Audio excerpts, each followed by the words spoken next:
hydration, you prevent constipation, you take a lot of fibers from fruits, you prevent constipation, you improve your microorganisms in your system, then you will not fall sick easily. And of course, you do a lot of fruits, including vegetables that contains a lot of carotenes, vitamins B, B12, B6, A vitamins. Your eyes are very, very protected. And of course, you want to care for your prostate. Lastly, there are age-related diseases. For every age, you want to find out what are the diseases in that age and you begin to treat them. For an example, a man who is clocking 45 years and above needs to check his prostate. Don't be surprised. Oh, he died of prostate cancer, and you're like, no. Check your prostrates once you hit 45. For a lady, you cross reproductive age, you want to start checking for cervical cancer. Pap smear recurrently, yearly, will not do you bad. Of course, your BP should not be, you should know your BP of your last 1 week. Your blood sugar, you should know the last 1 month blood sugar. Don't be in a new, especially when you clock the age of 40. By then, your health is beginning to take an uphill task. Manage your health so that you can live as much as 100.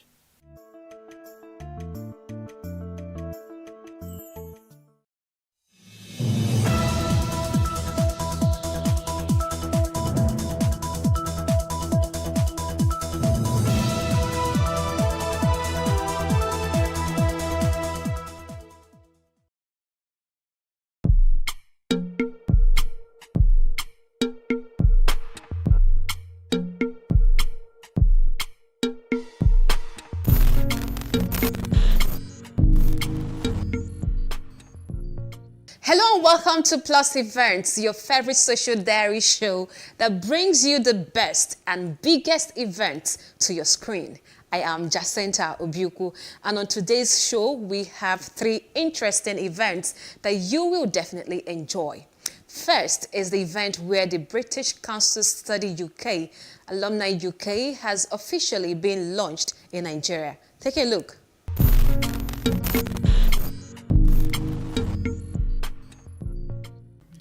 The British Council Study UK Alumni has been officially launched in Nigeria.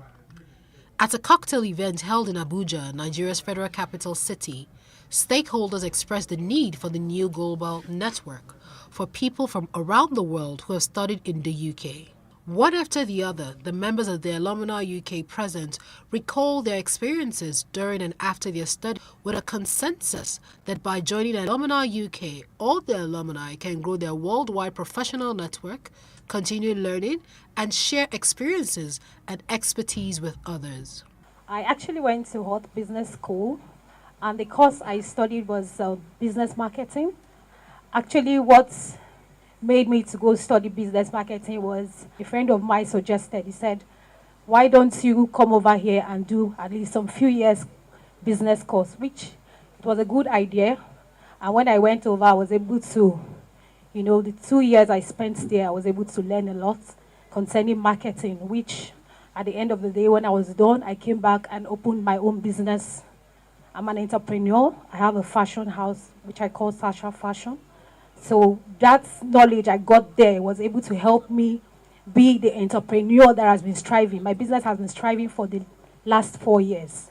If you notice something, much as people have used different adjectives to describe their experience, if you listen to their stories, what you'll be able to find is that there is a thread in such a way that it almost draws their experience as synonyms of one another. Do you understand? So if you listen to networking and listen to his experience, you might also be tempted to describe it as life-changing. And then if you look at that and listen to Aisha's story as well, I mean, why wouldn't you describe that as fabulous, for instance? So there's a certain thread that, links everyone, every single one of us here, and I'd like us to, hold onto that chain. When I got back from the UK, I don't remember that there was any alumni link, organized by the British Council. One of the things that we decided to do personally, those of us that graduated from our university, was to try and stay together. Then we didn't have WhatsApp. Today, thankfully, we have WhatsApp, and that's linking all of us. So we have a UEA WhatsApp platform. We hook up from time to time. There is a Lagos branch, there's the Abuja branch. But then we now have formed little cliques. Everybody is very patriotic about their school. And everybody's school is now coming in to see how they can recruit more people. Was transformed into fruition. It received a sense of tangibility because when I went to Sussex, I met Professor Kwame Ayempong, who is a very respected academic, and I learned about alternative models of education. And one of the things that is transformative about that experience would be bringing back all the practical and theoretical underpinnings or understanding of the course back to Nigeria, which I translocated into the work that I do at Area High. Area High stands for Aid for Rural Education Access Initiative. Prior to the UK, we have reached over roughly 5,000 children through some basic projects. But coming back into Nigeria, we decided, using the knowledge, we designed a couple of employability, empowerment, and foundational skills development programs that I would proudly say I've reached over 43,000 children between 2007 and 2018 that I came back and now. And we've been able to attract sponsors and donors like, interestingly, the FCDO sponsored me to the UK, Malala Fund, quite a number of organizations. Speaking further on the initiative, Program Manager, British Council, Daniel, said the program offers a partnership platform through which the alumni will be supported with their personal and professional development by making a positive contribution to the economic and social prosperity of their home countries. He expressed hope that this initiative would bring significant benefit to the UK through developing and supporting sustainable economic, scientific, and cultural relationships and networks. Community of practice in a community where they can learn, where they can collaborate, where they can partner together and just leverage the opportunities that exist within the network.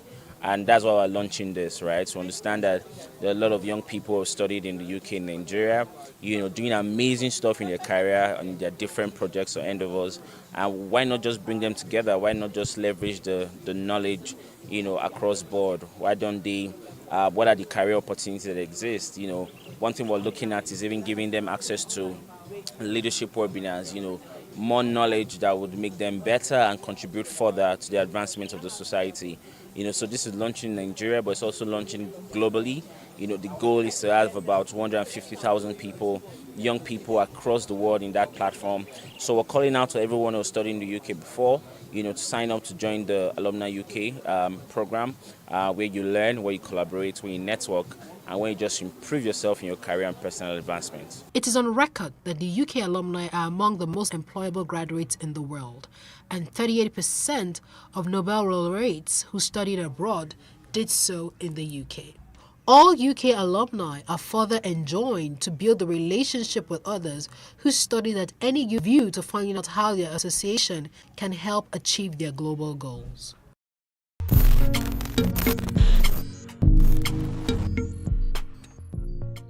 Well, I hope you enjoyed that. The next one is the Africa Agility in partnership with the Lagos State Government and Eco Innovation Center, working together to close the gap change in the technology industry by ensuring that more women are in technology through training. Take a look.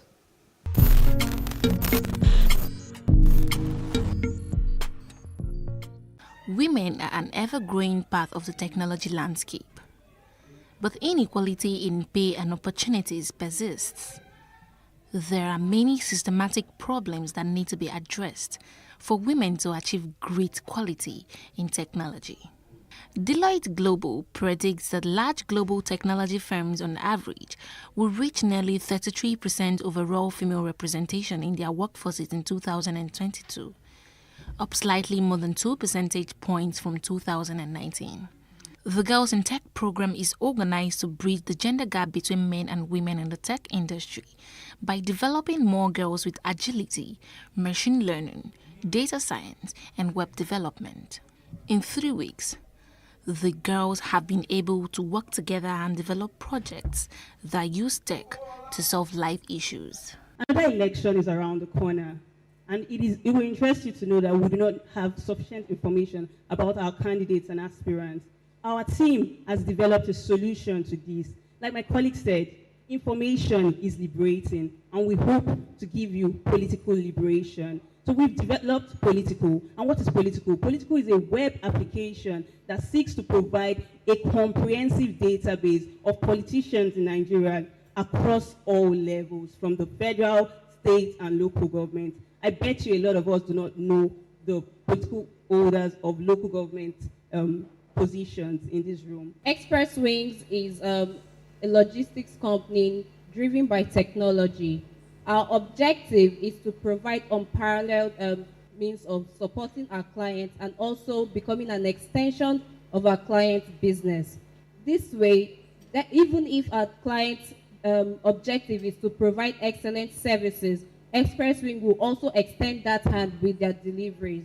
You might be wondering, how are we different from the normal and from other companies that operate logistically? Express Wing, we have several competitive advantages. Number one, our rates are fair, and we also have a live track and trace solution. That way, you easily go to our website and input your tracking ID to enable you to see real-time data and real-time status of your package. You don't have to call the rider every time. Where are you? Where? You don't have to make up lies. You simply put in your tracking ID and you're able to check. A panel of judges at the event rated the project performances of the girls. So put your hands together for Connect 10. Come forward. Good four. Come forward. Put your hands together for them. Just put your hands together for them. Put your hands together for them. Developer manager at Microsoft Cloud, Eduabasi Chunwiki, shares her experience in the tech industry and encourages the girls to continue to do their best. Today it's not about me, it's about all of you. Have been the biggest believer of having loads of women in the tech sector. So for some of you that know, beyond my Microsoft life, I run an organization called Wenters. And I do know that most of you are part of the Wenters team. Thank you, thank you, thank you, thank you. To the amazing Wenties that are here, thank you. And it's been because of my experience in the tech sector. So when I started on my career, I started on managing the cloud penetration in Nigeria. And what that really meant was, it was at a time when cloud technology was just a thing. So think of conversations that were happening between most of the corporate organizations. I was the one having this conversation. The good thing was that I was in Microsoft, right? Microsoft had a really good diverse background of men and women. So at the time even when I had finished school and I had done a master's, I was very glad where I worked.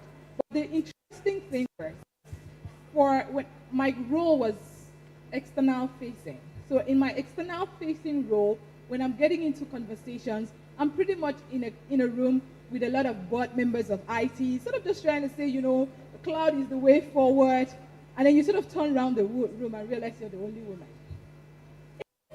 I didn't see that as a deterrent, right? I saw that as, oh, this is an opportunity to get a lot more women, to do more, to be more.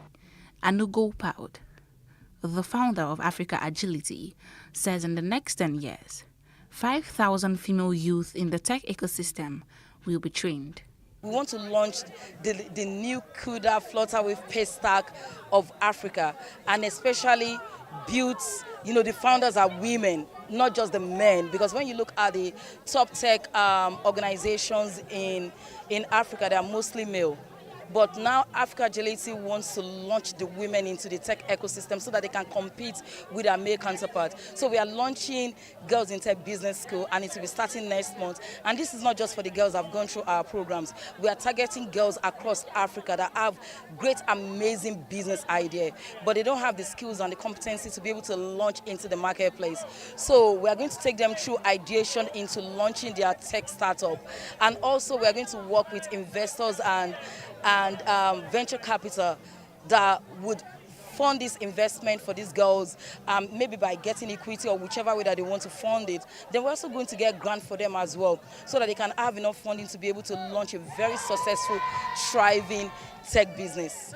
For us, really, we are big on employability and enterprise development. So what we've been able to do for them this year was to, even apart from just doing their coding programs. We're able to design for them an incubation program that give them skills on how to basically run a startup, right? The foundational skills about problem identification, solution development, finance, corporate governance, and so on and so forth. So, and even fundraising.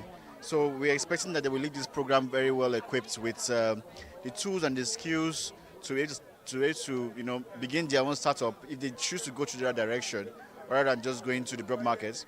And of course, as Eco Innovation Center, we are big on supporting startups. So the doors always open for them to come back to us with their ideas, and we will fund them, we will mentor them, and we'll provide them space for them to collaborate with all our seasoned entrepreneurs to be able to grow their products and scale their products and get them to commercialization. The young tech girls are super excited about this initiative. It has really been impactful, right? From the tutor, some of them are actually their students before that they hired, and some of them are not. So they are really good. If you don't understand anything, they will take you back. You ask questions, and there are Zoom meetings. You get to network with other people that are in tech, your seniors, people that have been in tech before, and there's community, the main community on Twitter and on LinkedIn, where you can just see anything that you want, and on Slack, anything you want that you don't understand, anything that is so vague, you just tell them and they will explain to you. So it's really, really impactful for someone like me that don't know anything about it. Now I can say I can do something. So let me just say now, I'm a proud UI UX designer. It's been super amazing. I think that the sacrifice was worth it. And during the course of the training, I imputed what I learned, and I got job offers in 3 places just last week. And it's all because of this, and I'm so excited about it. Yeah. When I made up my mind to come for this program, because it was looking like it was not going to be possible distance-wise, and my baby, because my baby is just 3 months, one thing I told myself is I am looking forward to invade and to explore the tech world, and this is one way to do it. I have to give sacrifice to make what I want come to pass. And so I believe that once I have learned what I need to learn, I will definitely be able to assist others to come up to and to encourage both mothers and young girls to do what they have to do to make it here. Despite the rapid growth in Nigeria's technology sector, there is no question women are in the minority in the tech industry, from the general workforce up through management and leadership roles. More trainings like this will help bridge the gap.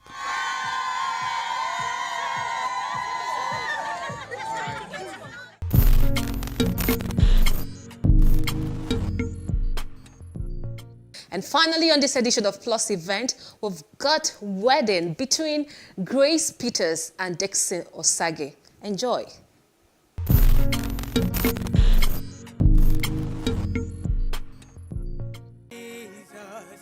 Just you trust His cleansing blood, and in simple faith to plunge me. The lovely bride walks in with her father. It's another page in the book of her life.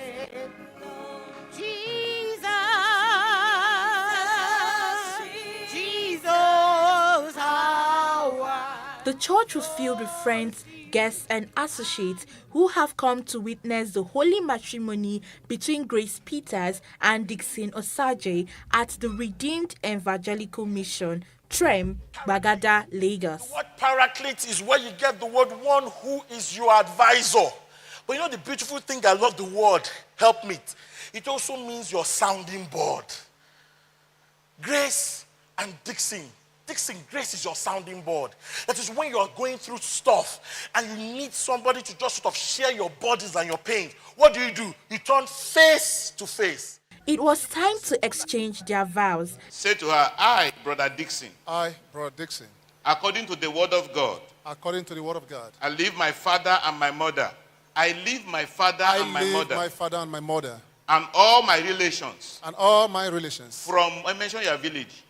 From East and Southeast local government of Edo State. East and Southeast local government of area of Edo State. Yes. And I join myself to you. And I join myself to you. To be a husband to you. To be a husband to you. From this moment forward. From this moment forward. We shall be one. we shall be one. Please celebrate them. Put your hands together.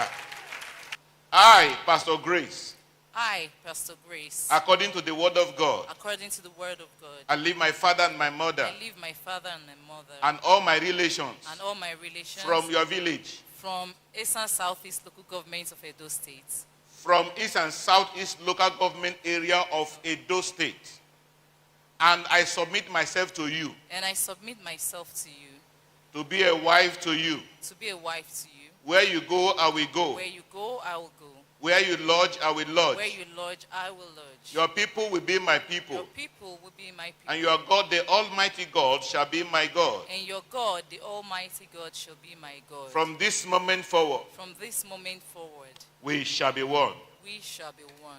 And then to the signing of the marriage register. Hey! See what you have done for me. See how you set me free. Come and say it to the Lord in the highest. I say, who is greater than Jehovah, Lord divine? Oh, there is no one greater than Jehovah, Lord. Who is greater than Jehovah, Lord divine? There is no one greater. We call him Jehovah, marvelous. Yeah. Greater than Jehovah. They sealed it all as they were pronounced husband and wife. Been around the world, searching for a miracle, but I found no one like you. After the church service, guests proceeded to this beautifully decorated reception hall for the next chapter of activities.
It was so much fun with lots of dancing, singing, games, food and drinks.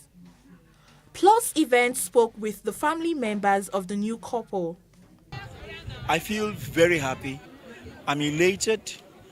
I feel good because Grace is a large-hearted person, loved by everyone who comes around her. She has been wonderful. And it is my joy today that God has given her a man who is also large-hearted, kind, loving, caring man. That gives me joy. I feel fulfilled because I long for it, even late to marry.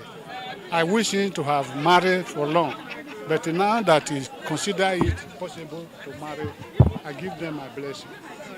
Marriage is an honorable institution, instituted by God himself.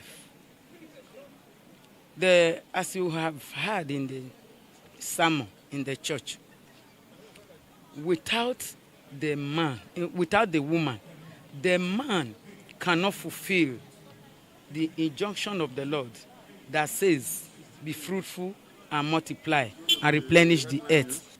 I feel great. I feel great. The Lord has honored me, and I return all the glory to him. Today is my joy. So for my son, this. So when they say, never mind. No, say God have it time. And today, Jesus will do it. And very time, God will join them together with happiness and joy. It started like a joke, like a dream. I think somebody introduced him to me. We didn't click at first. It took a year. I think we quarreled from the very beginning. It took a year before things started working out. And then, of course, it's been smooth, actually. Moving from executive bachelor to husband is very, very important, Thank you very much. I'm very happy to find a good wife, The Bible says who finds a good wife finds a good son, obtain favor. So I've obtained my own favor, it's my turn to shine, yeah. Friends of the bride and groom also had this to say. Yeah, it's exciting to see a young man and a young woman get married. Nothing can be better.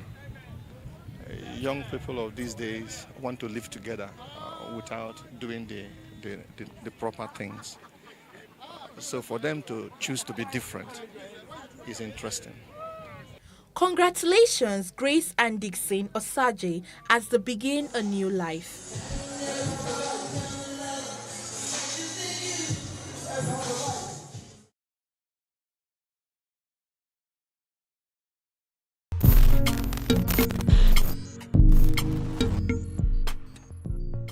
Well, that's the wrap for today, and I hope you enjoyed the events on this episode of Plus Events. Remember, if you want to showcase your events to the world, Plus Events is the place for you.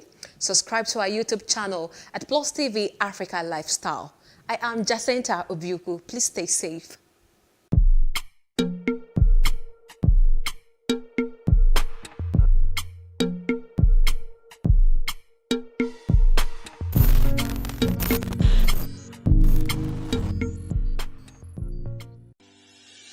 Increase the reach of your events or business services.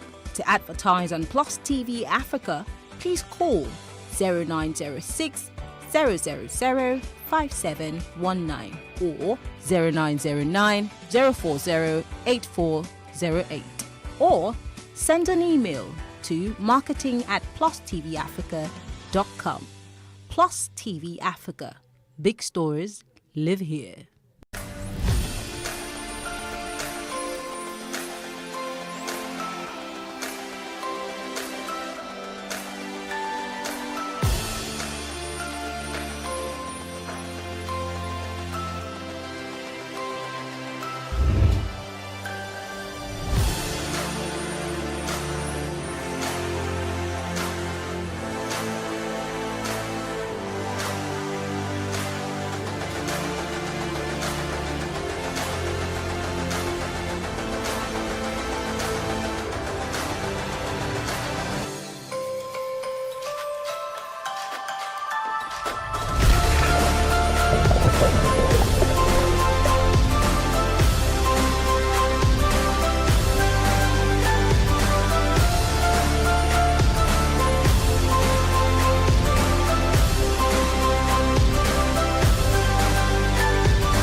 we do not understand, we will stigmatize. What you can see is the remaining of the tanker that exploded. The suspect equally confessed.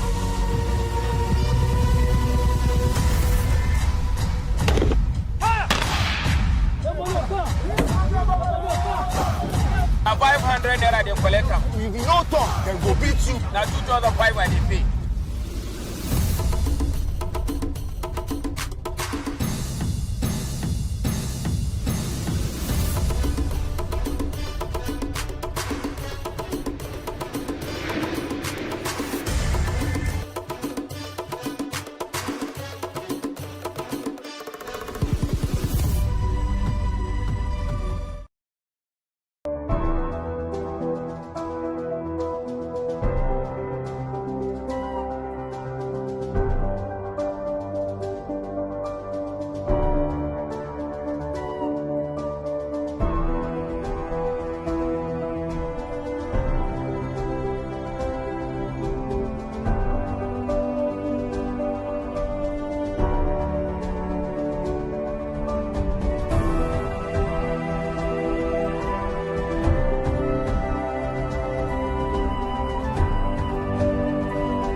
Hello, this is the Greater Lagos Vision and I'm your host, Love Ikuku Oyedokun.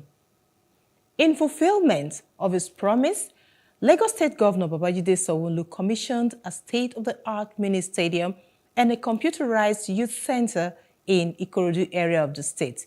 The youth center project is aimed at providing or producing a conducive environment for sporting and vocational needs of youths in Ikorodu.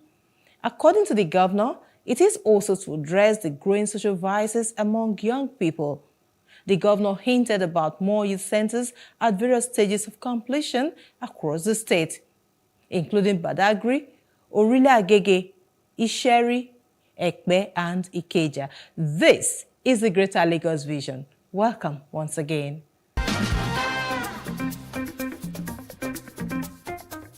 This episode features Lagos set to commence construction work on Badagry Deep Seaport in June this year. Lagos pays compensation to residents affected by the construction of Igbobo Road. These and many more when we return. The Lagos State Governor Babajide Sanwo-Olu says the construction of the Badagry Deep Seaport is set to commence in June as soon as the state is granted ratification by the federal government. The governor stated this during a stakeholders meeting and community engagement on Badagry Deep Seaport project held in Topo, Badagry. Is the community engagement of the people of Badagry with Governor Babajide Sanwo-Olu. The reasons are not far-fetched. It is to deliberate on the delayed takeoff of the Badagry seaport.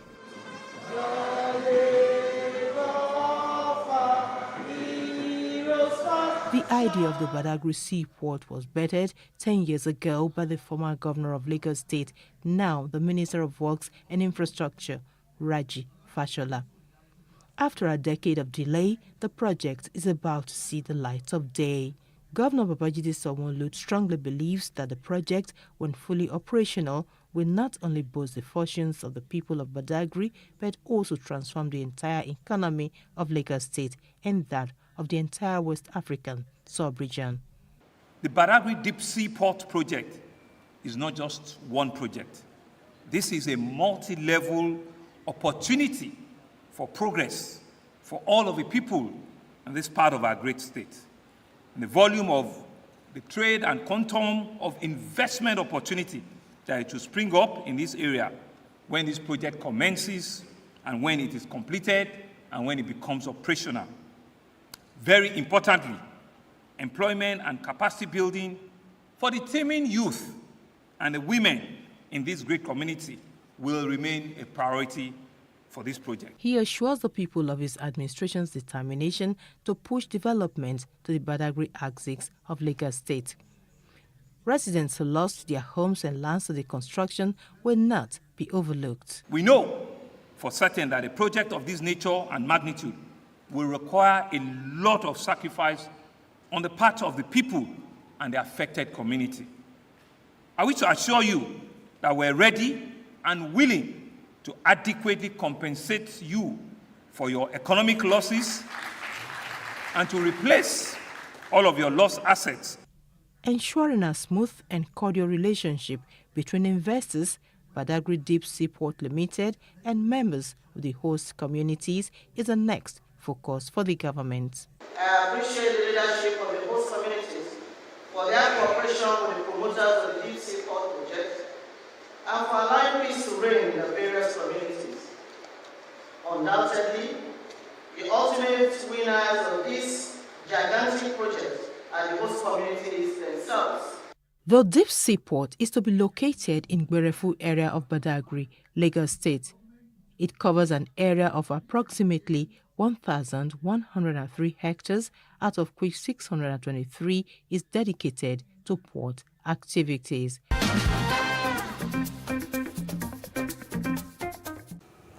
Over 500 million naira had been paid as compensation to residents and families whose property were affected in the construction of Bola Ahmed Tinubu Igbogbo Road in Ikorodu local government area of Lagos State.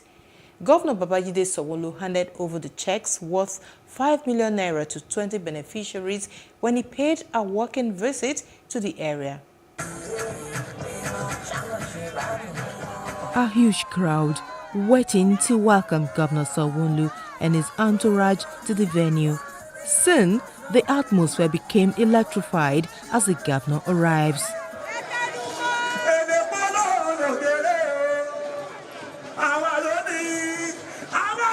Sanwo-Olu used the walk-in visit to interact with the people and further reaffirmed his commitment towards making more of government presence felt in the area.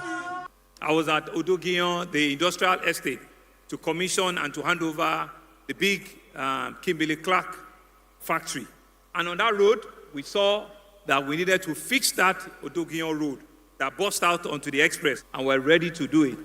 He also used the opportunity to commission the Ikorodu Youth Center with the hope that this will reduce social vices and take the youth off the streets. Everything we're about is about ensuring that we can take our citizens out of the poverty line. We can produce and engage our youth. We can create for them job opportunity. Chairman of Ikorodu local government, Wasiu Adesina, on behalf of the people, thanked Governor Sanwo-Olu for embarking on developmental projects in the division. I have no doubt stating that your administration has transformed Lagos into economic hub of Nigeria. On the realization of dividend of democracy, your leadership has brought immense progress, not only to Ikorodu, but to Lagos State at large. He told the governor that they are working with stakeholders, security agencies, and state agencies on the security architecture of Ikorodu Division to boost the governor's efforts at attaining a crime-free state. The wife of the Lagos State Governor, Dr. Ibijoke Sanwo-Olu, has decried the rejection of the gender bills by the House of Representatives. She described it as a discrimination against Nigerian women. She spoke during a 1 Million Women March against gender discrimination. She called on the National Assembly to promptly reconsider the bills and approve them. So sing a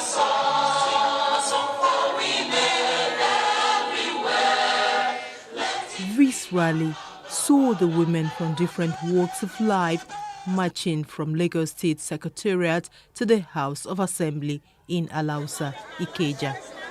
It was put together as part of activities to commemorate the 2022 International Women's Day. The theme was Break the Bias, Gender Equality Today for a Sustainable Tomorrow.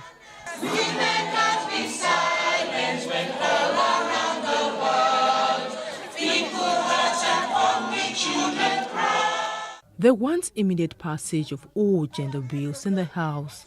Women from all spheres of life, standing for their rights, not happy with the rejection of what was passed at the National Assembly on the 1st of March 2022. Dr. Ibijoke Sawolo maintained that there can be no development without the full and equal participation of women in all spheres.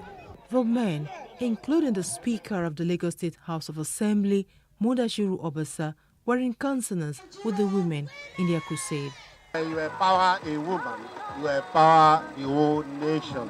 So we always appreciate women in Lagos, in Nigeria and Africa for the good job you have been doing. You are the source of our family. You are the strength of the men. Dr. Sawolo also spoke on the death of Miss Oluwabamishi, who went missing after boarding a BRT bus and was later found dead. She described the development as sad, shocking, and devastating. This is a big slap on our face. Lagos State is not known for ritual killers, and we will not tolerate such. And from now on, BRT buses will have fixed cameras all over to monitor closely.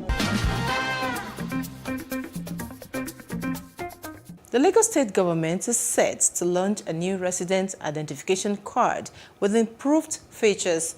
According to the General Manager of Lagos State Resident Registration Agency, LASTRA, Dr. Ibilola Kasumu, the new card will allow users board a ride, make purchases, apply for loans, among others. I had a one-on-one interview with the General Manager of LASTRA, Dr. Ibilola Kasumu, for more insights.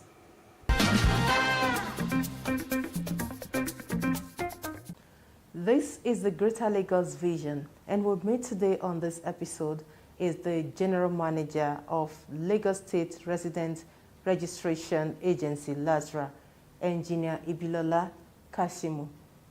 Thank you so much for being with us on the program today. Good to be here. Thank you very much for having me. Now, let's take off with the new resident identification card. Why do you think I should come forward to have it done? Why is the need for it? Thank you very much. So the new Lagos State Residence card, ID card, is going to be a smart card. And what it does, it uniquely identifies every resident of the state. And why we're doing this in Lagos State is so that we can plan adequately. So we take your demographic data, that's taking all your bio data, your name, gender, and just identify you and give you a unique identification. And then with that, we can plan resources, how we deploy infrastructure in different areas of the state. So that's basically what it is. Then also, it's not just about planning. Social benefits, welfare benefits, packages that we want to offer the state, discounts for certain identified residents. This will be easier done if we can identify you with this unique identification number. So that's really what this is all about.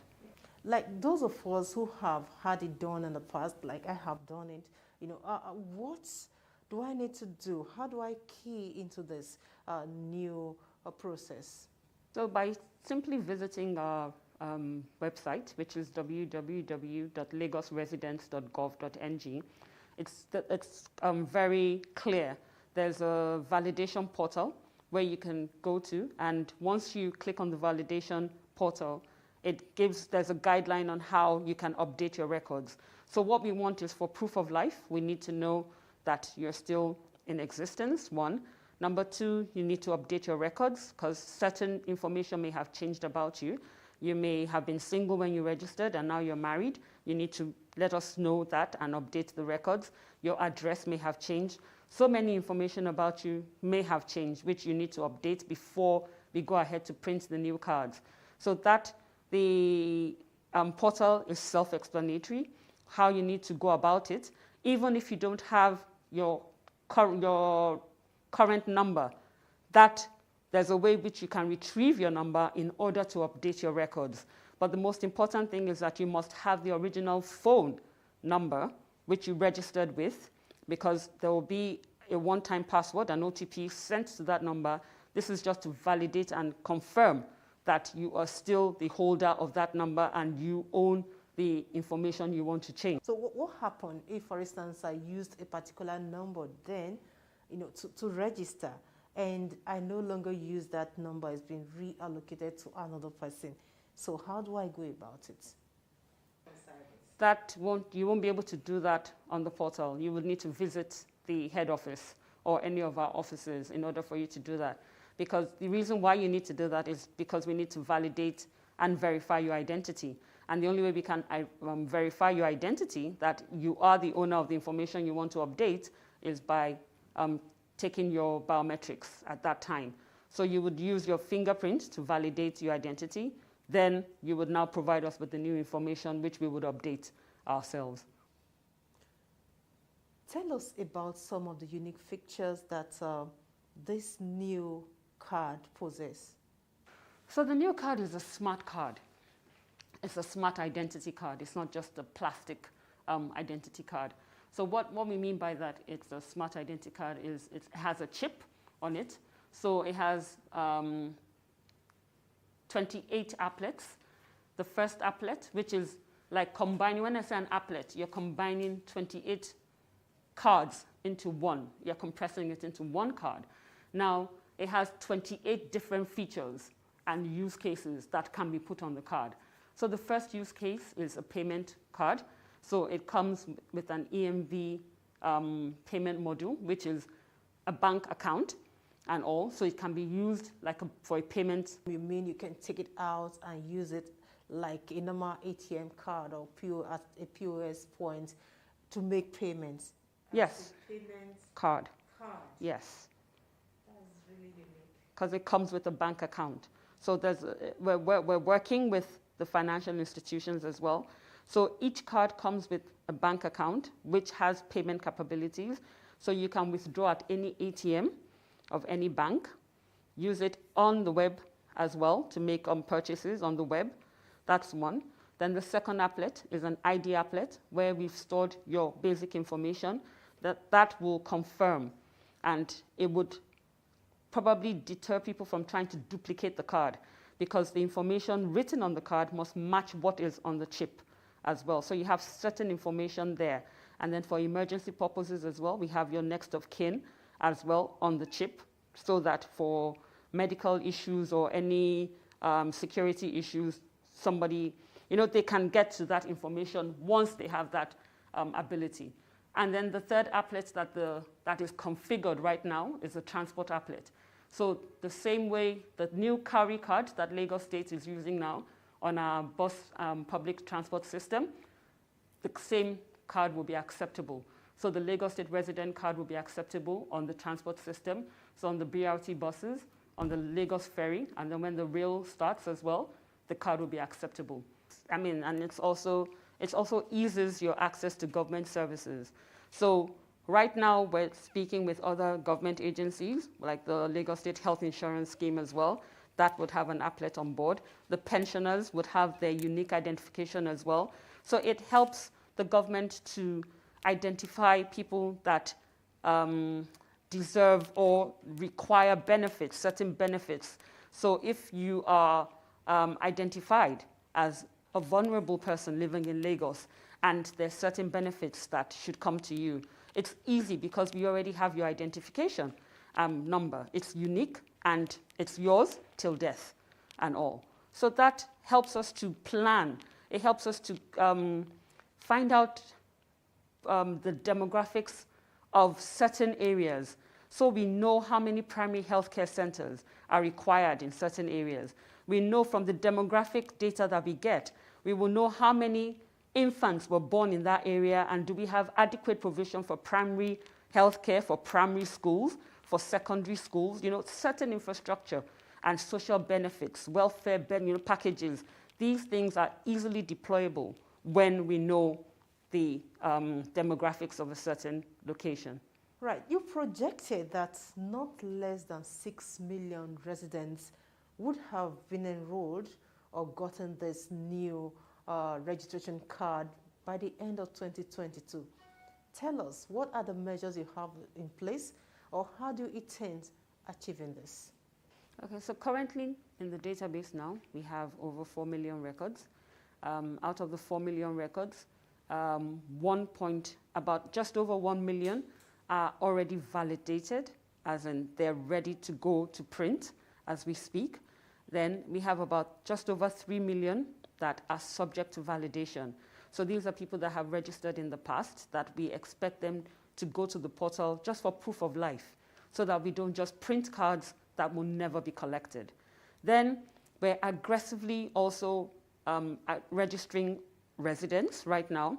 So we have offices, or we have presence in each of the local governments and LCDAs, so that people can go in there to go and register.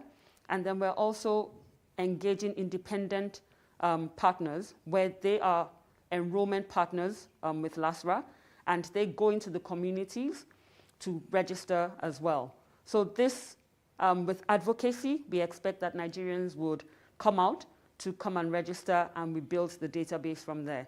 So that's the plan. Talking about awareness, it looks a bit low, and more awareness on this needs to be created. Are you looking at that? Yes, so we just started our advocacy program where we're going to embark on stakeholders' involvement or stakeholders' meetings in all the 5 divisions of Lagos State.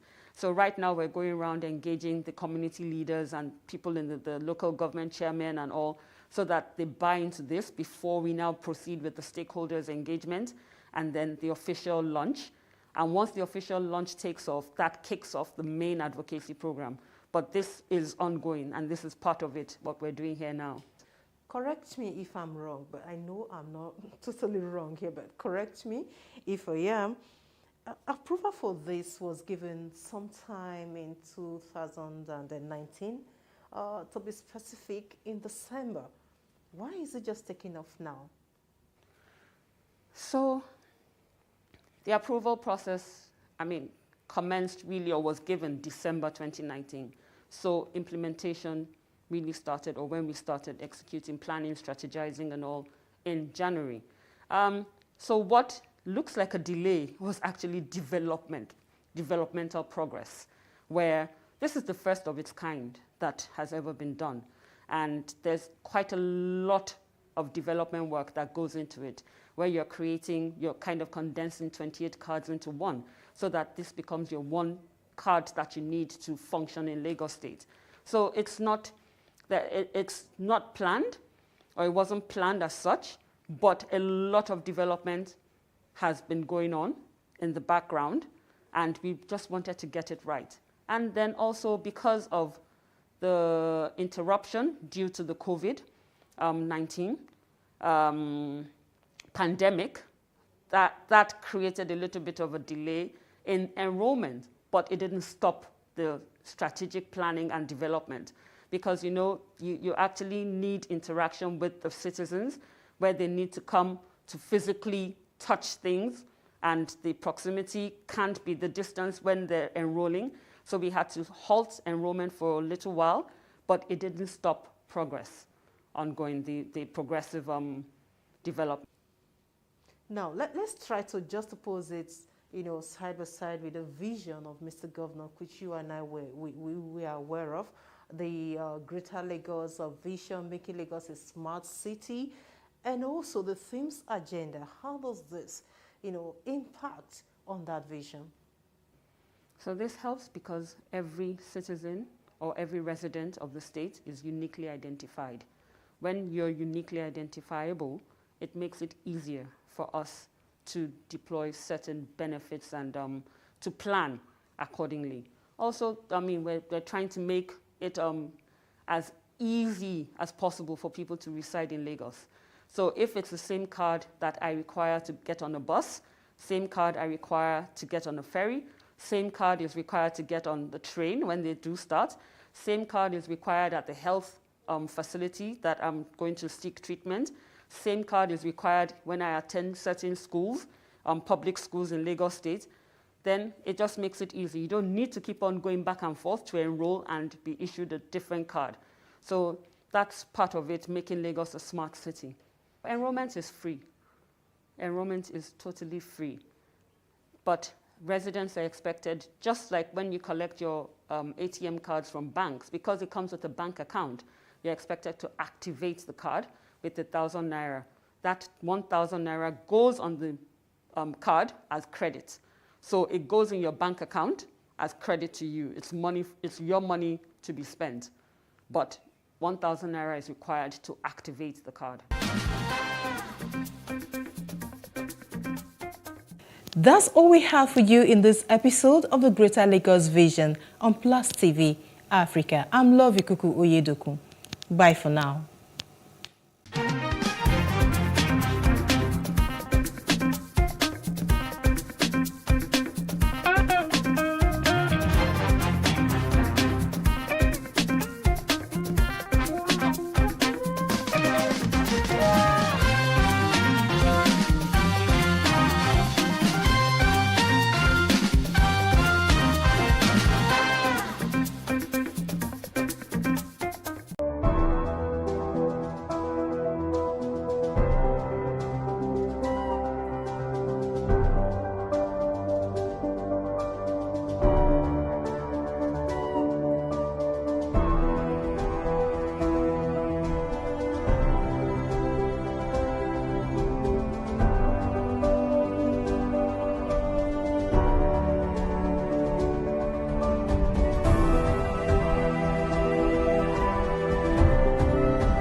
for upcoming artists to blow in Nigeria.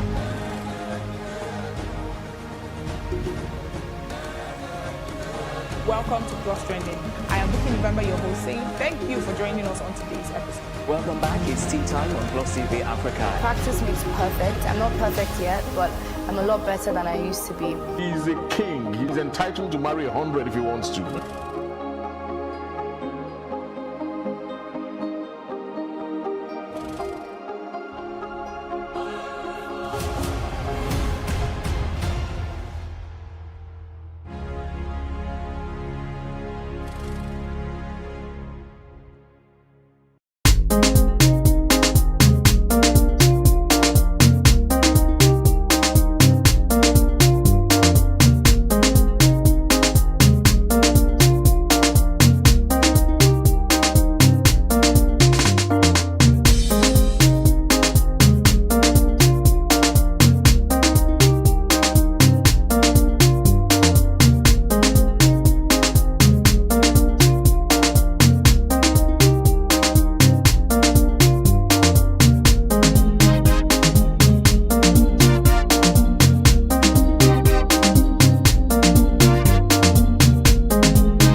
Human rights are women's rights, and women's rights are human rights once and for all. There was no question that that was the most important moment and sentence that was being said, and became central to the whole Beijing Women's Conference. I remember it felt very exciting, almost like a Woodstock for women or something. It was breaking new ground. It was the biggest gathering of governments which committed to gender equality. It was just completely transformational for me. It was this sort of pivot point where all of a sudden the path appeared.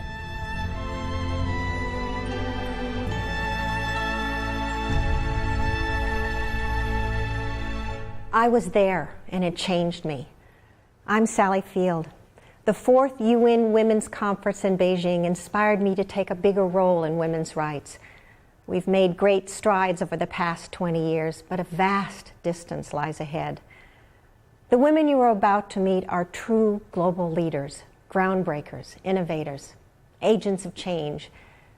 We began our journey in China with Peggy Liu, a leading voice in the environmental movement. Peggy is taking steps to make a more green China and in turn help our planet. She brings together the best minds to create innovative and sustainable solutions for China and the world. We're in the midst of a huge urbanization boom in China.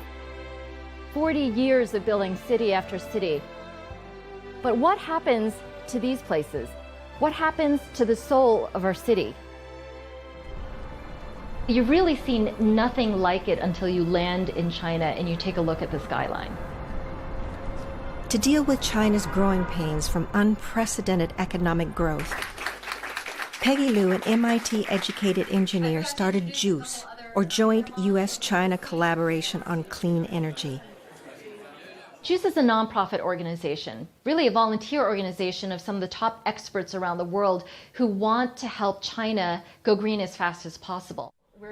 Peggy brings together top international experts and Chinese officials to discuss new ideas and technologies to solve China's environmental problems. Peggy's upbringing and heritage helped her move seamlessly across cultures. Just being born Chinese in America has helped me figure out how to be a cultural bridge. Her first major accomplishment was to accelerate the adoption of smart grid in China. Because it allows us to put more solar and wind energy onto a traditional grid. It reduces the need for buildup of power plants. Since we introduced this to China, China has really become the leader in investing in smart grid technologies around the world. Peggy began promoting clean energy in China, but over the years has expanded her work. Livability is the single biggest challenge. We need to make sure that we have shared spaces for these tens of millions of people that are coming into China's cities. In order to accomplish this, JUICE reaches out to mayors, as Peggy explained in a recent TED Talk. In China, one of the most effective channels is to teach government leaders about how they can build the China dream as they're building new cities, as they're building 226 cities with 1 million or more people. So now the power of this is that in a short amount of time we've been able to reach out to over 900 mayors, and these mayors might have 1 million people, they might have 30 million people in one single city. Mayors can impact the environmental policies in China in the short term, but the long-term sustainability will depend on the actions of future generations. Before you add any sugar, try it. We can teach children how to make a huge impact in climate change through their stomachs. So we created a new way to eat, or teaching them how to eat in a way that's good for you and good for the planet. As a mother, like hopefully every parent, I do feel a personal responsibility to make a change in the world, to leave a better world for my kids and their kids. To Peggy, China's crisis is both personal and urgent. I know you've heard and seen these ugly pictures of pollution in China, and yes, this is affecting the rest of the world. 25% of the particulate matter in Los Angeles, for example, is drifting there from China. So we know that we need to win this battle on pollution. We need to win this battle on clean energy. But to do that, we really need to learn how to capture the essence and the beauty of Chinese heritage while we chase this urbanization and modernization. Perhaps bamboo, which is fast growing, strong, and beautiful, is the best metaphor for Peggy's vision for China. Bamboo is really symbolic of the type of nature that we need to preserve in the cities as we urbanize. We need to bring to life the soul of bamboo, but in our concrete jungles. The single step that led me on this journey was actually an accidental one. Chinese have this saying, it's called yuanfen, or fate, and I really feel like juice has been my calling. Katie Myler founded Liberia's first tuition-free school for underprivileged girls.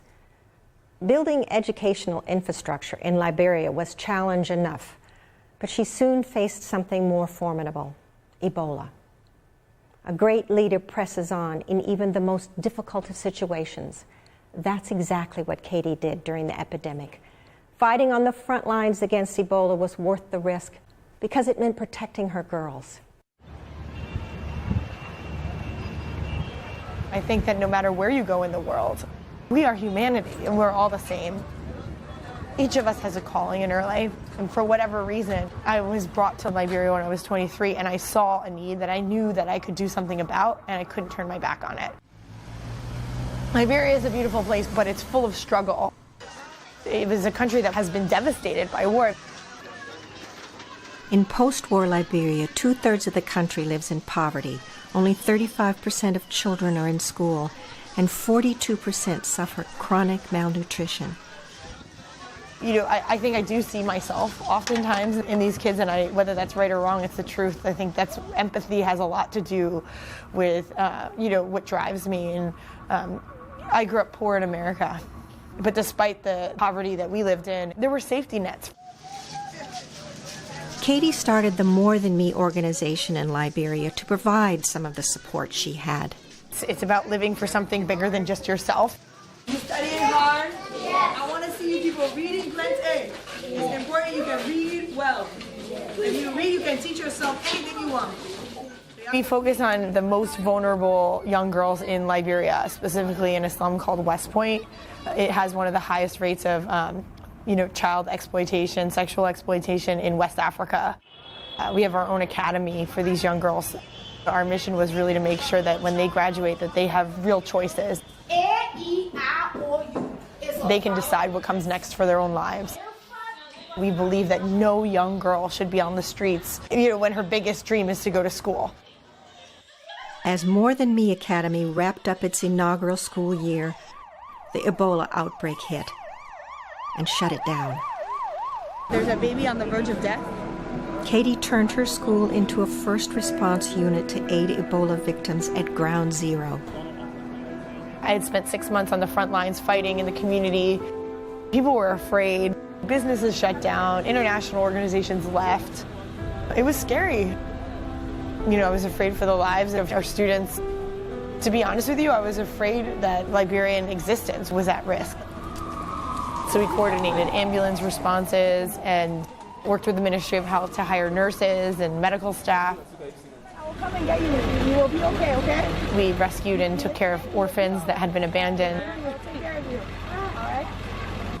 Ambulances took as long as 4 days to reach Ebola victims. Katie cut that time down to 30 minutes. When I talk about Ebola, it's still pretty raw. There's definitely moments that will never leave me for the rest of my life. One was this little boy named Charlie. I remember, I left people laying outside of the holding center just dying. I felt like vomiting. I felt like I had to go back, so I did. I went to the grocery store and I bought ice cream and I bought toys, and I went back later that night and I went looking for Charlie.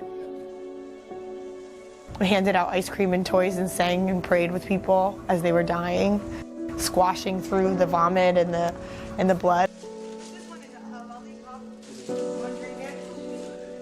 And I found Charlie and I put a blanket on him. It was time to go, and I was like, I can't leave him here. And so I left, and I never saw him again. In the wake of Ebola, Katie's looking beyond the epidemic to help aid Liberia's recovery. What's scarier than Ebola is what happened before Ebola and what will continue to happen after Ebola is out of the news. You know, unless you fix the infrastructure of the country, starting with basic education, nothing is going to change. You're just treating symptoms. Katie's focus continues to be on education. I'm working with everything that I have to make sure that we rebuild education in Liberia so that we can protect our girls and the women of Liberia long term. It's about coming together with different people for, and joining hands to make sure that we do everything that we can, to create a more beautiful world. I want to know that my life has purpose. I believe we all have a blinking light inside of us, and that light leads the way, and I'm following that light. I'm gonna take you places, show you faces that you've never dreamed.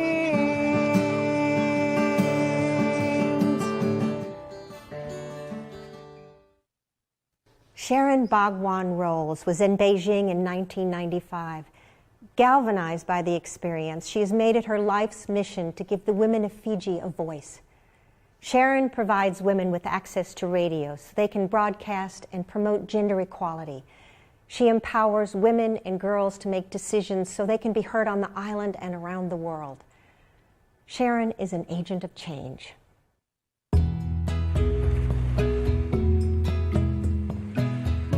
We love this country. We've got from the beaches to beautiful mountains, we've got this amazing geographical structure that you don't have to go anywhere beyond Fiji to enjoy the Pacific. Fiji's landscape may be beautiful, but it has one of the largest gender gaps in the world, according to the 2014 Global Gender Gap Report. Decisions aren't being made for or by women.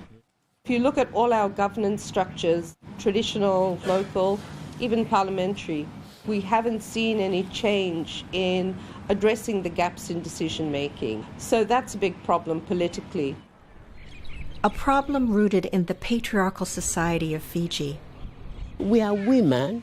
We stay in the village. We'll respect the elders. When they talk, we have to keep our mouth shut.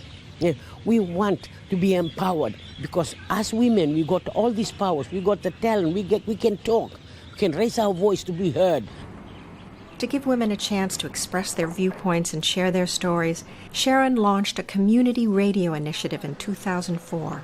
On Fem Talk 89 FM, I'm Sharon Bhagwan Rolls, and it's time for a special program, our Lambasa Women... Sharon used a simple yet powerful tool, the suitcase radio. It's both portable and easy to use. It's literally a whole radio station in a suitcase that weighs up to about 20 kilos, and we've been able to travel around Fiji into rural centers and taking our community radio station to women in the communities. It's meant that the local issues have been discussed. It's just given women that chance to talk, to speak out, to overcome those traditional barriers of participation and decision-making, and to value their voice, and for us to demonstrate that you don't need to be highly educated to have something to say. Regardless of who you are, your voice counts. My issues, there are times I face discrimination. When I talk, they seem to think, oh, she's disabled, well, who is she to talk to me? And there are times I cried, and it's just a big challenge for me. Sharon turned the suitcase radio into a platform for programming central to Fiji's women's movement.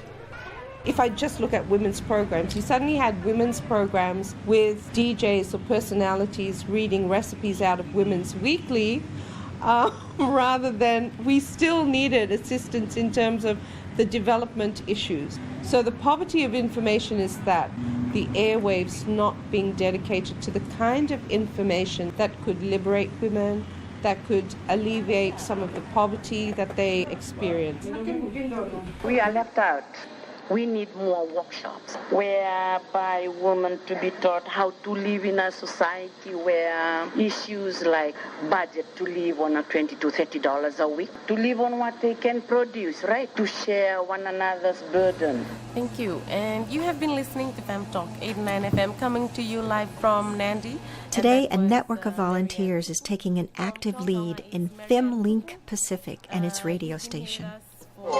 This week, 32 women leaders, all And it's been bridging the divide between what's in the capital city and not being heard, and that opportunity for women within their communities from where they live to talk about issues of local priority, but when you connect it all, is a national agenda.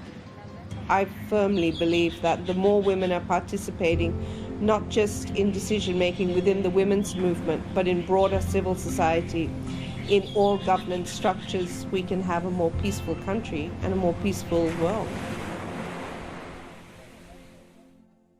From her earliest days in Japan, Dr. Sachiko Kuno has trailblazed her own path and created her own opportunities. Dr. Kuno's love for science and sheer determination drove her to break societal barriers. She co-founded a multi-million-dollar pharmaceutical business that spans from her native Japan to her home in the United States. Now, Dr. Kuno pays her good fortune forward to inspire the next generation of innovators.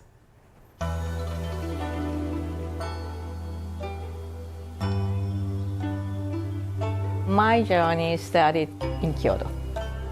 I think Kyoto is a traditional city, but at the same time, very innovative, creative city. Kyoto has some sort of power to inspire people to think about something new. Dr. Sachiko Kuno infuses Kyoto's power into everything that she does. Trained as a biochemist, Sachiko and her husband, Dr. Yu Ueno, discovered life-changing glaucoma drugs. She defied the expectations of her times, beginning at Kyoto University. I entered into the Faculty of Engineering and Technology, so that I was only one female among the class, and the 50 people. Expectation in the 1970s for the girl or the women in Japan is definitely to grow as a good woman and to be the good wife and to be the good mother. I felt there's some sort of loneliness or that to be isolated from the other people. After relocating to the United States, Sachiko and her husband established successful biotech companies. What began as a way to express their love for art and science grew into the creation of the S&R Foundation. The S&R Foundation in Washington, D.C. inspires innovation and empowers excellence in arts, science, and social entrepreneurship. So that is the ecosystem which can be given to the young social entrepreneur to think about and how they can achieve the challenges and to solve 21st century problem. We are supporting fearless social entrepreneurs and who are thinking to change the world. Diana Sierra is one of these fearless social entrepreneurs. She is a fellow of the Foundation's Halcyon Incubator, helping those looking to change the world for the better. Diana created the social enterprise Be Girl to overcome menstruation stigma and empower women and girls. Be Girl designs affordable and reusable sanitary products for women and girls everywhere, including these students in Ethiopia. Menstruation can be a very simple thing for some people who have access to proper management materials, but if you don't have them, it could be a burden, a huge burden. So we want to have a better understanding of the type of challenges that girls face and make things better. I had a dream, I had a vision. I wanted to keep girls in school. You said that you miss class, right? Where you have your menstruation. Tell me how many days you miss and how and why. Some people, I always miss like 3 days. Sachiko's S&R Foundation is helping make dreams, like Diana's, a reality. Here you have an infrastructure, you have the business plan, you have the chance to pitch to other people and show them your project, get advice. It's an amazing platform for entrepreneurs to really take their ideas to the next level. I was supported by many people when I was young, and many people who believe in my talent and capability and potential. So I just want to do the same thing to the next generation. India's infant mortality rate is among the world's highest. As a child in Mumbai's public housing, Dr. Aparna Hegde saw firsthand how a woman's health declines if she can't get access to information. Her novel approach turns the universal mobile phone into a prenatal care device for expectant mothers. Dr. Hegde's use of modern technology is closing the gaps in India's healthcare system so that women and children can thrive. This is my favorite spot in Mumbai. You know why that is? It's a great equalizer. It is a spot that gives both the rich and the poor solace. You'll have the biggest millionaire sitting next to the poorest person from the slum of Dharavi, and they'll be sitting in silent communion. But the rest of Mumbai is marred by inequality.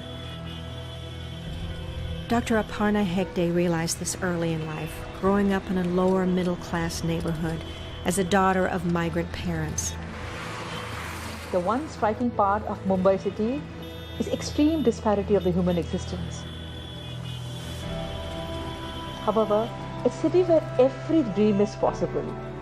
The only thing you need to do is to keep going. If you stop, you're mowed down.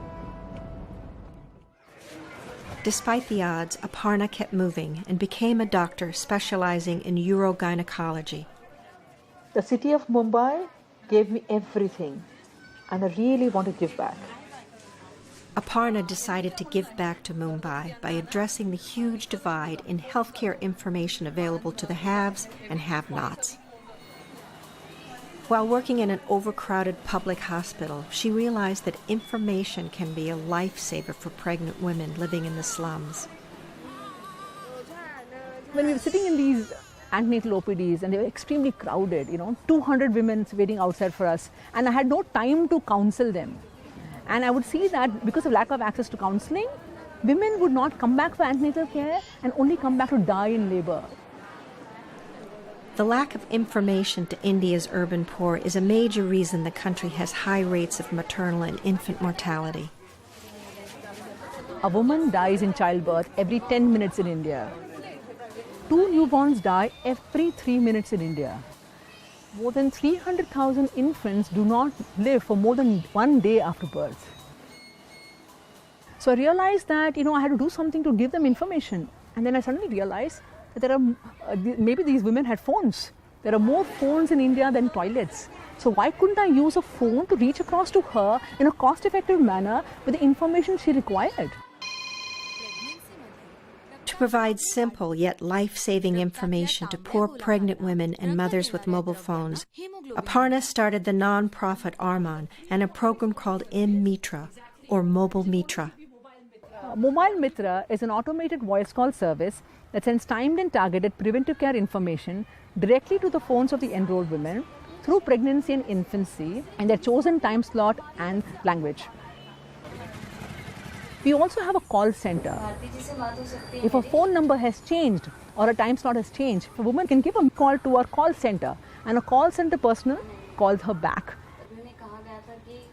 Phone से मुझे पता चलता है कि क्या होने वाला है क्या नहीं तो इससे टेंशन नहीं आता यम मित्रा से हमको मतलब मेरे वाइफ को तो बड़ा बेनिफिट हुआ है मतलब उसको पता चलता है कि क्या-क्या होने वाला है क्या-क्या केयर करना पड़ता है Access to preventive care information and access to health care is a fundamental right that I would like every woman and child of India to have access to. To realize her dreams, Aparna has expanded the program to rural India. So we are going right now to Solapur. Solapur is a small town in rural Maharashtra, which is around 450 kilometers from Mumbai. The need for our services is more in rural India.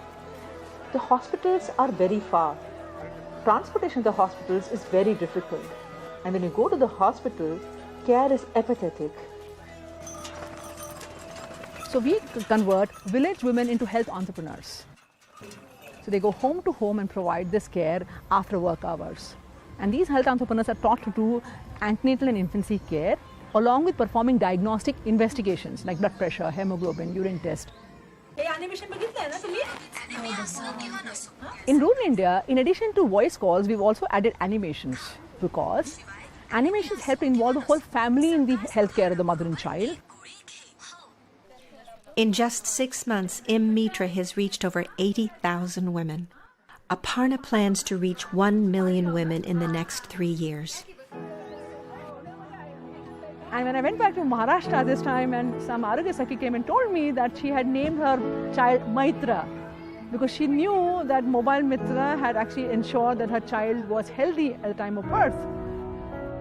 It really inspires me and makes me feel hopeful for what is possible, because for all India's problems, things are possible here. These women from around the world are leading the way to challenge the status quo and motivate the next generation. They're doing their part to close the gender gap, empower women, and create a healthier future. The 4th World Conference on Women in Beijing ignited a movement. These women embody the progress made over the last 20 years and continue to be part of that journey. A journey of 1,000 miles begins with a single step.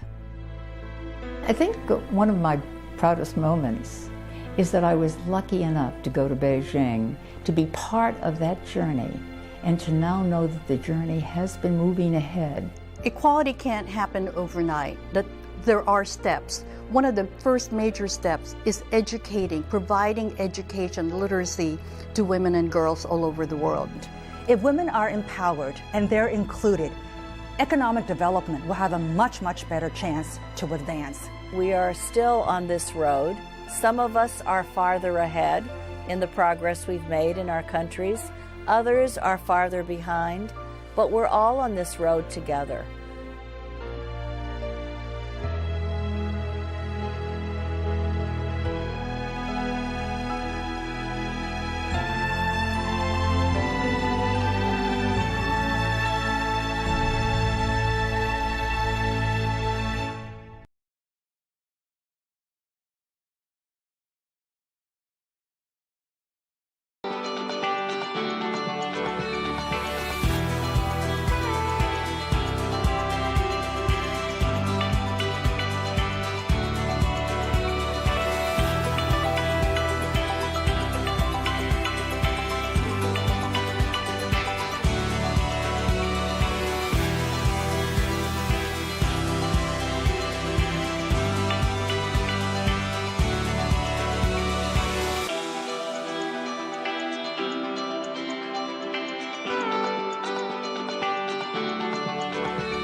Increase the reach of your events or business services. To advertise on Plus TV Africa, please call 0906 000 5719 or 0909 040 8408, or send an email to marketing@plustvafrica.com. Plus TV Africa. Big stories live here.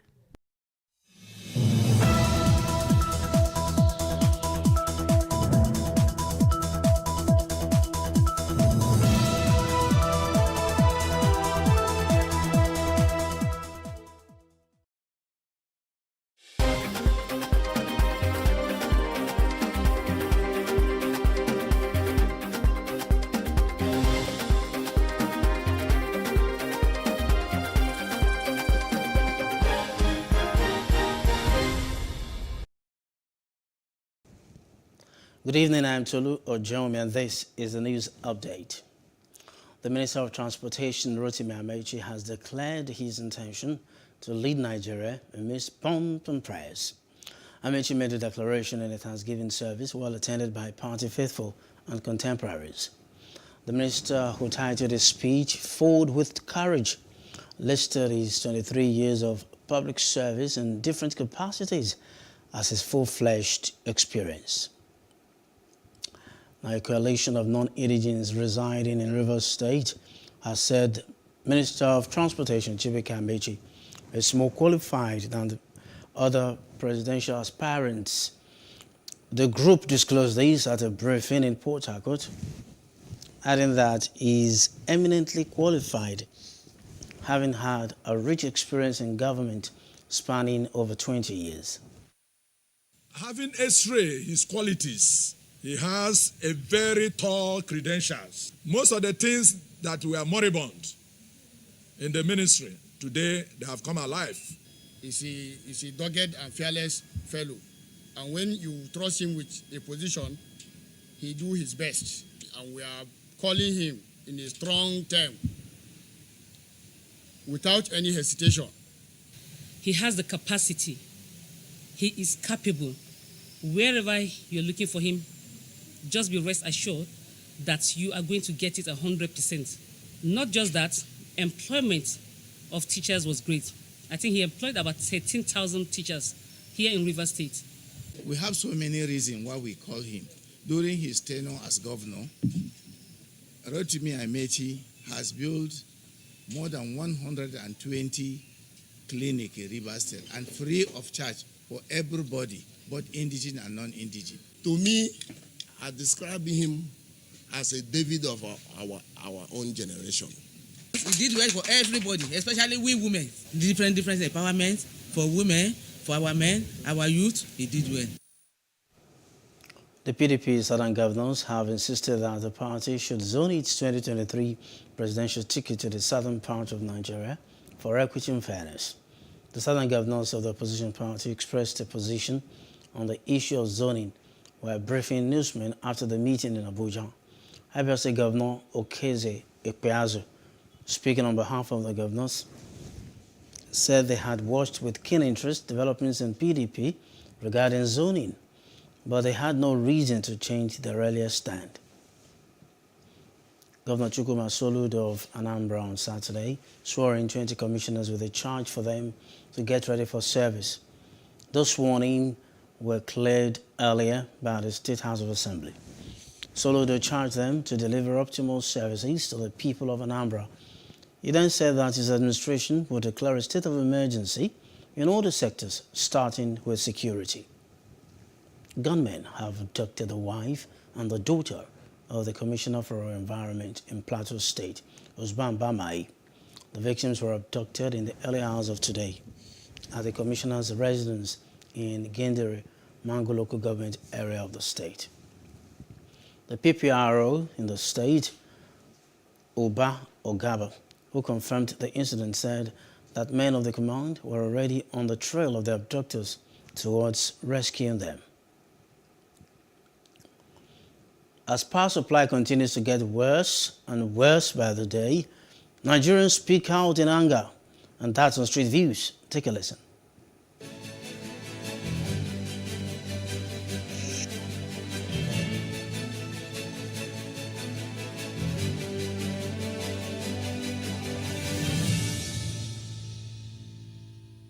I burn generator from almost on daily basis.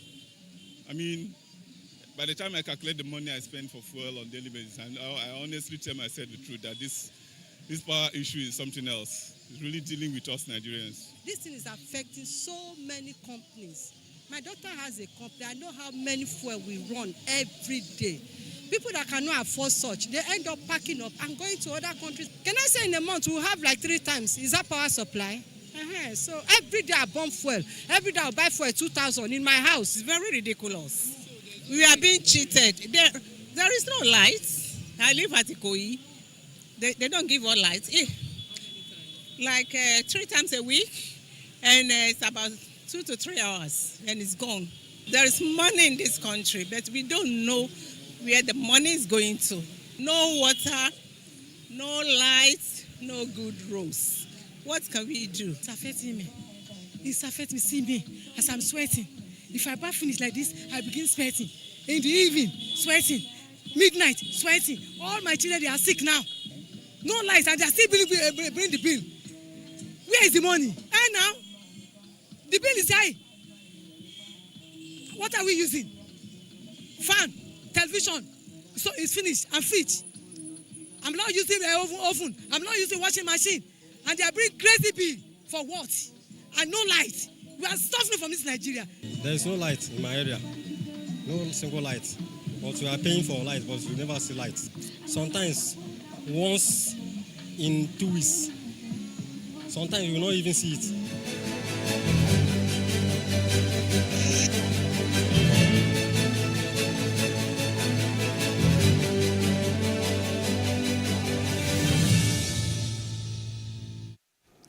In other parts of Africa, voting is underway in the Gambia, where the electoral body has assured citizens of a free, fair and transparent process. A total of 53 parliamentary seats are up for grabs. Of the 245 candidates in the running, 19 are women. That's the highest number in the country's history of legislative elections.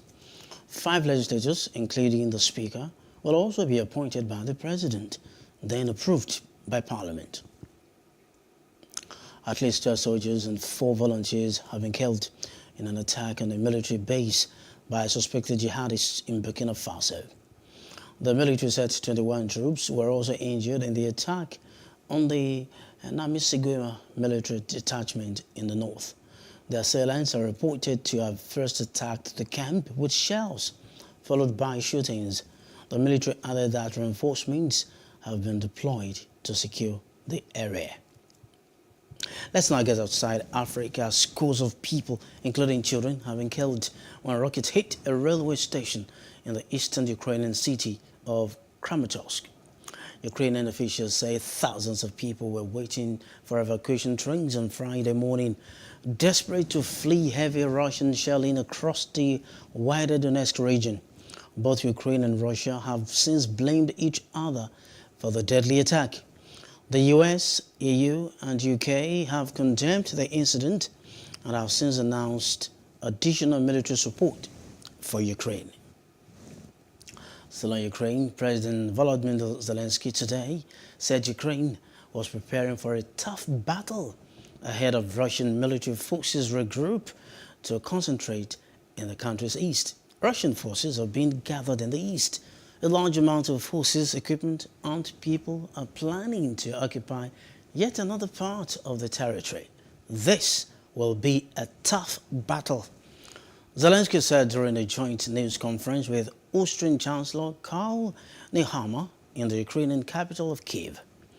Nehammer added that the EU had agreed to continue to escalate the sanctions until the war ends, and that Austria was not neutral in the face of injustice.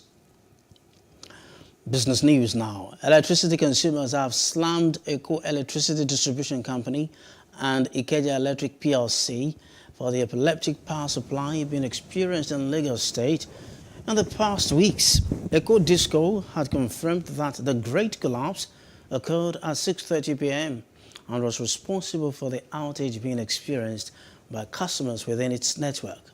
On his part, National Coordinator, All Electricity Consumers Protection Forum, Adela Samuel Ilori, said power generation was yet to peak in the country following weeks of instability, and that the drop in power generation was responsible for the power supply that's been so poor being given to customers by the discos. Now, some entertainment news. Popular gospel singer Osinachi Nwachukwu has died after battling an undisclosed ailment. The Ekweme singer, who had been on life support for the past 2 months, died in Abuja. She was 42 years and she was known for her angelic voice and especially in the popular track Ekweme. She survived by her husband and 4 children. Now, sports news before we go. Nigeria Super Falcons lost 2-0 to Canadian team on Friday in the first of a two-game encounter between both sides. The friendly game at the BC Place Stadium in Vancouver saw Nigeria's goalkeeper Chiamaka Onadozie and Tochukwu Oluchi making good saves to limit the number of goals. In the 72nd minute, Vanessa Giles doubled the host lead with another goal. That's to finish the game with a 2-0 victory against the 9-time African champions. Both teams will now meet on Monday, and that will be for the second leg. That's the news update. For more stories, please follow us on Facebook, Twitter, and Instagram. Do subscribe also to our YouTube channel at PlusTvAfrica and PlusTvAfrica Lifestyle. I'm Tolu Ojeomi. Thanks for watching. Good evening.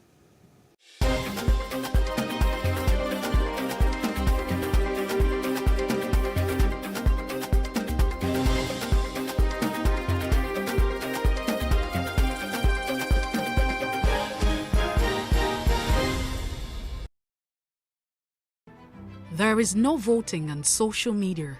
To vote, you would require a permanent voter's card. To get your PVC, visit cvr.inecnigeria.org. Create your account with a valid email address and start the registration process. An activation link will be sent to you. Click on the link and activate your account. Fill out the form, pick and submit a convenient date and time for your biometrics. Print the application slip, which should have your QR code. On the appointed date, go to the nearest INEC office for your biometric capturing. Thereafter, you will get a registration slip to pick your permanent voter's card when ready. Get your PVC today. This message is from PlusTvAfrica. Nigeria's Niger Delta region, from where the black gold fuels Africa's largest economy, where the lines between wealth and poverty has never been thinner. Conflicts, poverty, insecurity, and environmental challenges daily confront the region. How can the Niger Delta story be changed for the better? Join Mamude Akuga at 9 p.m. every Friday evening on PlusTvAfrica as he probes deep in search of solutions. Inside the Niger Delta with Mamude Akuga, the authentic voice of Nigeria's oil-rich region.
So what are the top decisions that the United States considers necessary that Nigeria must take?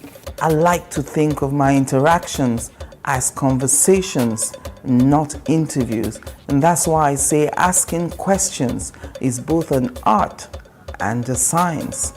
Everyone says in Islam you are allowed to have 4 wives. Is it mandatory? The right question enables answers that educate, inform, clarify, and help you, the viewer, to better understand the issue before making up your mind. Our goal is to reduce from 10 to 2 days the time it takes to register businesses in Nigeria. Join me every week on this station, PlusTvAfrica, and gain exclusive access to my conversations. I'm Angela Ajitumobi.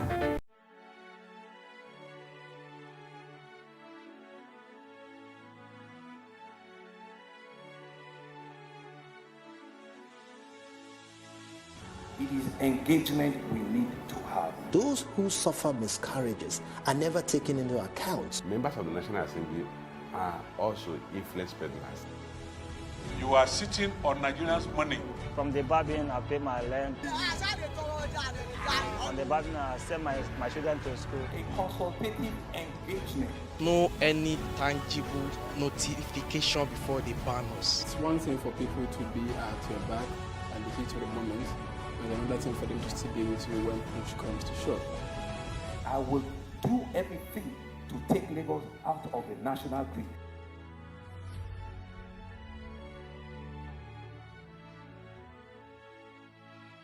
How can we have peace without justice? Plus Politics. It's not just another political conversation, it's about keeping you in the know. The relevant interviews, asking the tough questions to those that matter. Get the answers you need. Does it mean that the people who were injured, people who were shot at, those who were involved in that stampede are not going to get justice? It is unfortunate, it is sad that we have a government of deaf and dumb.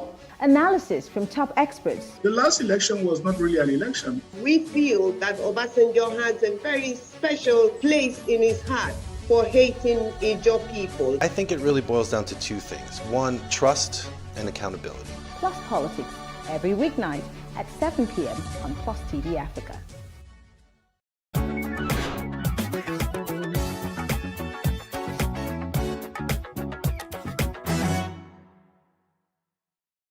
Politicizing our humanity. You see, Nigeria today has become a den of unknown gunmen. And I say that because for every new report you see now, any news, anything, you see unknown gunmen kills 20, unknown gunmen kidnaps 50. So any small thing is unknown gunmen. And the level of insecurity in the country today has risen. You know, so today we no longer ask whether our lives are, and properties are secured. We only ask who is next to be killed or kidnapped. You know, we check and we see, okay, whose family is next? Which family is going to be thrown into mourning? So right now, Nigerians are only waiting, and we're waiting and saying, whose turn is it going to be? The level of insecurity in the country has become extremely worrisome. The lapses created by government, by the inaction of government. You know, government had the opportunity to nip this insecurity in the bud. You know, when it started. You know, it started like play. It wasn't this bad. It wasn't this bad. But now, because of government's inaction, we are caught up, and it seems as if there's nothing that we can do about it again. So now it is even worse. It is worse that we as citizens are not making enough noise about the right things. We are concerned about some other things. So despite the worrisome state of our dear nation, the plague of politicizing any little thing, you know, we are quick to say, now this party they run amo, now this party they do amo, is because of this party. And so right now, we are trivializing the problems and the challenges that we are facing as a nation.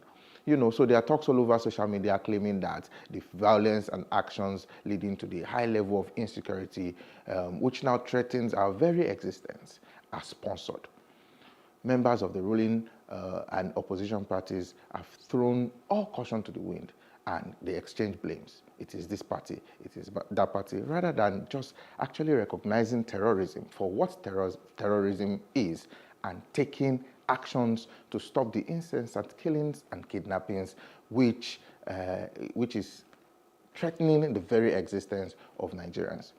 We must stand united or fall divided. We must stand united. Nigeria is at the very brink. We are at the very brink of war. You know, and I don't think we are saying this enough. I think everyone is just looking at, okay, maybe because the thing never touched me, make we just they look up, and everyone is just playing with the situation. The situation has become so dire and would worsen if we do not join voices and actions and implore the government to take decisive actions to protect the lives and properties of the people. We must educate and reorientate ourselves. We must advocate for peace and tolerance. Negative and irresponsible tribal comments, you know, it has no other thing to do than to incite violence. So it breeds this intolerance that we have for ourselves, and this tribe will say, now these people, if these people come out, we go get peace and all of those things. And then we wonder why some people are killing another tribe, and why another tribe is killing another tribe. So I feel we must be able to preach peace and preach unity, you know, if at all we want to see the end of this insurrection. I have always said this, and I think this is time to say it again. In terms of, if we're talking about security, I think the time for decentralization is now. The power that the federal government wields as far as security is concerned is too much. And it would seem that even that power now is overwhelming, such that they don't even know what to do with the power again. Assign state governments with the task of security responsibilities. Yes, at federal government level, there are some powers that you cannot just take away. But let the security apparatus in the police, security operatives that you have, let them be responsible to state governments. Let state governments take charge. Let them take charge. A governor of a particular state will not be looking at while his state is burning, and the governor is crying to federal government to come and help. So what then is the duty, and what then is the work of the state government? You know, we had mentioned earlier, but I'm just going to chip in again, that religious leaders have a role to play. You find religious leaders being totally irresponsible and reckless with the comments that they make, knowing fully well the power that you wield as a religious leader, knowing fully well the hundreds of thousands, perhaps millions of people that listen to you and take your word as law. You need to be very careful. You need to be cautious of how you urge people on, because comments that you make in ways incite violence against perhaps other religions, and then you have this religion attacking this religion. Oh, they attacked us first. Oh, they attacked us first. So I think now is the time for our religious leaders to come together and preach peace and tolerance is very important. So once again, I would say conclusively that I think we need there's never been a time to call for peace and to call for tolerance and to call for unity as now, using our voices, using our platforms to advocate for peace. Because at the end of the day, like I said, it's just turning and turning and turning, and Nigerians are just looking at who is the next person to fall victim.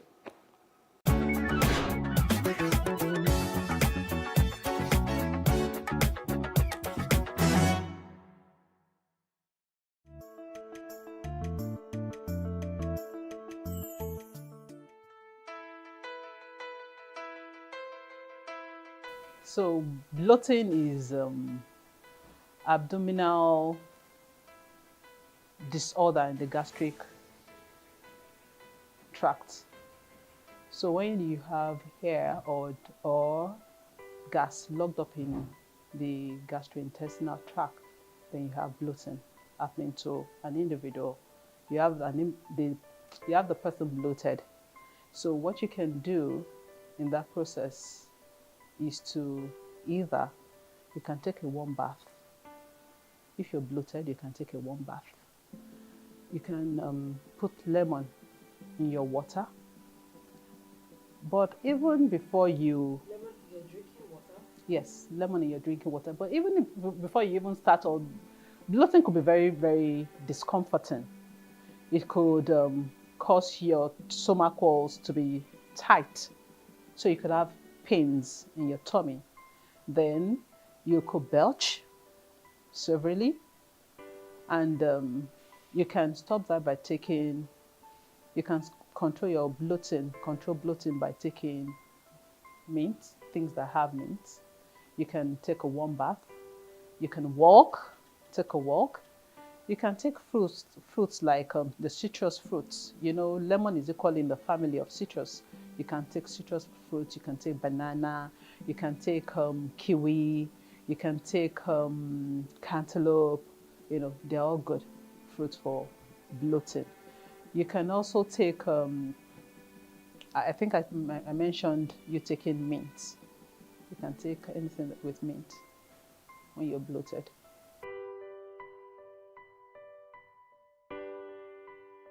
Your normal fizzy drink, our everyday fizzy drink, alcohol, you know, causes bloating. Then there's some food that have gas, more gas than the others. So example is beans. So you tend to fat when you take beans. You, at times, lactose is another thing that causes bloating. So you fat, you're very uncomfortable when you take some of these fruits, some of this food. Then the cruciferous vegetables, example of cruciferous vegetables are lettuce, cabbage, and cauliflower. They're all in the family. They equally cause bloating. However, these are fruits very good to eat for the body because they are high in fiber. So when you take things that are high in fiber, you need to know how to take them so that you're not constipated. So some veggies that causes bloating, for example, your normal lettuce can make you bloated. Cauliflower, cabbage, you know, can make you bloated. While these vegetables are very good for the body, you need to know how to eat them in small portions. Like they always say, too much of everything is bad. So you take everything in little quantities. They are high in fiber. So you don't just concentrate on food that are very high in fiber and you say you're on a diet. No, that's not how it works. So you take a bit of fiber, you take a bit of protein, you take a bit of carbs, everything together, and you have a very good diet. When you eat too much, eating too much can cause bloating. Drinking too much. Really? You know when you're taking water and you're taking it with straw, at times you take it in with some air, so you can be bloated like that.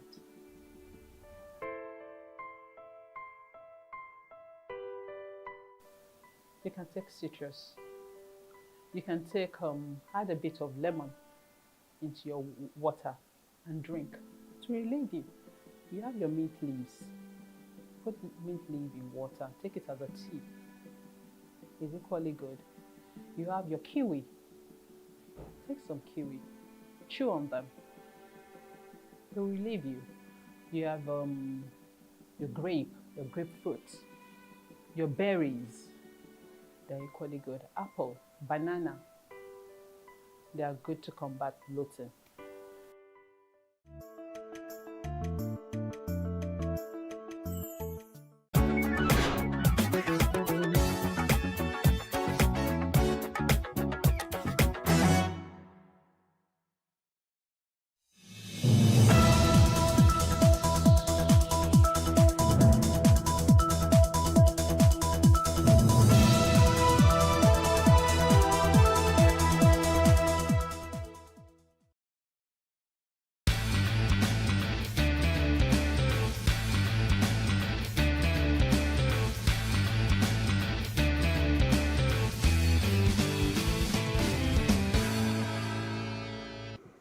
It's another beautiful day, and it's a pleasure to be back again for another exciting show.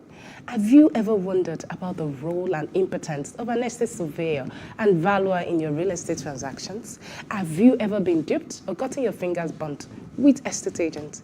These and many more questions will be answered today as I have an amiable gentleman who is a core professional in the art and science of estate survey and valuation to engage in the conversation with us on the expert segment. And don't forget, we have other exciting segments on the show to provide you with trends and tips to put you on the top of your game in all your real estate transactions. My name is Olamide Onifade, and I will be back shortly.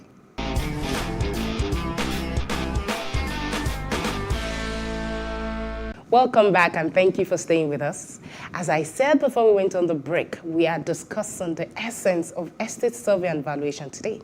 And to join me in this discussion is Mr. Osato Osawaye, a fellow of the Nigerian Institute of Estate Surveyors and Valuers. He is the past chairman of the Faculty of Plant and Equipment, Nigerian Institute of Surveyors and Valuers. He has worked with various companies ranging from Knight Frank and Rutley to Odudu and Associates and Sultan Nigeria Limited. Presently, he is the founder of Osato Osawaye & Co. and also the team lead of Barra Builder Services Limited. Thank you, Mr. Osawaye, for sharing your time with us this evening. Thank you for having me. Okay, so let's just jump right in. Who are estate surveyors and valuers? Because prior to when we were discussing earlier to the show, you were telling me estate agents is different from estate valuers and surveyors. Sorry, estate surveyors and valuers. So what's the difference? Well, an estate surveyor and valuer is somebody that has gone through some form of formal training in a university or a polytechnic anywhere in the world, and that has gone through some form of certification by the Nigerian Institution of Estate Surveyors and Valuers that is licensed to practice in Nigeria as an estate surveyor and valuer. You need a formal training in an educational institution. You need to have been under tutelage in an estate surveying firm, and you need to have passed some professional examination by the Nigerian Institution of Estate Surveyors and Valuers, and you will now be licensed by the Estate Surveyors and Valuers Registration Board of Nigeria, an organ of the federal government that licenses all estate surveyors and valuers to practice in the federation called Nigeria. So that is an estate surveyor and valuer. If you have gone through all this gamut, then you can claim to be an estate surveyor and valuer. So why is the entry level into your profession? Permit me, I stand to be corrected. Why is it so fluid? Anybody can stand up and tell me I'm an estate agent. Well, estate agency is not our profession. Really? We are estate surveyors and valuers. Estate agency is one of the things that an estate surveyor and valuer can do or does. Estate agency just means the buying and selling of anything called estate. Okay, so it is normal or it's legal for estate agents, you know, the school dropouts, even lawyers, a lot of people who have anything to do with local, with real estate, they tell you I'm an agent and all that. So is it absolutely legal for them to conduct that business? If he's doing a legal business, if he's not, if he's selling anything that is legally allowed to be sold under the laws of the land, then he can be an estate agent, so long as you're not involved in anything illegality. So where does the quackery come in? A quack is somebody that is portraying himself as something that he or she is not. You're a quack doctor if you are not trained to be a medical practitioner. You're a quack estate surveyor and valuer if you are not certified by the Estate Surveyors and Valuers Registration Board of Nigeria and licensed by the Nigerian Institution of Estate Surveyors and Valuers to practice in Nigeria. So let me just summarize thus. If you come into the country with a certificate from the UK, maybe you have RICS, Royal Institute of Chartered Surveyors, and you come into Nigeria and you're not registered to practice under Nigerian Institution of Estate Surveyors and Valuers or the SVABON, you are a quack. Oh, okay. Is that clear enough? Okay, very clear. Yeah. So why would I take the services of an estate surveyor and valuer over the services of an estate agent? It depends on the value you have placed on your asset. It's like asking me, why should I go to the pharmacy to get dispensed for drugs when I'm having an ailment, or go to a doctor? If you value your life or you value your person, you will seek medical help from a medical practitioner. If you value your asset, if your asset is worth its salt, you will seek professional advisory from a registered estate surveyor and valuer. If you don't value your asset, you can go to anybody and you will get any kind of service. So what is surveying? What is valuation? Where does it come in? We are estate surveyors. A survey just means to appraise or to view something. Let's use the word view. Survey this car, view the car, value this car, put monetary value on that car. So we are estate surveyors. We can do what is called estate survey. We come to your property, we look at it, we say, look, your property is in need of renovation. The floors are giving way, the roof is due for upgrade, there are cracks on your wall. That is an estate survey. Then we now go to the next level. Your property is worth X naira. That is an estate value. Okay. Is that clear enough? Very clear. So at what point should I be engaging the services of an estate surveyor in a property transaction? It depends on what you mean by a property. Are you buying a property or selling? Okay, let me be clearer. Okay, if, say, for instance, I want to buy, when should I engage the services of an estate surveyor? Well, for my own practice and my own experience, if you're better off talking to an estate surveyor and valuer from when you even conceive the idea of wanting to buy a property. That valuer or surveyor will be able to advise you on the best place to put your hard-earned money. You may not be informed enough to know where you will get optimal return from your investment. These days of scarcity of funds and the opportunity cost of your 100 million, you need to know where to invest it, that you will get the highest yield, that is the word, and get the highest returns for your kobo of investment. So that's you need to essentially talk to the us early. viability. Okay, Yes. the viability of this. Okay. So hold your thoughts. We're due for a short break. We'll be back shortly. Please stay with us. We'll be back shortly.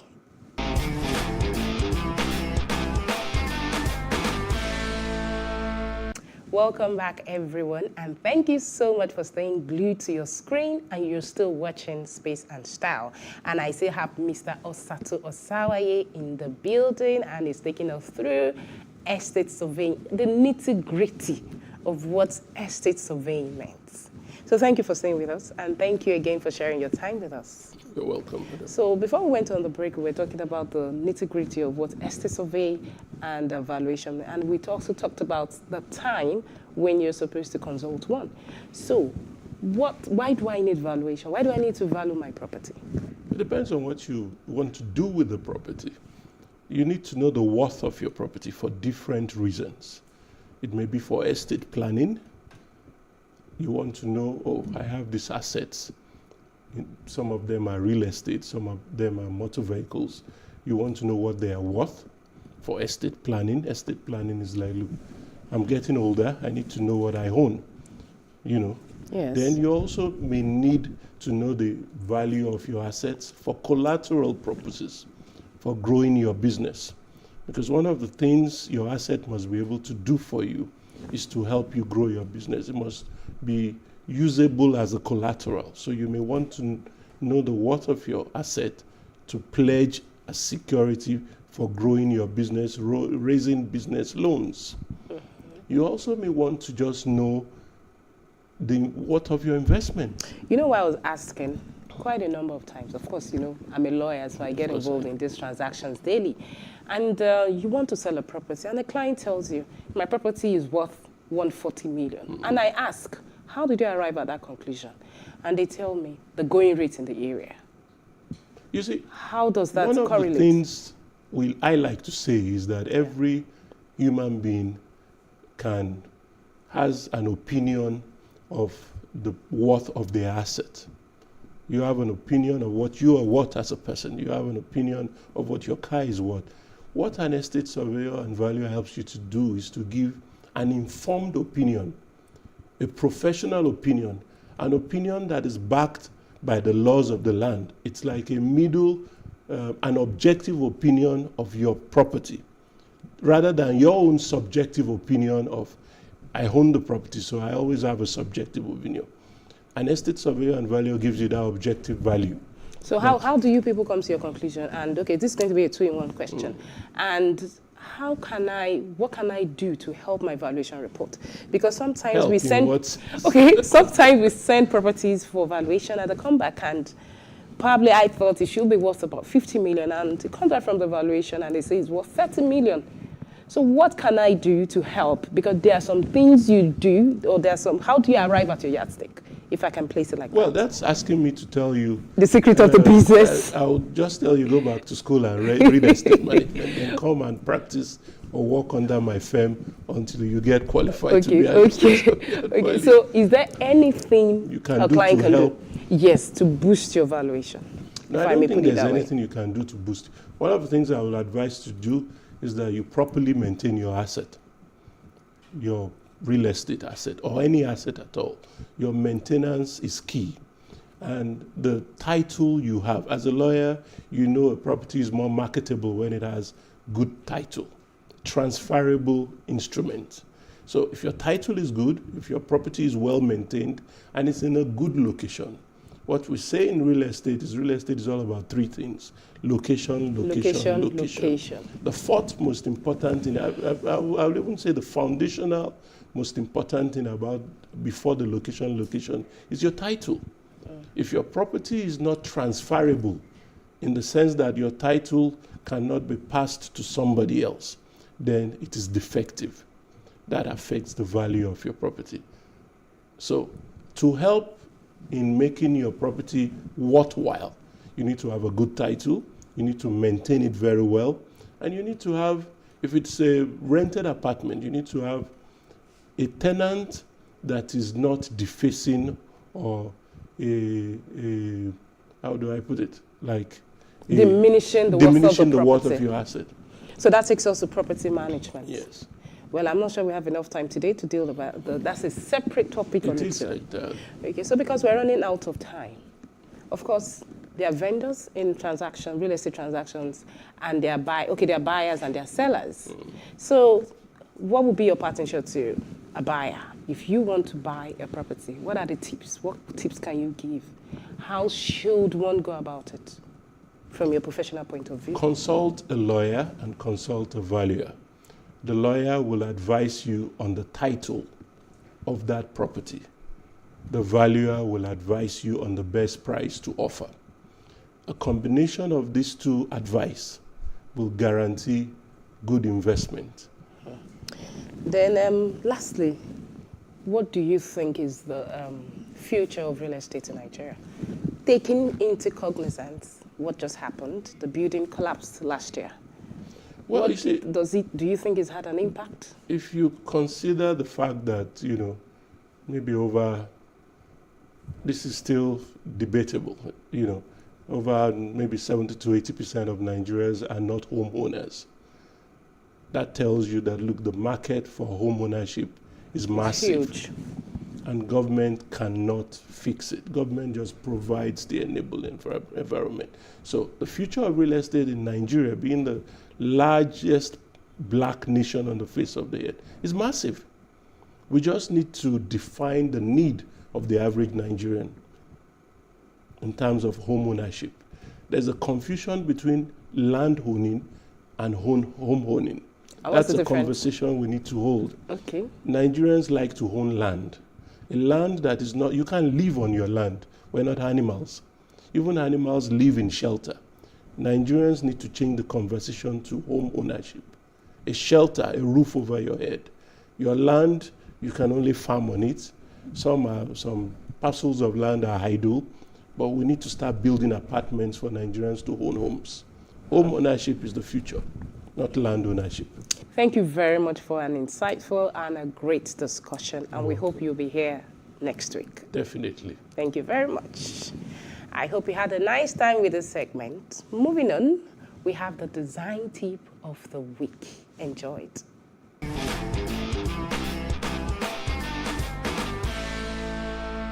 My name is Dr. Morenike Basharu, CEO and Creative Director at Deria Options Limited, an interior design firm. So today we're going to talk about how to make a space look luxurious and without breaking a bank. All right, so I guess today we're going to talk about just tips on how to do that. So the first thing I want to talk about is the use of colors. So what are the luxurious colors? So we're going to talk about colors like white, grays, and most importantly, metallic colors.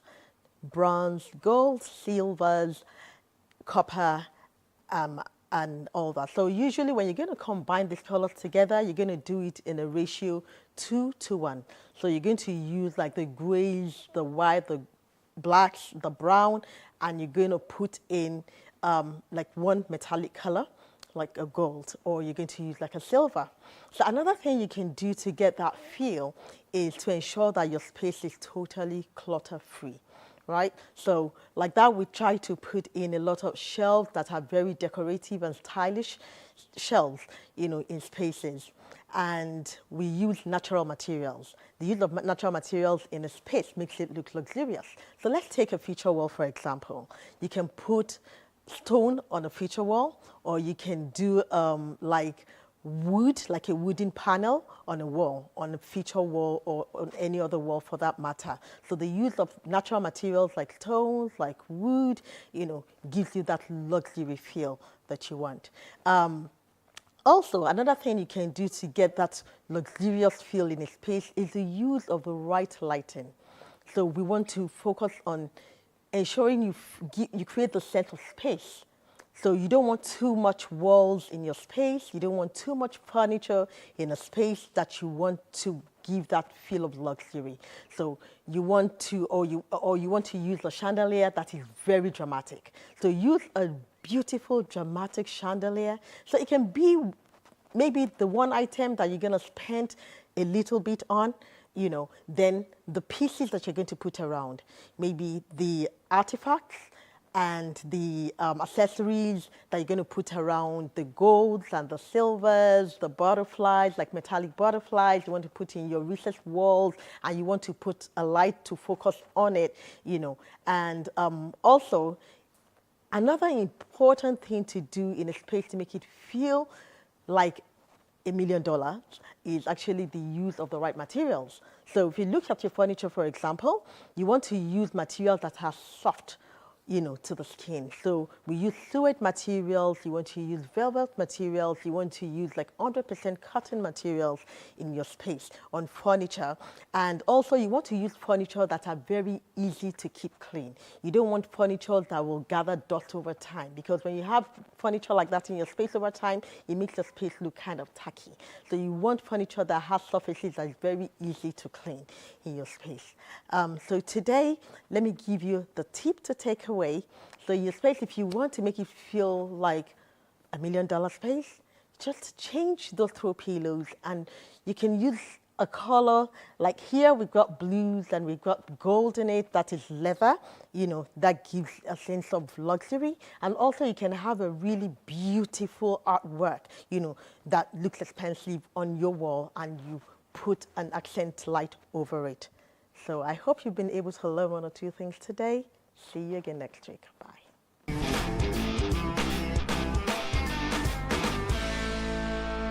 And lastly on the show is the artisan spot.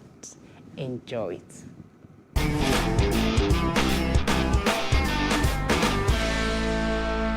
Majority of these boards are imported because they are not made in Nigeria.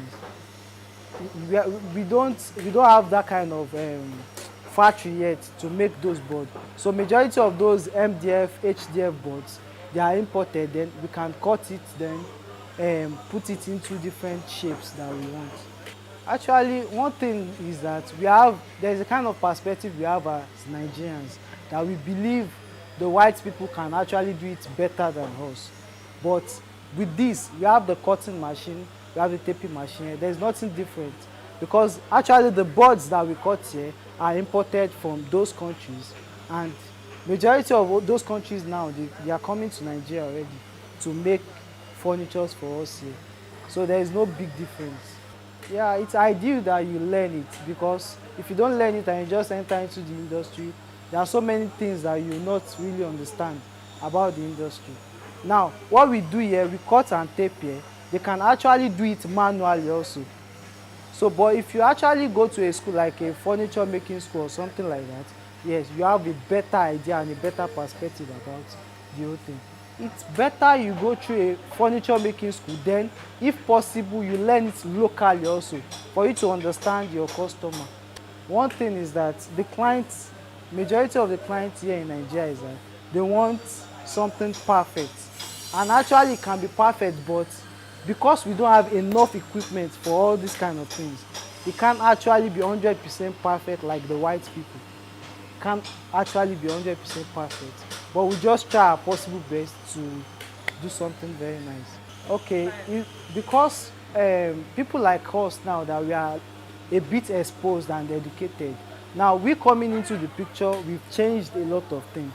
We know how we deal with artisans, because if a client go and meet an artisan directly, the way artisan is going to charge them is different, and because one thing about them is that they just want the money. Give them the money, some of them will just spend the money and not make it. But we are like the intermediary between the artisan and the client. We as a furniture company that is more exposed, what we do is that we know how we deal with them. So when we give them work, we know the best time, like the duration that they can actually do the work. So, and with the fact that we have a machine here, it's faster and it's neater. So this is it's called the panel saw machine. They use it in cutting boards, MDF, HDF, and particle board. Any kind of board, sharp. So this is the cutting machine. So you can actually run it for you to see how it's done. You can see that it's neater and it's faster. With that, you've cut it. Space and style. We have come to the end of the show this week. I am Olamide Annie. Thanks so much for watching. Until next time, this is Space and Style.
I bet your eyes and ears are thrilled with music videos coming from Nigerian artists.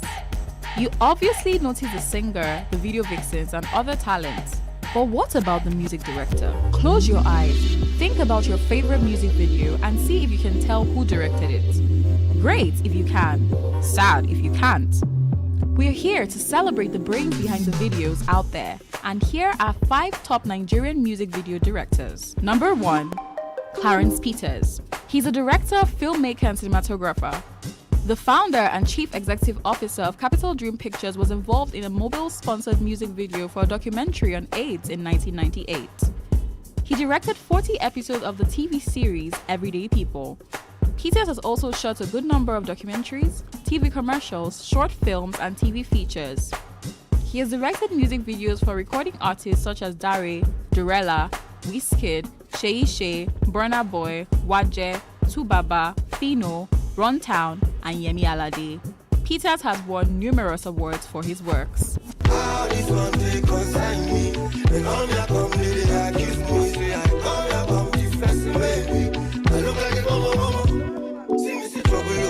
Number 2.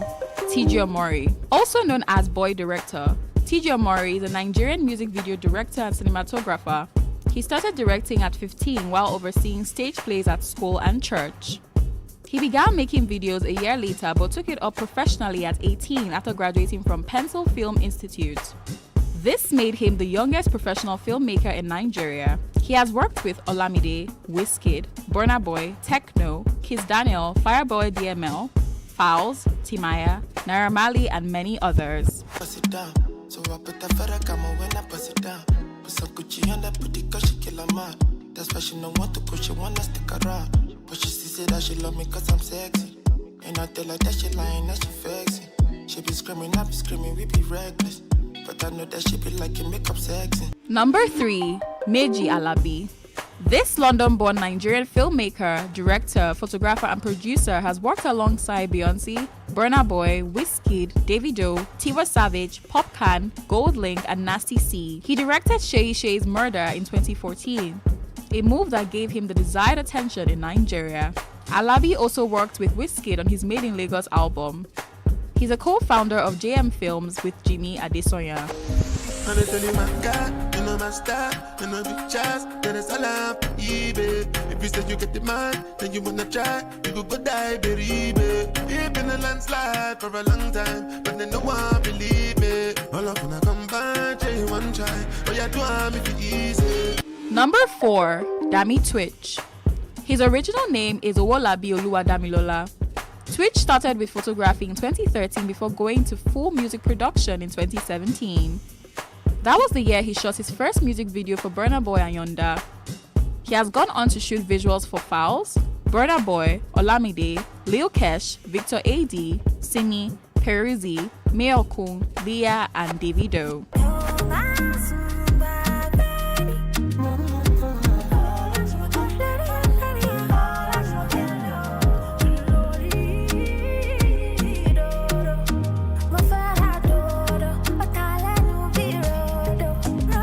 Number 5.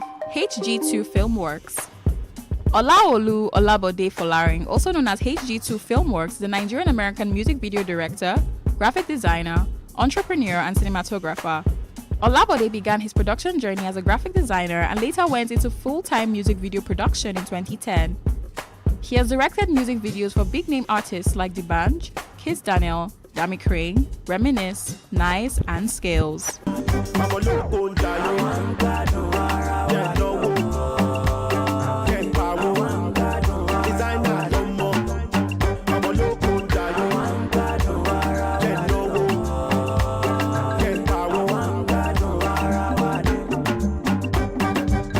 You will agree with me that these directors bend over backwards to churn out massive videos for our entertainment. And such, they deserve more than enough accolades for their contributions. So whenever you watch your favorite artist videos, always remember the men behind the scene.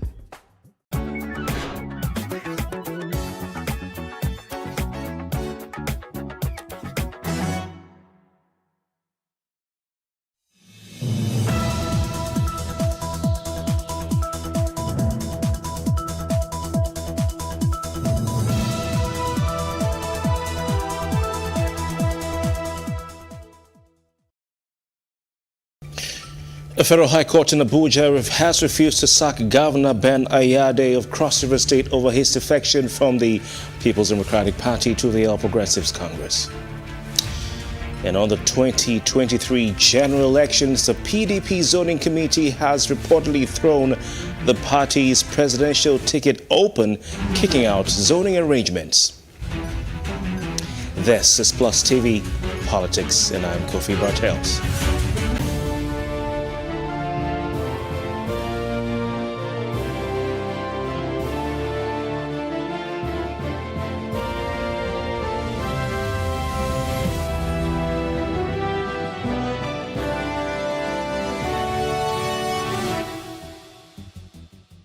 Once again, welcome to Plus Politics. The Federal High Court in Abuja yesterday declined to declare vacant the governorship seat of Governor Benedict Ayade over his defection from the People's Democratic Party to the All Progressives Congress, APC.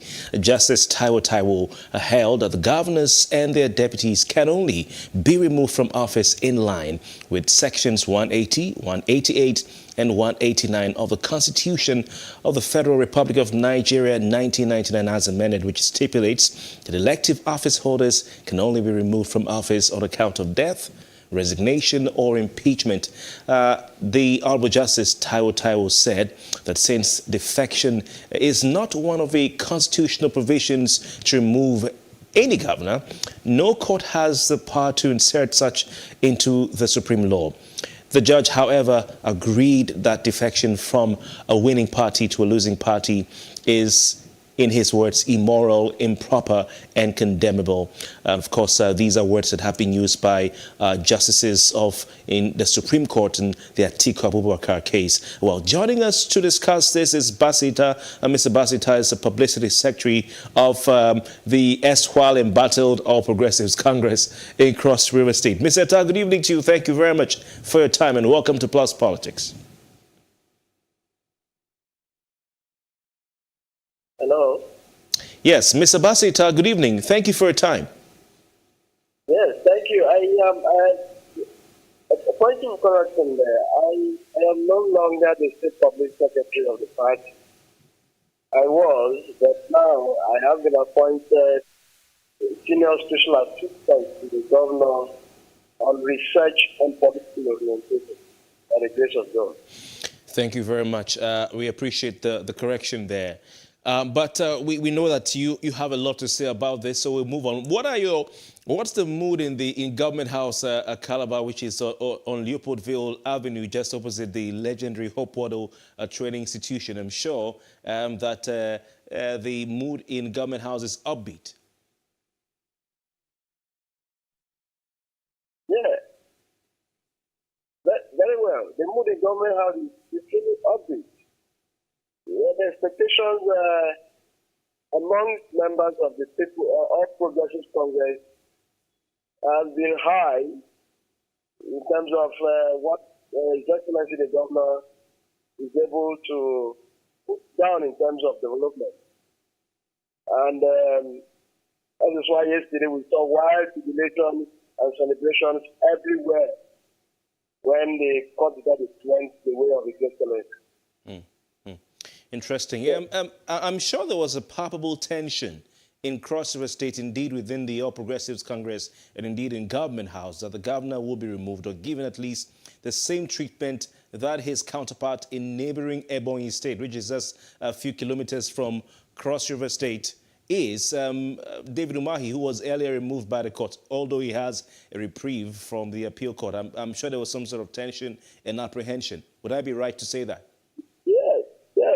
Quite normal. There was a weave of apprehension, particularly amongst members of the All Progressive Congress in Cross River State, and also in reference to what happened in the case of His Excellency Governor David Umahi of Ebonyi State. You know, there was tension, there was apprehension. A lot of people had thought that the embarrassment method on Umahi will also come the way of His Excellency Governor Ayade. There has God may wish, and of course, as the right of His Excellency, was found to have prevailed. That tension died down and gave way for the wide relation and celebration I talked about earlier.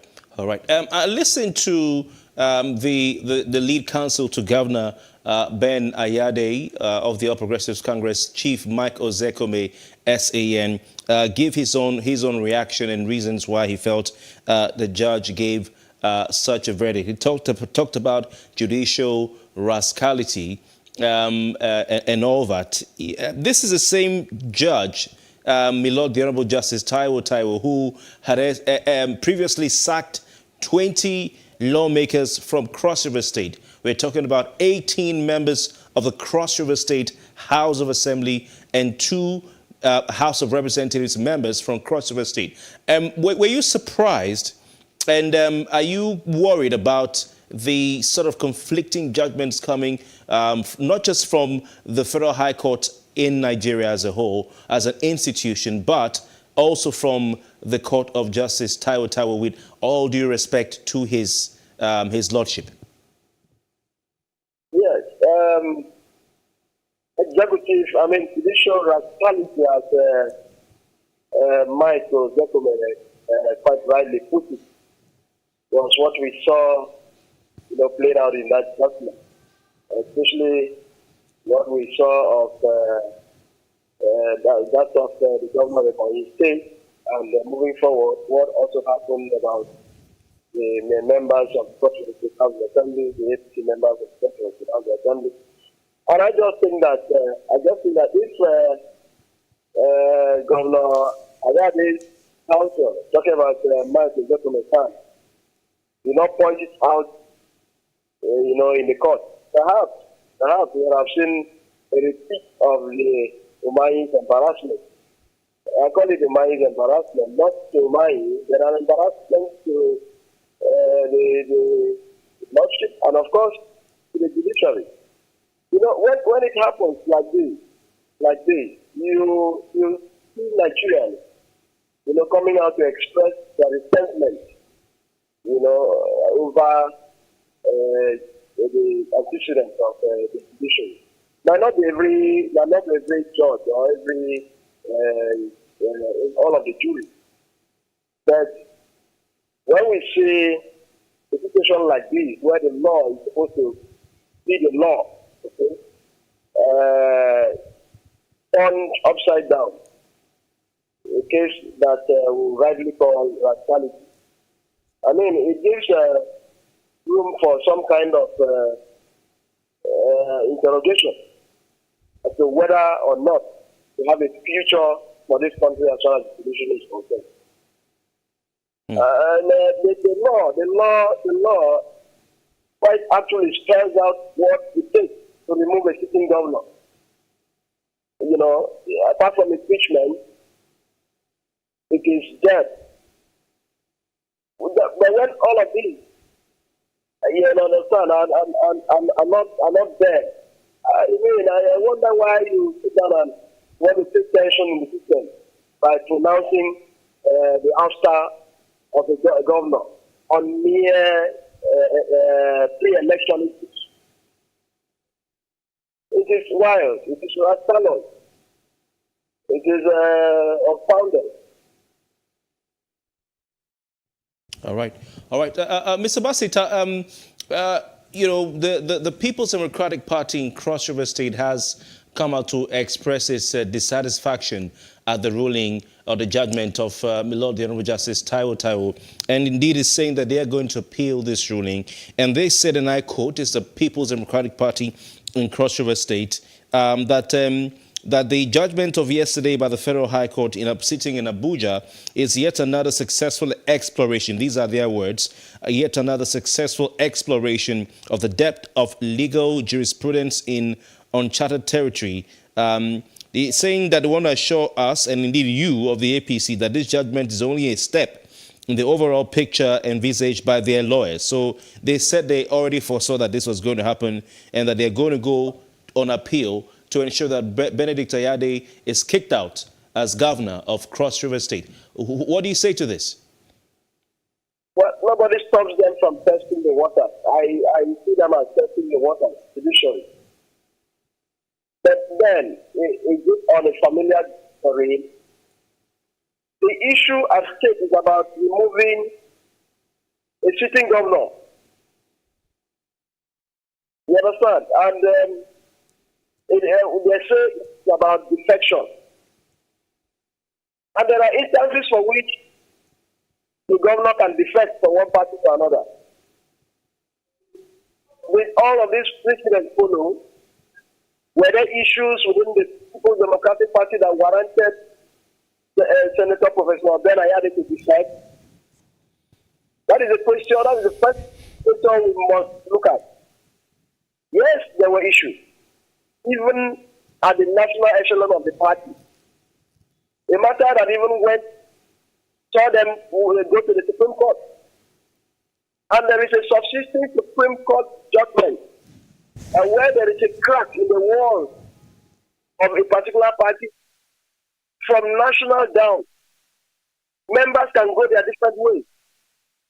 That actually happened. And that necessitated His Excellency's defection from the PDP to the APC. So I am seeing that the PDP just wants to test the water. Yeah, they have the right, they have the power to test the water. You understand? But then, how does it fare in our democracy? How does it help to deepen our democracy? Go to the Supreme Court, we'll only be wasting the time of the court. You know, without prejudice to what the Supreme Court will hold as verdict, I can beat my chest and say that the APC, the PDP, has not, going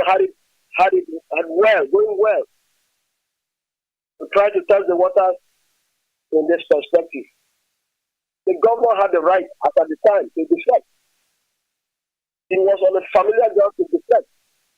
There were cracks in the walls of the PDP, and that necessitated or warranted his defection from the PDP to the APC.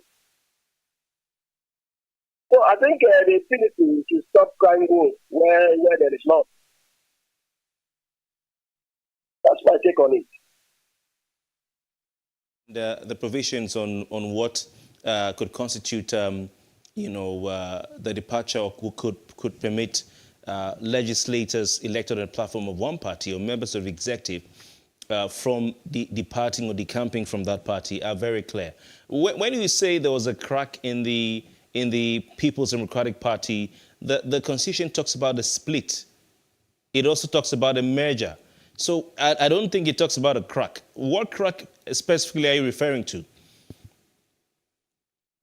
Yeah, when you talk about crime, we talk about crisis. A situation where the administration of the party is put in jeopardy because of the tendencies that arise. That is exactly what happened with the PDP.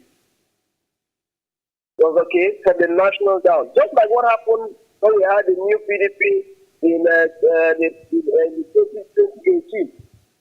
I saw people moving, people like Minister Amechi and the rest who moved and formed the new PDP. That is exactly what happened in the last 1 year or so. You know, there was such a disjointed group of a disjointed structure that wouldn't allow well-meaning politicians, people who want their political destiny fulfilled, to remain in the PDP. And so for His Excellency, who thought that it was not about the PDP, but it was about the well-being of the Cross-River people.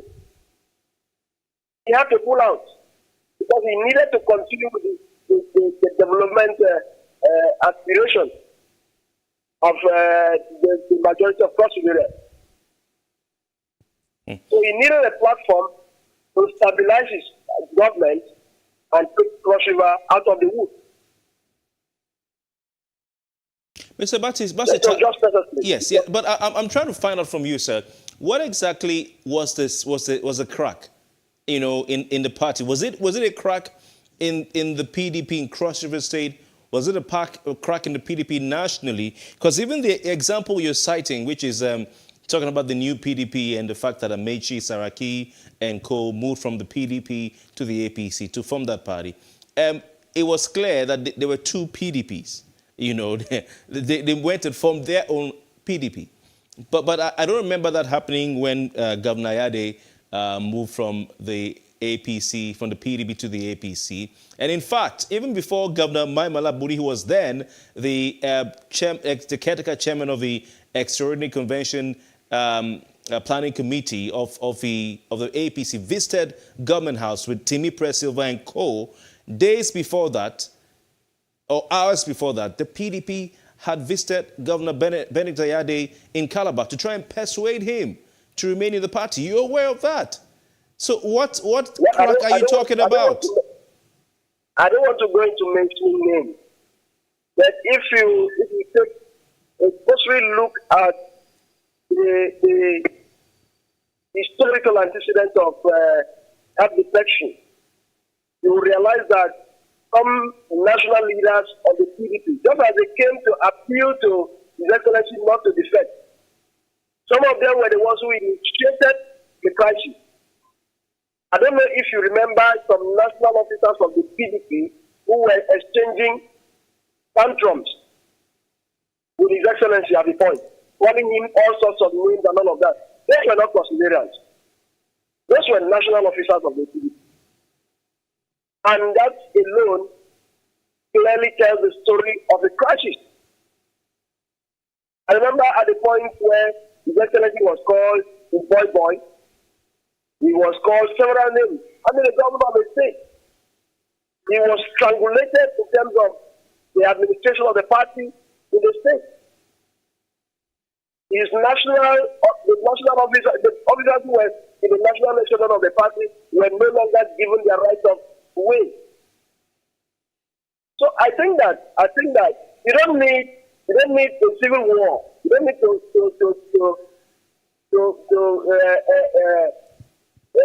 become a full-blown civil war before you call it a crack in the national echelon.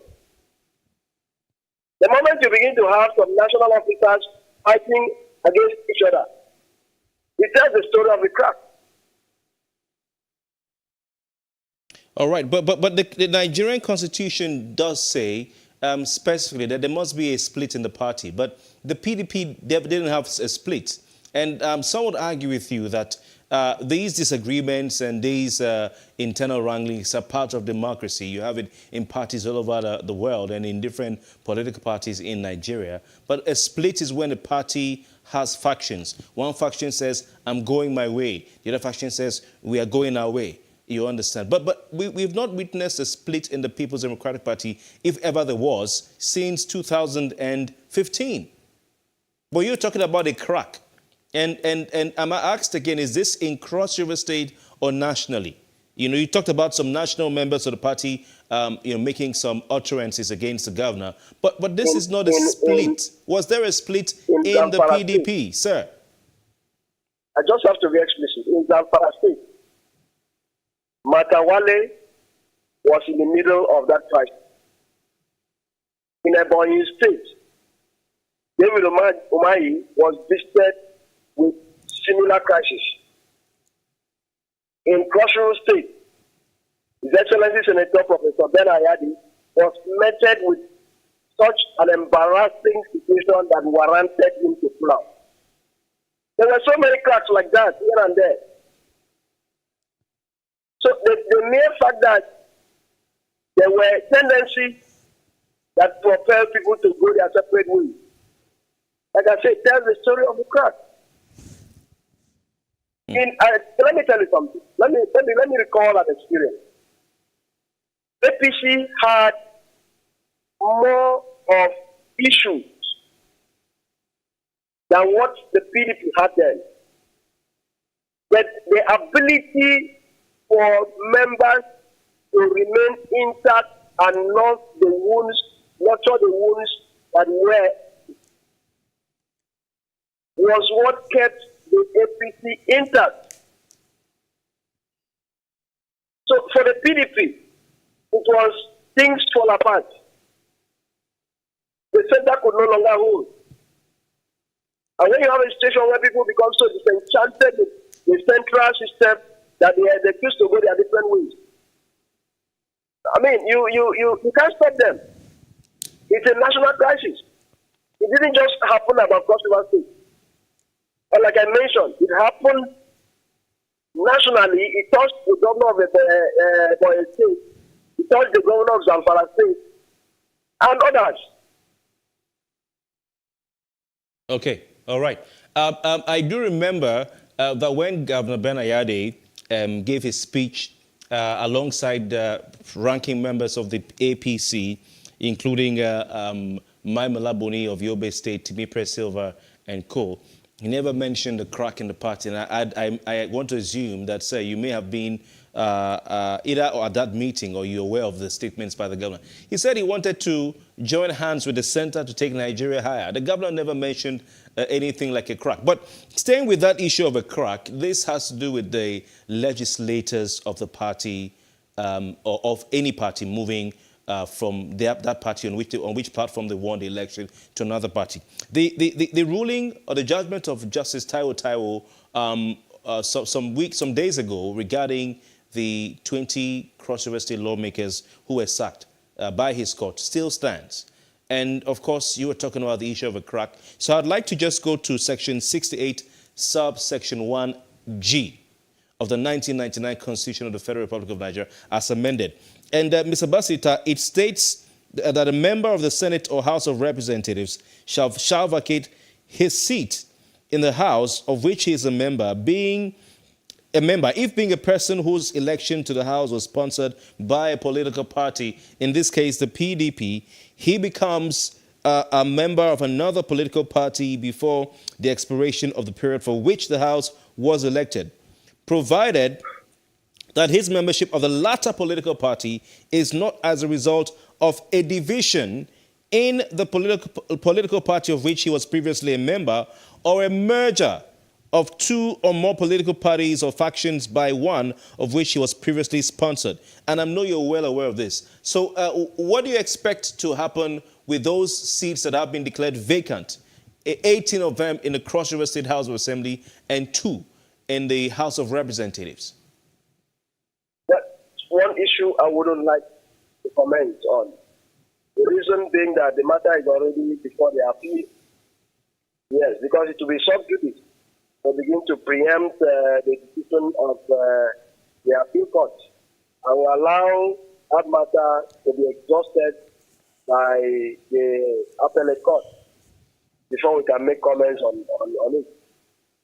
Yes, because whatever comments I may make now may stand to jeopardize or make the chances of the lawmakers. So I don't want to be caught in that way. Yes, I will allow the appellate court to judge itself in respect of handling that matter. All right, Mr. Basita, Governor Ben Ayade has been accused of applying underhand tactics in dealing with the situation of the 20 lawmakers, particularly those of the Cross River House of Assembly, which is not far from Government House, by unleashing fully armed policemen to surround and block access to the House of Assembly at a time when, judicial activity or legislative activity is of very, very great importance. What do you say to this? The chief security officer of the state, I think it is his responsibility to make sure that when we have tension, when we have cases of apprehension and security breaches, he steps in to make sure he douses such tension. I remember when the issue of the judgment came up, there were tensions here and there, and it was noticed that there was going to be breakdown of law and order. I mean, at that point, you won't wait for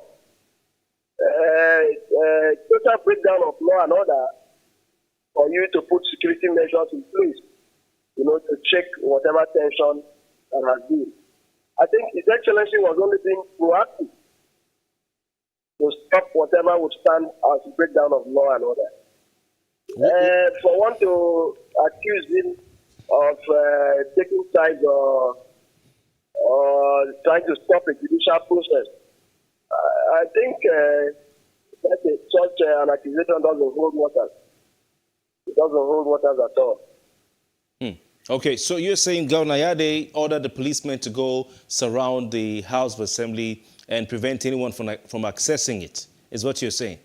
No.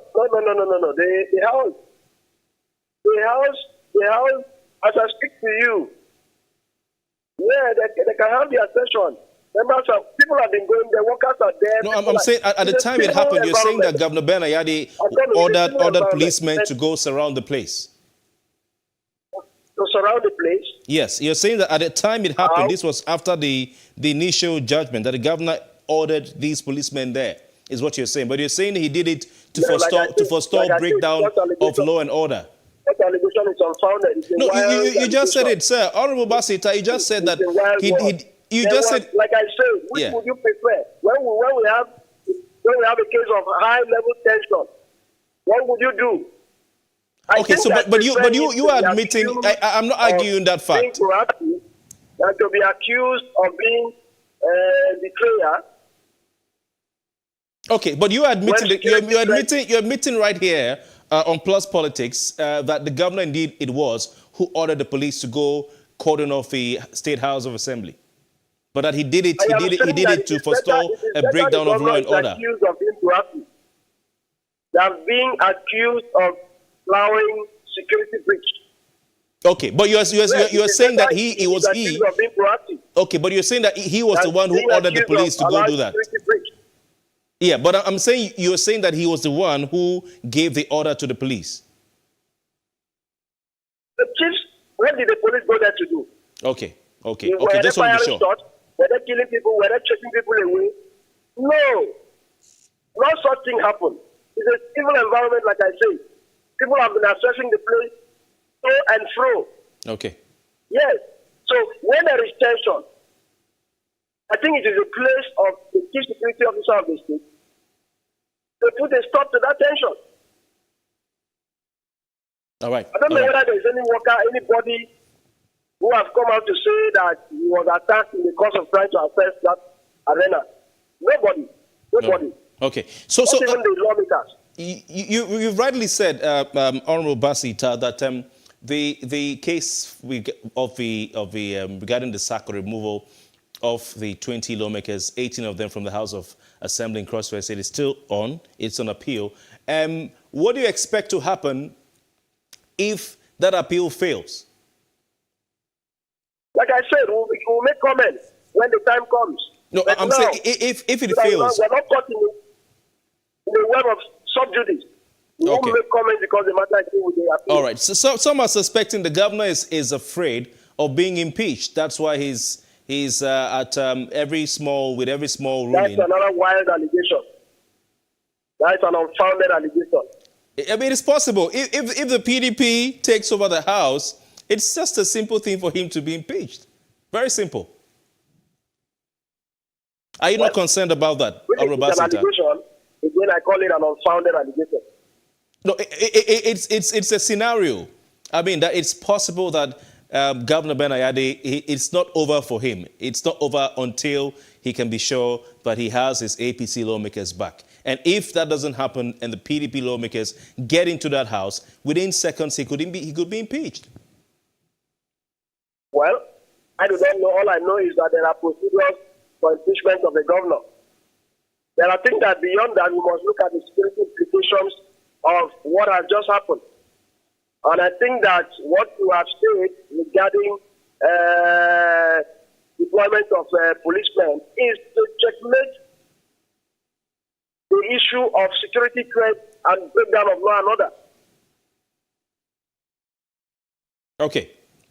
Mr. Basita, before we go, what are your thoughts on, because it seems a majority of Nigerians, from my observation, are against politicians occupying elective offices, moving from the party on whose platform they won the election to another party, they feel that they're stealing the mandate the people gave to the party that won the election. Do you think that the Nigerian constitution should be amended to ensure that any governor who moves from a party on whose platform he or she won an election to another party should consider himself out of office? Do you think that that should be an amendment brought to the Nigerian constitution? First and foremost, let's look at our democracy. Is our democracy deepened enough to allow people politics of ideology?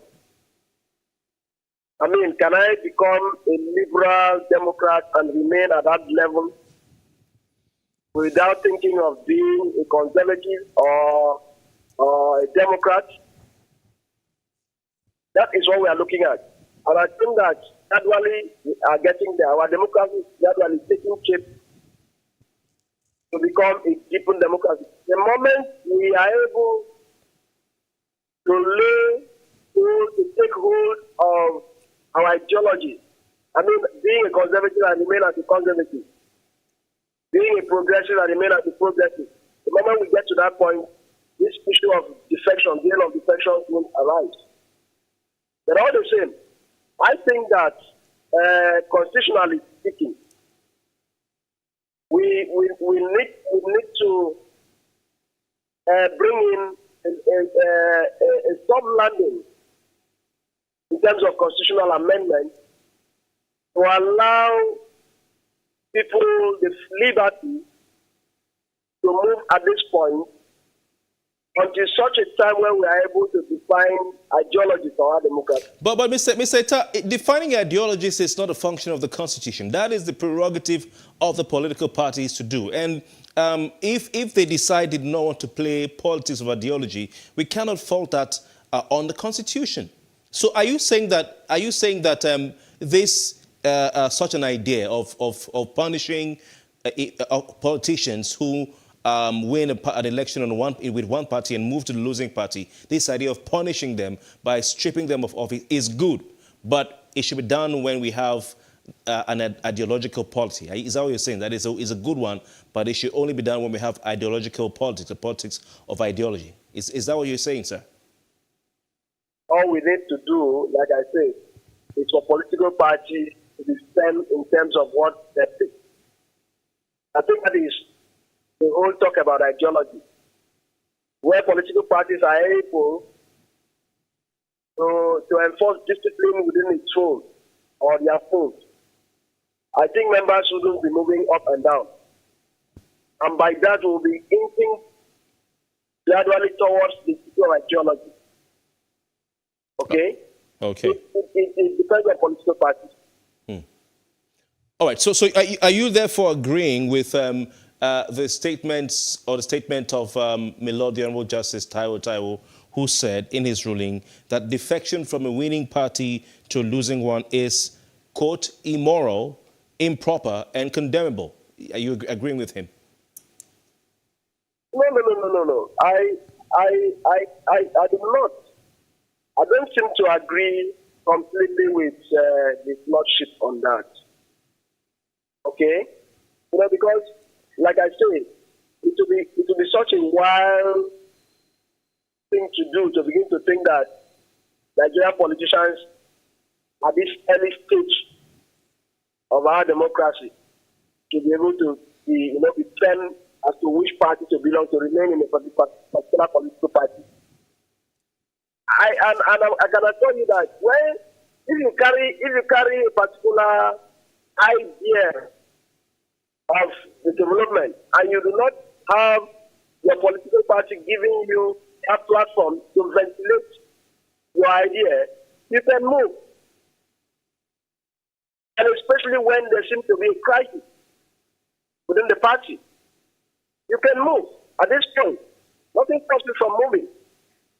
But I am saying that if political parties are able to enforce discipline, okay, and get their acts together, lessen the level of crisis within their fold, they will be able to keep an army of followers and supporters and members. All right.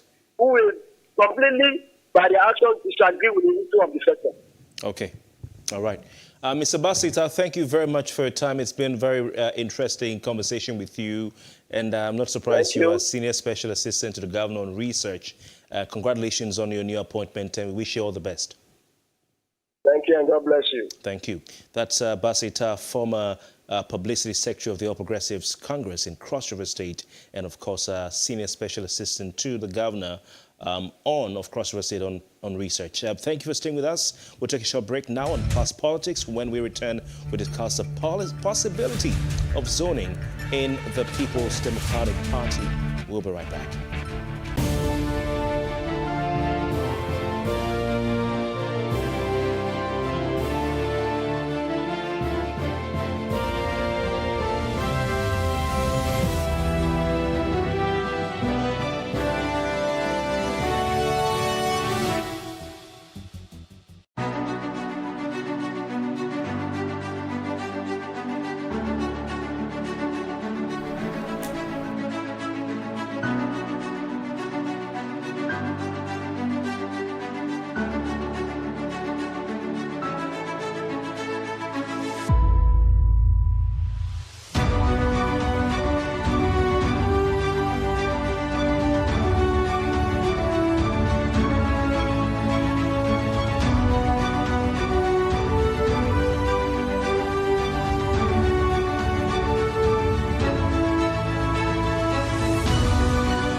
Is it for upcoming artists to blow in Nigeria?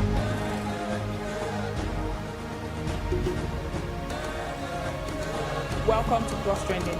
I am Bookie November, your host, saying thank you for joining us on today's episode. Welcome back. It's tea time on PlusTvAfrica. Practice makes perfect. I'm not perfect yet, but I'm a lot better than I used to be. He's a king. He's entitled to marry 100 if he wants to.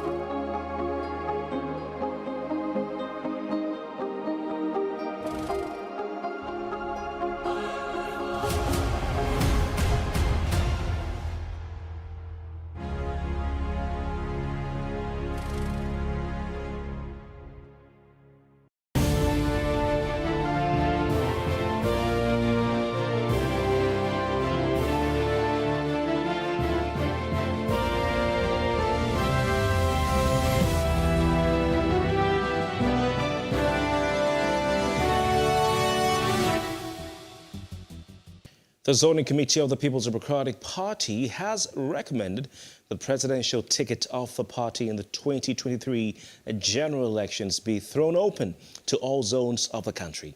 The decision to throw open the ticket was part of the resolutions it reportedly made during its meeting in Abuja on Tuesday. Now, if this recommendation is adopted by the National Executive Committee of the party, aspirants from any of the 6 geopolitical zones in the country could run for any of the elective positions, including the position of presidential flag bearer of the party. Now, this is against calls and expectations that the party should zone its presidential ticket to the south of Nigeria ahead of the 2023 general elections. The zoning panel, chaired by Benue State Governor Samuel Ortom, reportedly cited the exigency of time as its reason for throwing open the ticket to all its interested aspirants.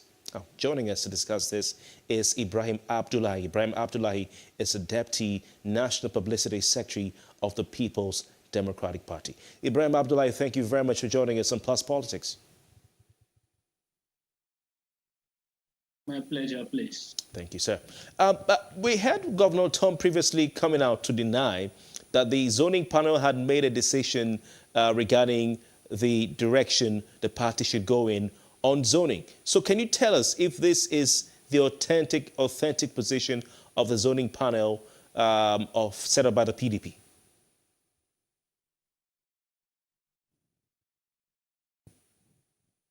Well, what is to our knowledge is that the panel, after a number of sittings, have come up with a conclusion as to allow the entire country, made up of the South and the North, to try for the presidency. We have come up with this decision, or the committee came up with this decision, sequel to the realization that to broaden the democratic experiment, to allow for the expression of the freedoms that every politician aspiring for that office is entitled to, and to strengthen the spirit of democracy, as it were. Let wisdom prevail on PDP to allow the entire country to try across the South and the North. The politicians aspiring for the presidency could throw their heart in the ring. Let the best man for the job pick it. And that's where we are now. Do you expect the National Executive Committee of the party to ratify the choice or the decision, or recommendation, if you will, of the Autumn panel? Well, in the light of the circumstance, I foresee that happening. But I don't.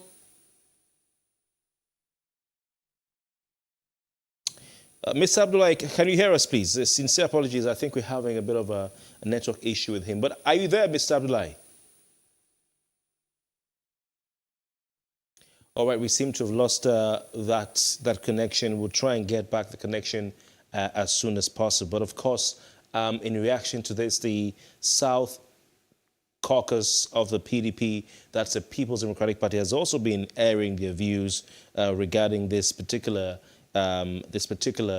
decision by the Autumn panel. Don't forget that it was at the Benue State Government House in Makurdi where one of the bulwarks of the People's Democratic Party, who himself is from the southern part of the country, he is a governor of Rivers State, Nyesom Wike, had declared his intention to run for the office of President of the Federal Republic of Nigeria on the platform, of course, of the People's Democratic Party. So, not a few eyebrows were raised that Wike had made his announcement in the sitting room of Samuel Otom, who was at the head of his zoning panel of the party, and some accusations went his way.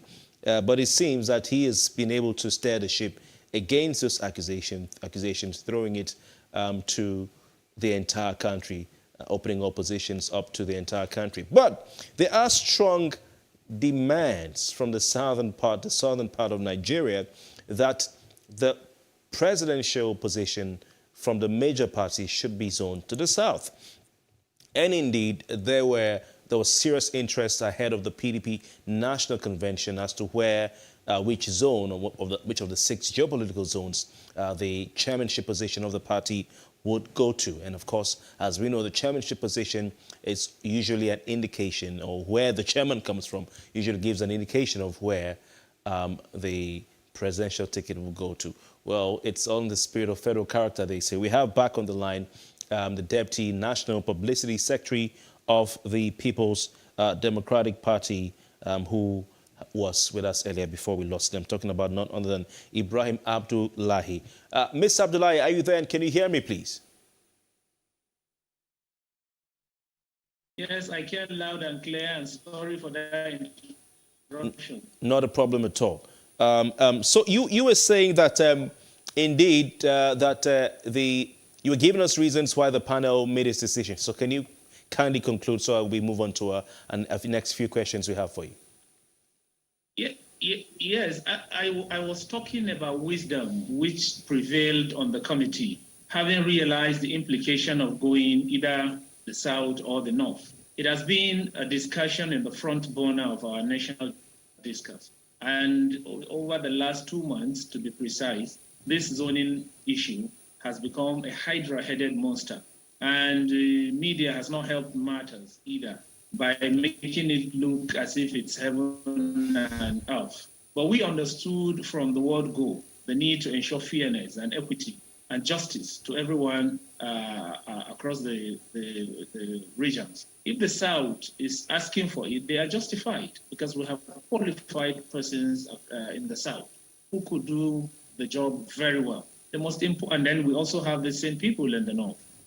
The most important thing for the PDP going forward is to ensure that power is retrieved from this army of occupation. These people who have on the land, people who have no program, no ideology, no value whatsoever for human life. The major concern of the PDP now is to ensure that it takes back control of the levers of power and to reduce the sufferings of Nigerians to a minimum, level that is bearable. And then to also look at ensuring their security and guaranteeing their livelihood.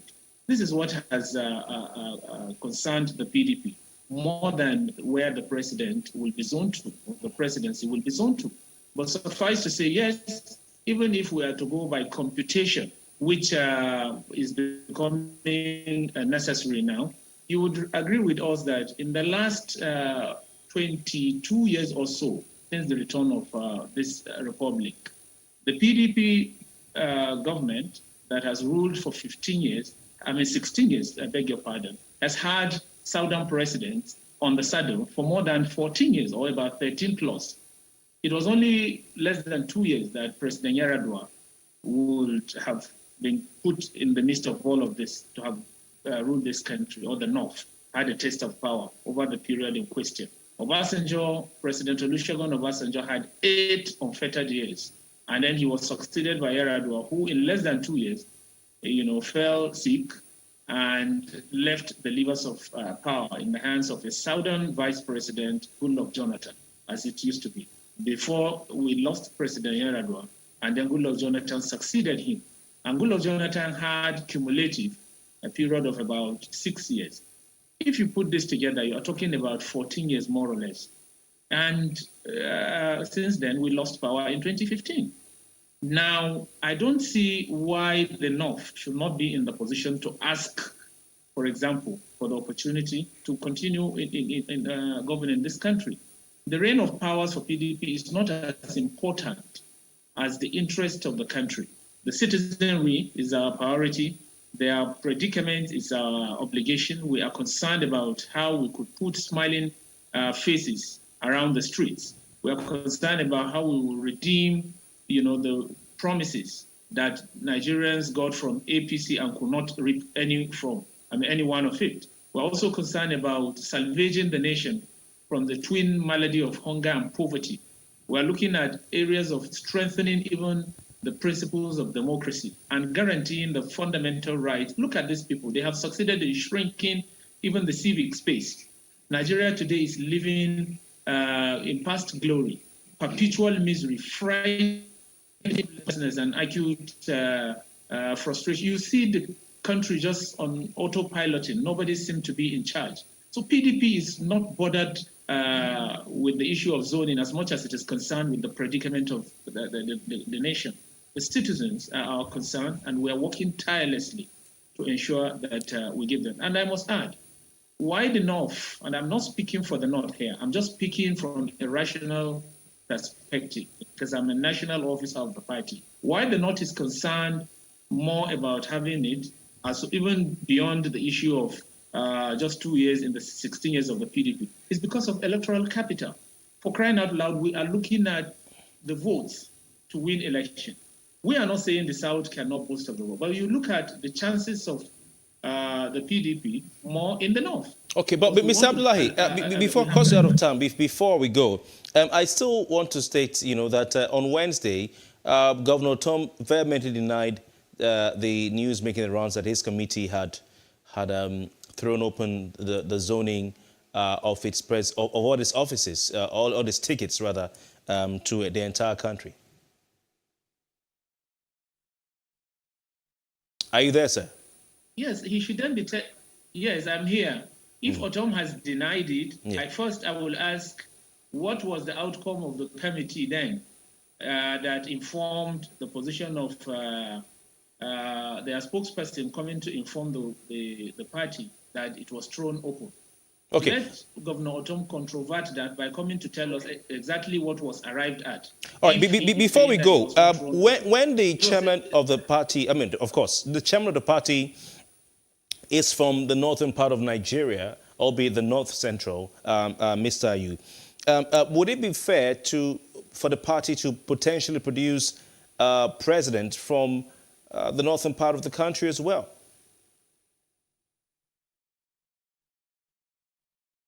Are you there, sir? If I got that question correctly, which I'm not sure I did, but yes, I'm here. Okay, I'm saying, bearing in mind the fact that Ayu, the chairman of the PDP, is from the northern part of Nigeria, albeit the north central geopolitical zone, will it be fair and in adherence to the zoning principle of the PDP that is in its constitution for the party to potentially produce a presidential candidate and a president also from the northern part of Nigeria? Yes, I don't see anything wrong in that if it will translate to electoral victory for the PDP.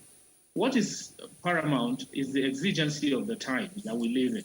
We're more concerned about looking at the chances of winning election, even if the zoning is contained in our constitution. In any case, it was only a gentleman agreement that was reached in the beginning.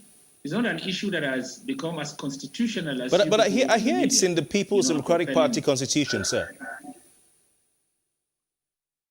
Yes, it is in the framework of the PDP's extant route for that zoning to be observed.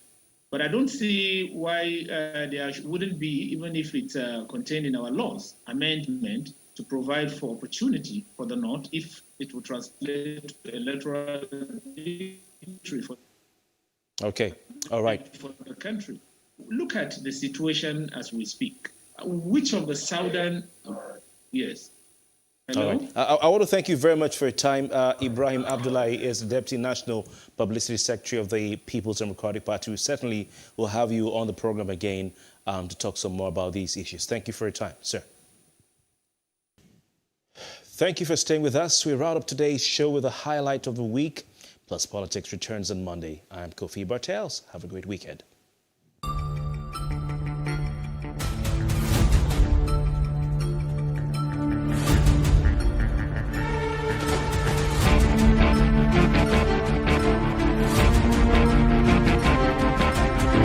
Everybody wants new Nigeria. Nobody wants to continue with this rusted system that is not working for anybody except those who are in government and their cronies and people around them. And when we go to the New Nigeria People's Party, we are happy with the New Nigeria and we are happy with New Nigeria People's Party.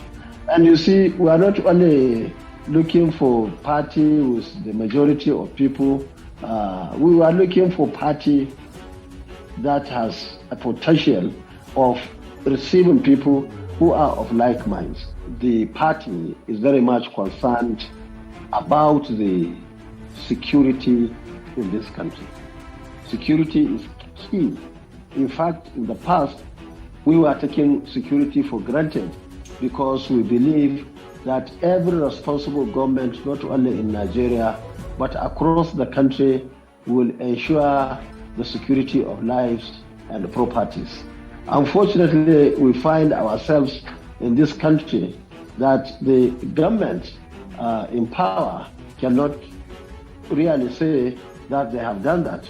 We have seen what happened just recently from here to Kaduna, where the train was attacked. So many people were killed, some were being injured. Many people were being taken into the bush. As we are speaking now, they are there with the bandits. Only God knows what is happening to them. We have seen young men and women, especially the young doctor that we have seen being killed, and we have seen the dead body and so on. It's very unfortunate. And we are not after the statistics of who was killed, who was not killed. What we are interested in is for the government to go and fish out those bandits and terrorists that are killing innocent Nigerians. Yes, I was trying to harp on these assurances that these people came up with. They went every corner, every nook, assuring Nigerians that they were the only ones with the capacity. And the person of Mr. President is the best thing after Jesus Christ that will happen to Nigeria. And all Nigeria needed to have all its problems fixed was to get that man in power. Today, even his own party patrons, like we have listened recently from Governor El-Rufai, Rotimi Amechi, and very many who have come sincerely to admit that there's failure in administration, that there is gross incapacity. But it didn't take us that long for us to know. The first 3 months, in fact, before he resumed office, we knew that they were foisting on Nigeria a person who is devoid of integrity. You see, it is easier for a court to say IPOB is a terrorist group because it is an association that is defined by objectives, and there are leadership, there are structure. You can easily define them as a group. So when you now classify such an organization, then anyone that associates with that organization can be said to be either be a member or aid in affecting the advancement of such cause. Now, these guys are not structured. They don't go about under any name. They are just a bunch of criminals belonging to different camps and different groups that are operating under no name. Unlike JJN, that's the Jamaatul Nasrul Islamic, whatever, that's the Boko Haram, and ISIS in the Islamic West African province. Those are groups that are defined by name and objectives.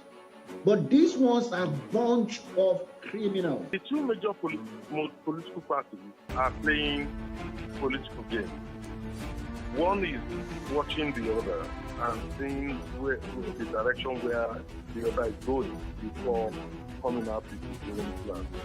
What is clear is that both parties are in a state. The clamor, for power to shift to the south within the 80s, and I'm sure that clamor is not being ignored. That informs the choice of the chairman coming from North Central to make it possible or a reality that power will shift to the south. Now the question is, which part of the south? Southeast, southwest, or south-south? That's a different issue completely. And I'm sure that is what will be resolved at the National Convention or through consensus has been speculated by some within the party. So whatever it happens, whether it's through convention or election or through selection or through consensus arrangement, what is certain in APC is that the candidate will come from the south.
So what are the top decisions that the United States considers necessary that Nigeria must take?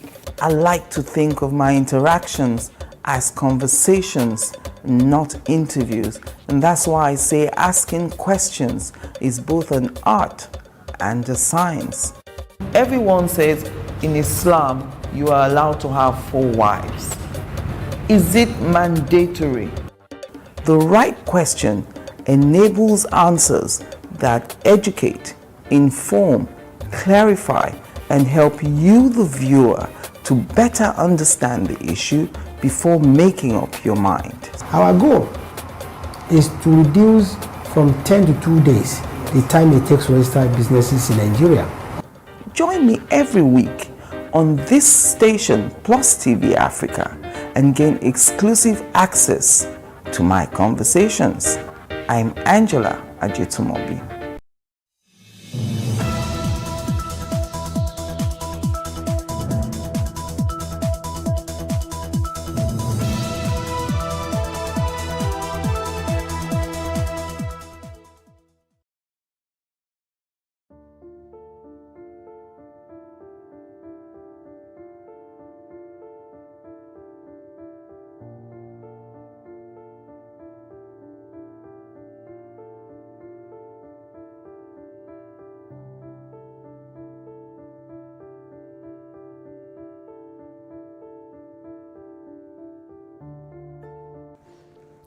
Down, let's say 3 to 4 days after, we were still running around the circle. It was more like we were not even leaving the environment because everywhere looked alike.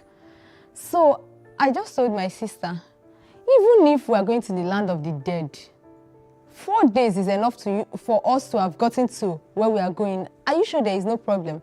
Sister said, nothing, let's just endure. And then after a while, she will ask me, that thing you said is true. Even if it's land of the dead, by now we should have gotten somewhere that is close to the land of the dead that we are going to. No. And the funniest thing is, all these things was going on under a scorchy sun. Like, the sun was not friendly, very hot. There are no trees around. Everything is just blank, like you're just seeing only the soil. That sand is the only thing you're seeing. So you're not seeing anything that is going to give you hope. And then to worsen it all, you're seeing bones. If they park and say rest, the only thing you're going to see is probably bones from animals and human beings that have died. Some people will just, maybe like people who like playing, will just put their hand like as if they are packing sand, and then the next thing is bone. They will just scream, hey, see bone, oh. Everybody will run, you know. It was just, now I'm laughing, but then it was very traumatizing, like you see weird things only. So after that, we noticed that actually we were running in a circle. So the driver explained to someone that there were security persons around, policemen, that's the Niger police. So we are not supposed to pass them except they are not there.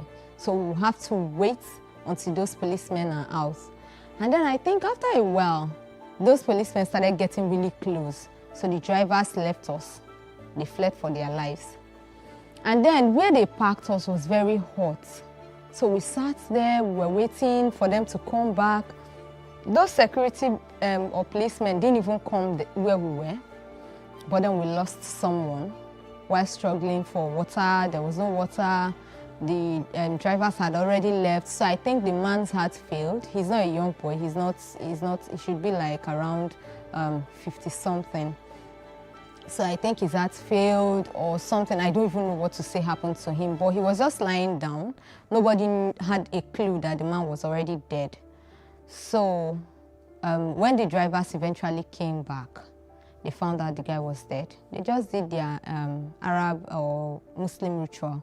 Just did something, put their clothes, then used sand to cover the man, and that was all we left. You know, we all cried while leaving. People were singing sorrowful songs. And then after a while, the police caught up with us. But that part too was traumatizing for me because the drivers left again as usual. They started running. This time they were running and asking us to jump out of the hills. They were running with their cars. It's not like they are running, they parked somewhere and left. No, this time they were running with their cars and they were asking us to jump off the car. It was difficult for me to jump. I don't know, I'm slim, but I wouldn't say I'm athletic. So a lot of people were jumping out. It was hard for me. So, but at some point I jumped. I didn't sustain any injury as at then. But then when I was running, because of the nature of the place, there are thorns everywhere. The thorns kept piercing my leg and everything. No sandals. We already lost our bags in the car. I was just running alongside people. So the kind of race was, people are running towards this direction. As they are running back. People are running towards this, you join these ones. You know, everybody is trying to escape, but The security persons had already surrounded everywhere, and then with armored cars, I wouldn't have an idea if they were asked to shoot anyone, but they were shooting kind of to threaten us to stay in one place, but people were still running, so the shooting continued, didn't stop. So while they were shooting, at some point, they are not shooting like randomly, like maybe releasing bullets often, but just once, just like that. So a lot of people were running towards a direction. I joined them. Anywhere they are running towards, I joined them, just like that. But then, at some point, my sisters already left me. I don't even know where they ran to. The guy that was supposed to be taking care of us also left. So I just stood somewhere, and then I said, if these people are going to kill me, let them just kill me. I was crying, like, God. I was crying seriously. I was saying, just kill me. If I just remember that moment, I'm like, God, if I could survive that, there is nothing that God can't save anyone from. I was crying. I was saying, just shoot me, just kill me, let me just die. What kind of suffering is this? I was crying, and then the guy stopped. And then he was like giving me signal to come closer, come closer. So when I got closer to them, the man said, enter this place. I entered. He gave me water. That was the first thing he did. So it was like, don't worry, no problem. So when he said that, don't worry, no problem, I just felt like, okay, then why is it that they are now chasing us? Is it like they want to save us? Is it like they want to help or anything? So at some point, they brought us together. They were able to they were able to gather as many people as possible, to the extent that we filled this big truck was filled with people. And then some hillocks too had to join in taking us to the police station. They brought books, we started writing our names. Everyone, write your name, write your country, write your name, write your country. Everyone, people were just writing their names and country. We did the same. So they brought us together. And then they told us, okay, they are going to take us somewhere. And then that's where we will sleep for the night. And then they will register us and return us to our country. But before then, a white man came to speak to us. So the man asked us where we are traveling to and why are we traveling. So many people were saying, I was just looking. So many people were saying, there's hunger in my country, they are killing us in my country, there's suffering in my country, there is this in my country. You know, a lot of people were saying their reasons for traveling. He wasn't asking personally, he was just asking the entire people who were there. And then they were filming it. So majority of us had to cover our face so that we don't get captured, but some people were really vocal, like saying so many things before the man addressed us and told us that he's been to Nigeria severally. And then he's been to most of the African countries too, that we have food, a lot of us have good shelter, particularly Nigerians. He kept hammering, particularly Nigerians, there is good food in your country. I've tasted this, I've tasted that. You know, he mentioned most of the meals, and then he told us that there is no cost for this kind of traveling. Do you even know where you're going to? Do you know if it's worth where you're going to and all of that? Then they took us somewhere. They put us together in a particular environment. And then a few days later, they came to tell us that we'll be leaving back to our country. So there was rumor everywhere. People were saying, I pity people that will go back to Nigeria. I just pity people that will go back to Nigeria. The kind of suffering they will go and suffer. Police is already waiting for them. My brother called me, said that there is news that they are bringing back people, that police is waiting for them. They will arrest them because they traveled without documents. So we were all scared. And then we decided to run away, majority of us. So at night, while the security guards were sleeping, majority of us started jumping out of the fence, and then somebody brought an idea to open the gate, you know, some kind of dubious act, which is not actually good, which wasn't good for us. But because of the kind of rumor, because of the kind of things we heard, we joined, everybody left. You know, we're still hiding. It's not like you're leaving and you're just coming out to say, I'm going. No, you're hiding from place to place, hiding until we got to a particular house.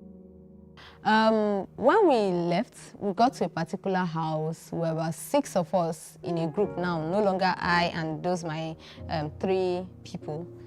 They were with me. Those 2 sisters, that guy, the 4 of us were complete as at then. And then 2 other guys joined us. So the person that owned the house agreed to keep us in her house for that night. And then I think her husband came back and asked her where. She told the husband brought a driver. So none of us had an idea that we were sold. So the man sold us to the driver. None of us had an idea. We just thought the man helped us. You know, that was the idea in my head, like, God bless this man. He finally helped us out of this place. So the driver took us, proceeded to somewhere they called Nitel. That was what they told us, that place is Nitel. So they hid us in their family house at first.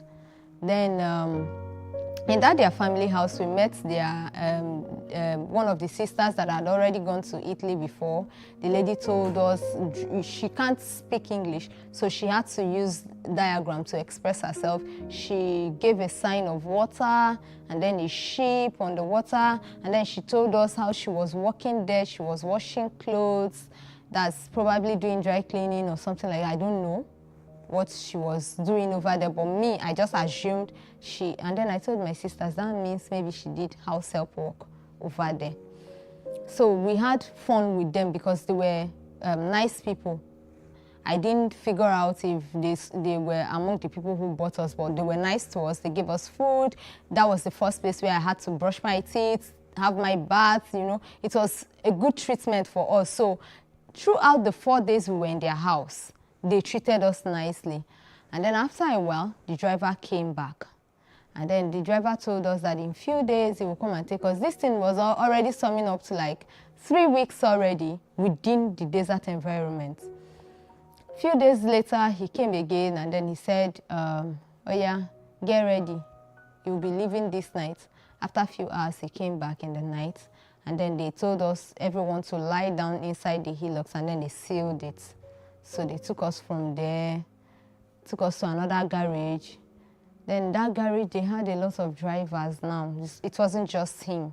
So I think he was looking around for passengers, but didn't succeed that day. So he told us to stay in a particular room, don't come out till he comes back. 4 days later, he came back with food. He didn't take us out of there. After like 2 days, he came back again, came back with food. So I told my brothers that the food is not as if it's enticing. This guy has caged us here. Probably something will go wrong. Let's leave this place. So the man and then the other guy that was with us said, okay, let's leave. Okay, so if we leave now, where will we go to? I say, me, if I leave like this, I'll be walking down. I would want to see a policeman. They should take me back to Nigeria. What kind of suffering is this one? This place that they locked us for like 4 days. Not as if the house is very enclosed. That same breeze that was even blowing in the other place was still blowing and bringing sand. So that I'm not comfortable here. They said, okay, let's leave. We left. We met some drivers. Those ones, come. They served food, eat. Don't worry, we will take you. Libya, they are not even calling it Libya. They will tell you Libya. I'm like, I'm not going to Libya, me, Nigeria. No, Libya, like their own is, don't worry, we will help you anywhere you want to go to. That particular place you want to go to, we will help you get there, but you can't go back. So I told my brother that these guys are actually saying that they want to help us go back to go to Libya, but they can't help us go to Nigeria.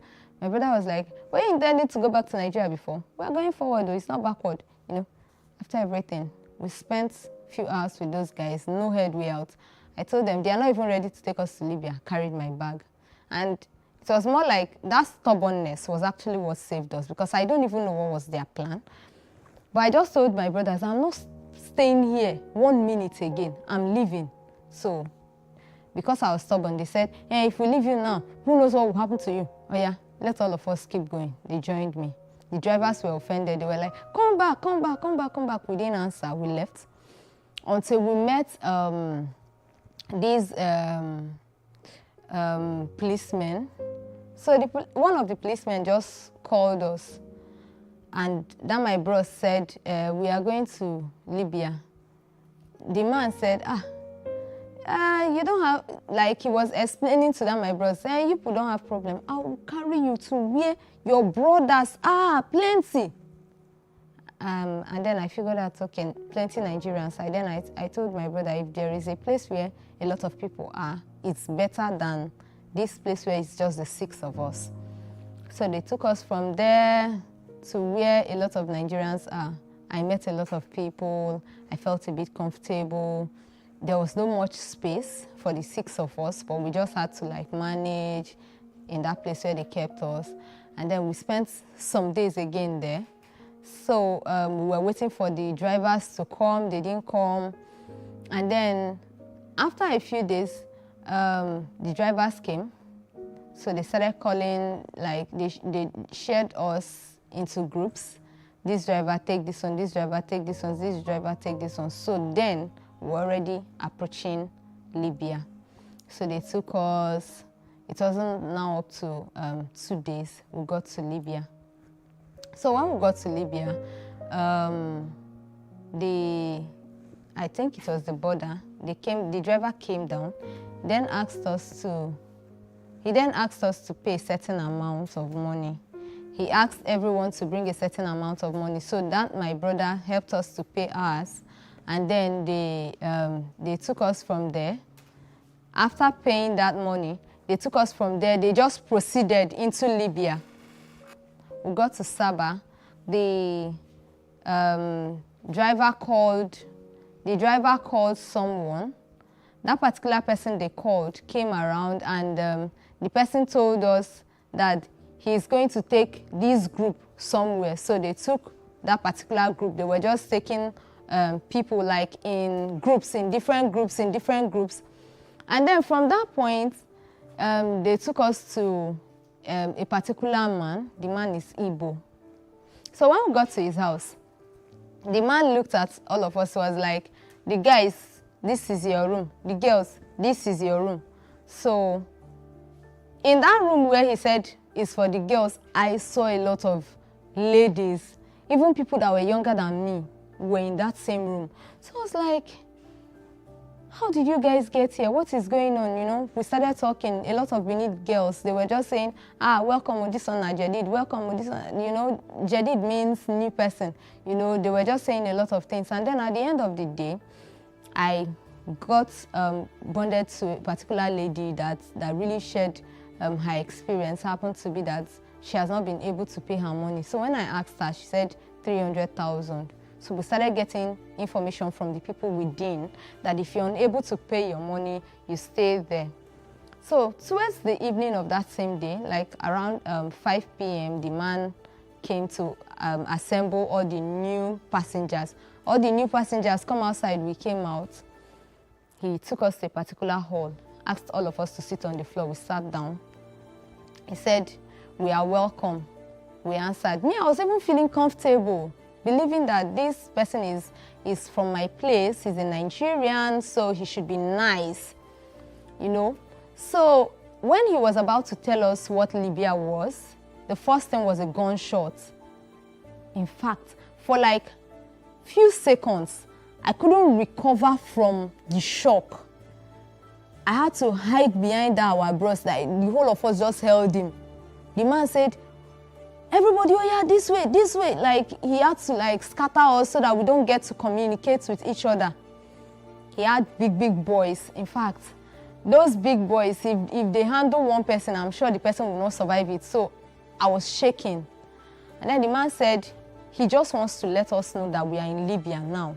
And that now that you are here, he's giving us just a few hours to give him his money. He paid for us, he bought us.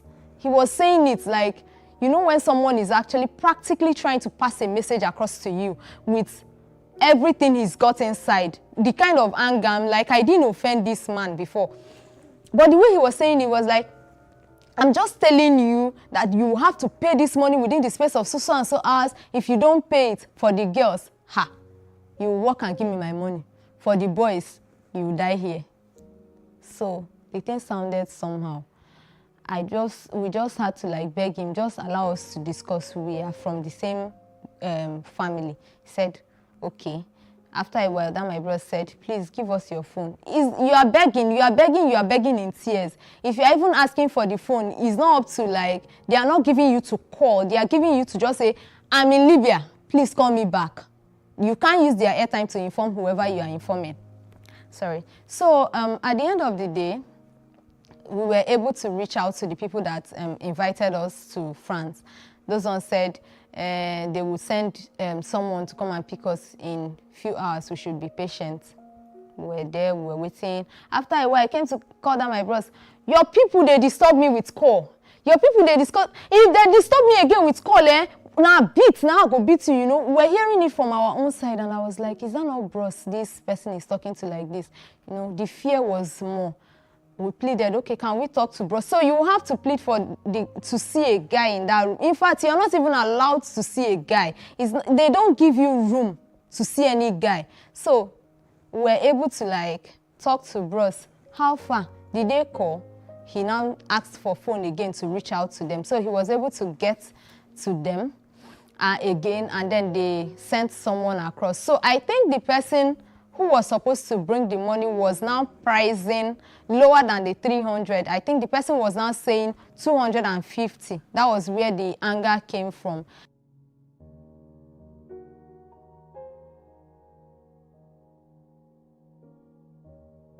At the end of the day, the man came with the money. He paid 1 million for the 4 of us, and then took us from that place to his house. From his house, we moved. It's still within the, yes, still in Libya. So from that place to the sea coast, and the sea coast was not very easy for me as well. That's from his house to the sea coast was also very traumatizing. And then at some point, I even had an experience where I was sleeping in a room. In that particular room was mixed with both guys and ladies. So there was this Sudanese that they brought into the room to join us, because initially it was with Ghanaians. So the Sudanese took a part of the room, we took a part of the room. And so in the night I was sleeping, I covered myself because I have this habit of using wrapper to cover myself from foot to head. And then there was this guy that I don't know, among the Sudanese, he crawled to where I was, tapped me. I woke up, I was like, what?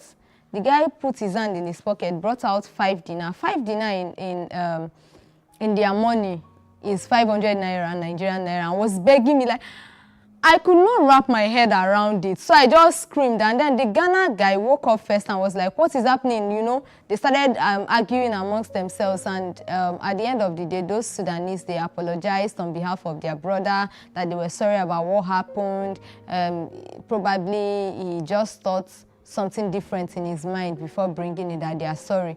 So the whole thing was migrants abusing migrants, security agencies abusing migrants. The experience was just too hard for me. I had a case where someone was trying to communicate something to me that I should sit down in the vehicle, those long trucks. I didn't understand him. I don't know that GAMS means sit down. I'm just new in the environment. But this man had an idea in his head that any language he speaks or whatever he says, I should understand. So the next thing was, I don't know what he used in hitting me on my head. I was bleeding, and then somebody was saying, sit down, sit down. That's what he's saying, sit down. So I sat down, and then I noticed I was bleeding. And the lady was like, sorry, if I knew you were the one he was talking to, I would have told you to sit down. If you are sat down, the guy will not hit you. And then in most cases, for them to say sit down, they will have to shoot, you know, for you to sit down. At least the communication differences should have been understood by them, but the case was different. For them, when they communicate, you don't understand, they become violent. So it was really hard till we got to the sea coast. Spent some time around the sea coast trying to cross, had people die. Someone died while giving birth. So had cases of people dying. A particular lady died trying to give birth because there were no professionals around, and then people claimed that in their countries they were professionals, they could help her give birth, they could help her deliver, you know. It was a sad experience. At the end of the day, she died, the baby died, and I just told myself, this one is just a wasted time, like wasted effort. You're trying to get out of trouble, you get into more trouble. And even family doesn't know where you are because you can't even call them. I don't have access to any communication device. I can't reach anyone except maybe I'll have to pay someone to borrow his phone or have to, you know, the situation was even very difficult because a lot of people will not even give you their phones to make call. They wouldn't even want you to buy the airtime to make the call. So it was a very difficult one until finally the security agencies came. They arrested every one of us around that sea coast. They arrested everyone. In fact, people tried to escape. Some tried to jump into the water. You know, people tried to run, but wherever you are, they will find you and they will bring you back to the spot. And then they took us to a detention center, Garian. After a few days, they also took us from there to Tripoli, Terigmata Detention Center. So it was in Terigmata that the International Organization for Migration came visiting, and then some UN agencies, once they come around, they check on us. Whenever they are coming, these Libyan agents, policemen, they will ask us, they will give us so many things. You wouldn't even know if it is the UN guys that brought it, but when they are gone, they will lock us up back again. When they come around, we'll do sports, they will bring us out. It's as if we're enjoying our lives. When those guys are gone, we'll go back to the prison, they lock us up again and all of that. So IOM came, we all filled forms, those who want to go back home, because a lot of people said they are not going. Those ones that didn't go did what they call banamish. You pay, someone pays for you, like someone will come around, pay. Yes, kind of bail them, pay the money, take you out of the prison, and then you work for the person. So I almost tried that, but a particular lady, she's from Delta, so she speaks my language. And then she told me that if I pay this money, in fact, she used our language to tell me, Idama, Yangoso. That is, if you try this, you just die.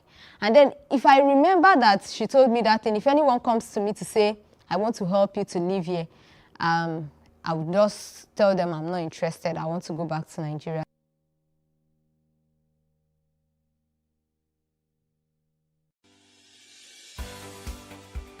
Businesses in Africa can be very challenging. In Nigeria, it is particularly intimidating, and successful builders have learned how to navigate a hostile environment to unlock opportunities. But one major challenge businesses face is how to filter through the noise and identify where their ideal customers exist. Get insight and practical steps from industry players and captains of industries. Hear success stories to help you make informed decisions as you scale your business in Nigeria. Watch Business Insights at this time on PlusTvAfrica.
It for upcoming artists to blow in Nigeria.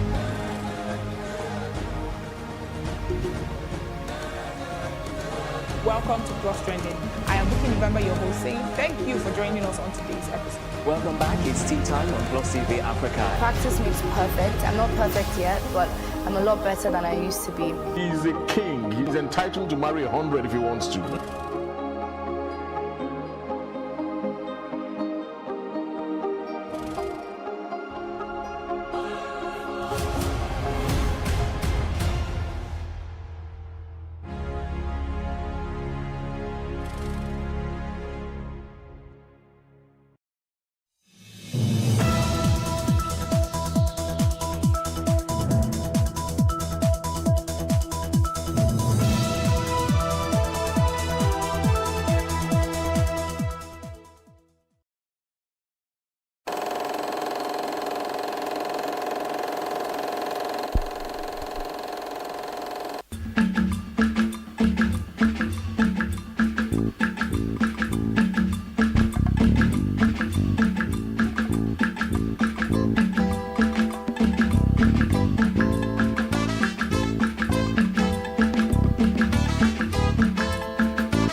Hello, welcome to Timeless Conversations.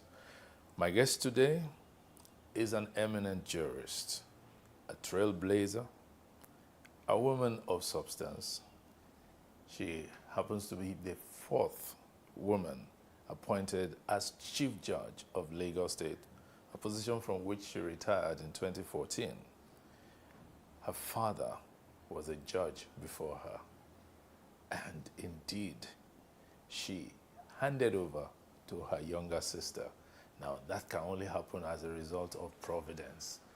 My guest is none other than the retired Chief Judge of Lagos State, Honorable Justice Ayotunde Phillips. Ayotunde Phillips is a Nigerian jurist and former Chief Judge of Lagos State. She was born in London on July 26, 1949, to the late Honorable Justice James Oladipo Williams and Henrietta Aina Williams. She started her primary education in London before the family returned to Nigeria. Honorable Justice Ayotunde Phillips was appointed the 14th Chief Judge of Lagos State in 2012. She retired from the position in June 2014. She was succeeded by Honorable Justice Oluwafunmilayo Olajumoke Atilade, her younger sister. On the 29th of June 2016, she was sworn in as chairman of the Lagos State Independent Electoral Commission, LASIEC. Apart from her love for law, Honorable Justice Ayotunde Phillips enjoys singing, reading, cooking, listening to good music, dancing, watching movies, and traveling. She also has a passion for gadgets and exploring the beauty of modern-day technology. You're welcome, my lord. Thank you so much. Thank you. It's really an honor to have you here. And I must say to you that you are the first female guest I'm having this conversation with. Oh, that's nice. Yes, it's nice to have you here. You were born in London to a lawyer father who later rose to become a High Court judge in Lagos. Yes. What was your childhood like? Oh, very, very checkered. Checkered childhood. Like we grew up first thinking that we were white. Until we went to school and we were told, why are you black? So, I mean, like it was, but then there were not too many black people, in the early 50s. Yeah. There were not too many black people in the UK. Yeah. So we looked more or less like a different species. But it was a very interesting childhood, and I thank God for my childhood. Actually. How did you survive that shock?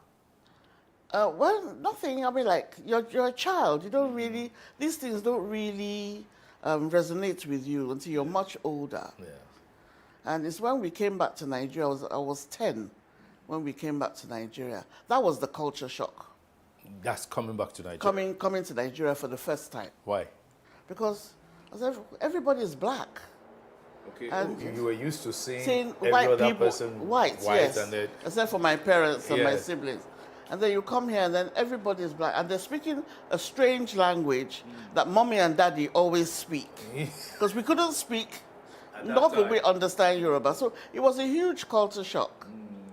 And so it's, it's a childhood that I would advise a lot of people to have, because it makes you integrate very easily anywhere you are in the world. That's fantastic.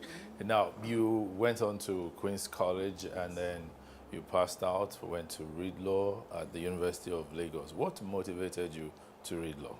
It was my father, really. My father chose it, because I wanted to read history. First, I wanted to be a bilingual secretary. Then I wanted to read history. I thought history was my best subject, until history let me down in HSC. Then I realized that, I let myself down. I don't know which, but I was let down. Yeah. And so my father said, look, go and read law. Choose a profession. that you can work at until you're too old to work anymore. That history you'll only teach. Law is more interesting. So I took his advice and I read law.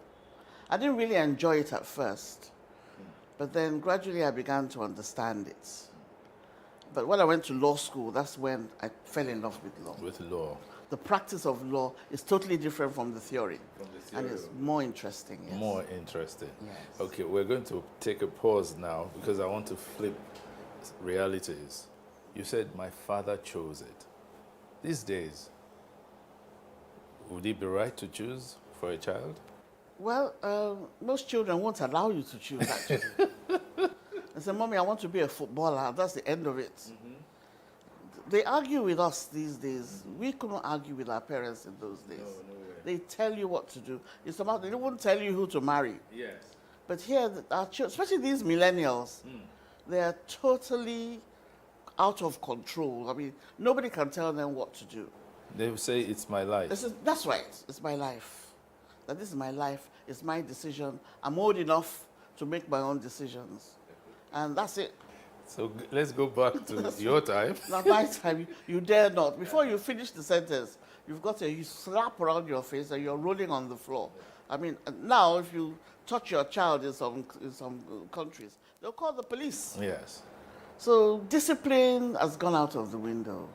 And I think we are too busy working, making a living, really, to concentrate too much on all these finer things with these children. So they'll be left to grow up on their own, or with a house girl or a house boy.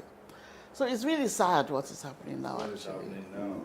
Now, if we go back further to your early years, after the law school, you went to serve. Your batch was the second batch of NYSC.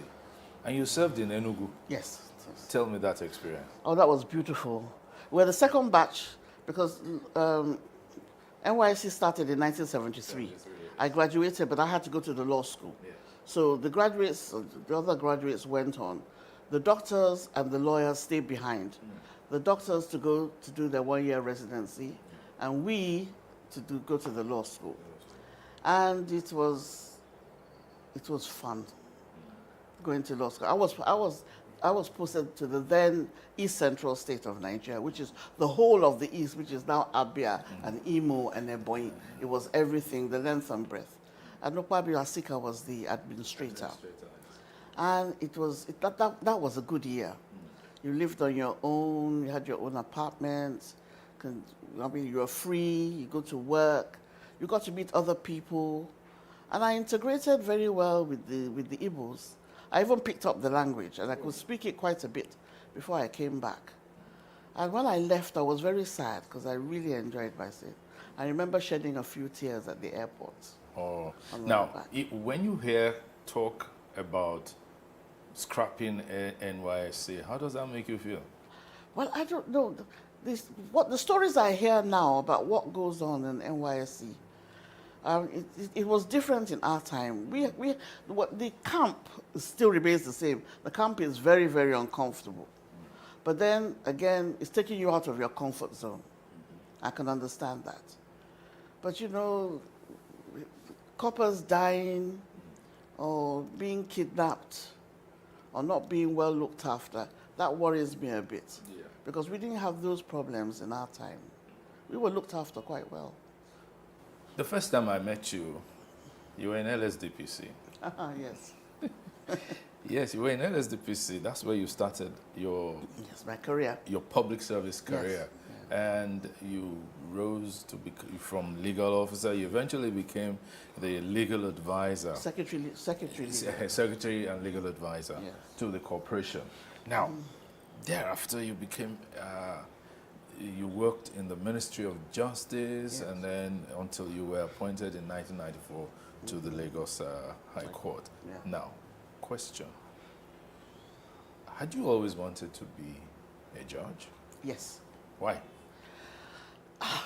Well, I told you, let's go back to 1974 when I was in, 73, 74 when I was in the law school. Yes.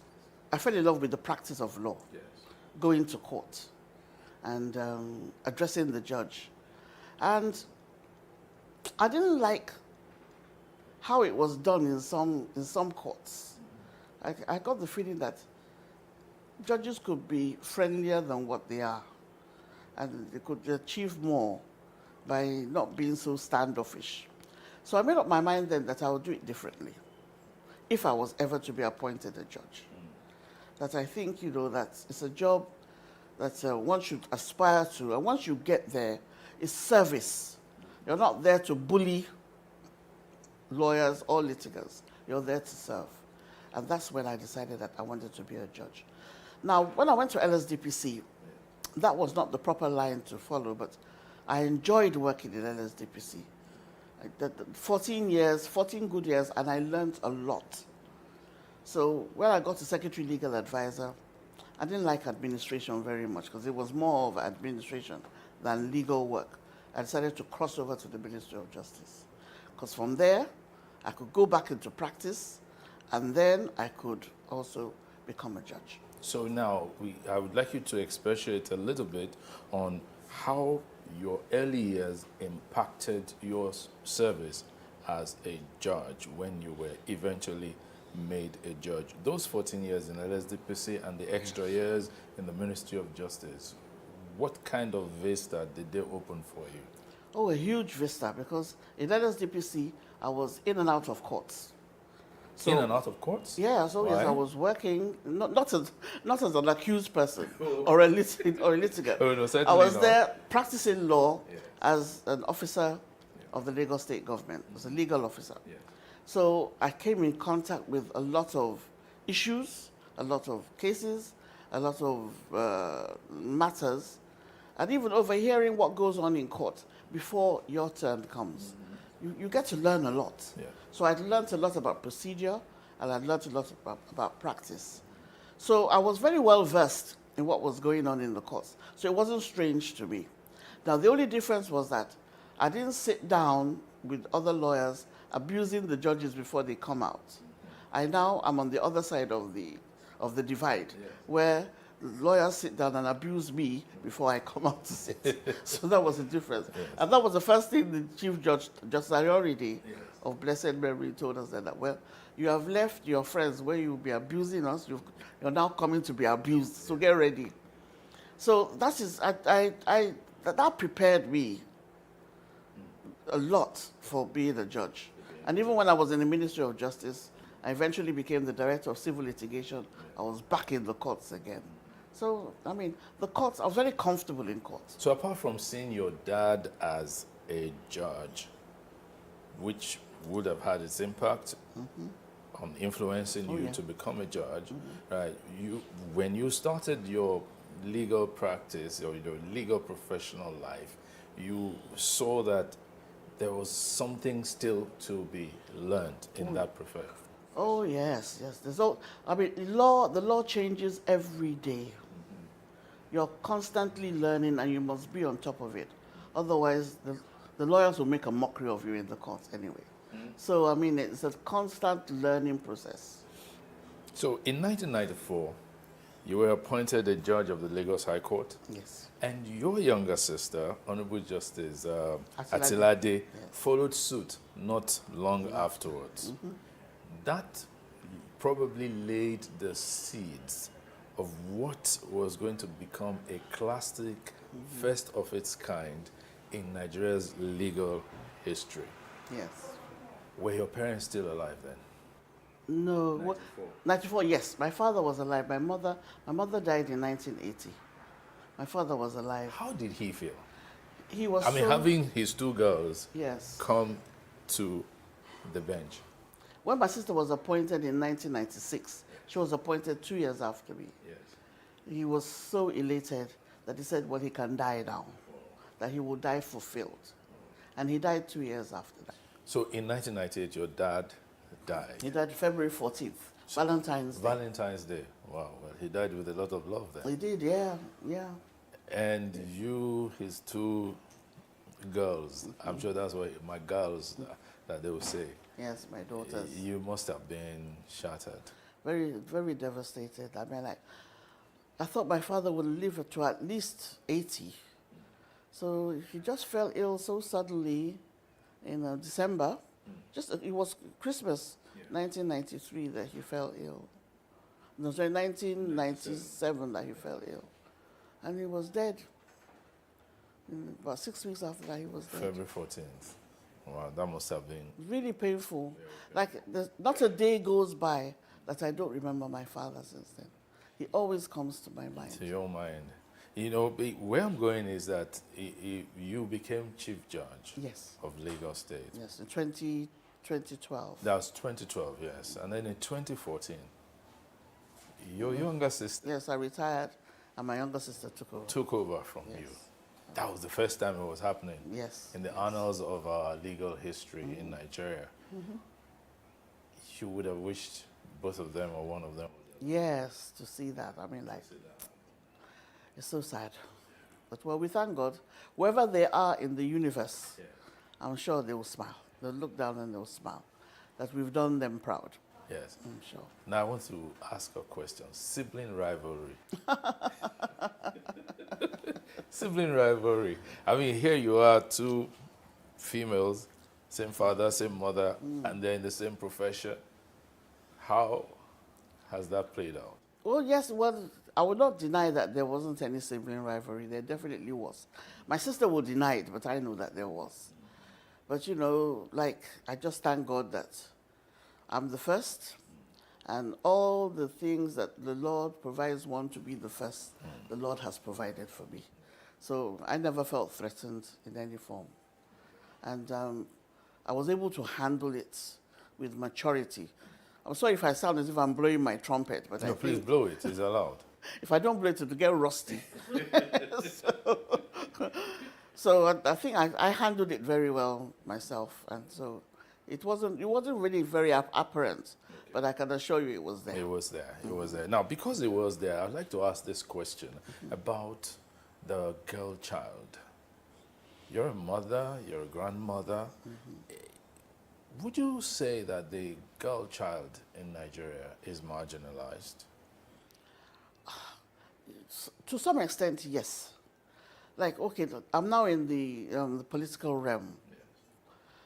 We don't see enough females being placed in elective office as I would like to. And Nigeria doesn't rank too high in having females.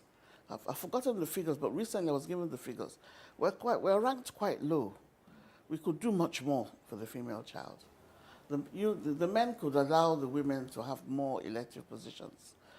Even in the local government elections that we're having, we have a few in 2017 that were made vice chairman of local governments. In 57, probably we'll get about 4 or 5, and maybe 1 or 2 as chairman.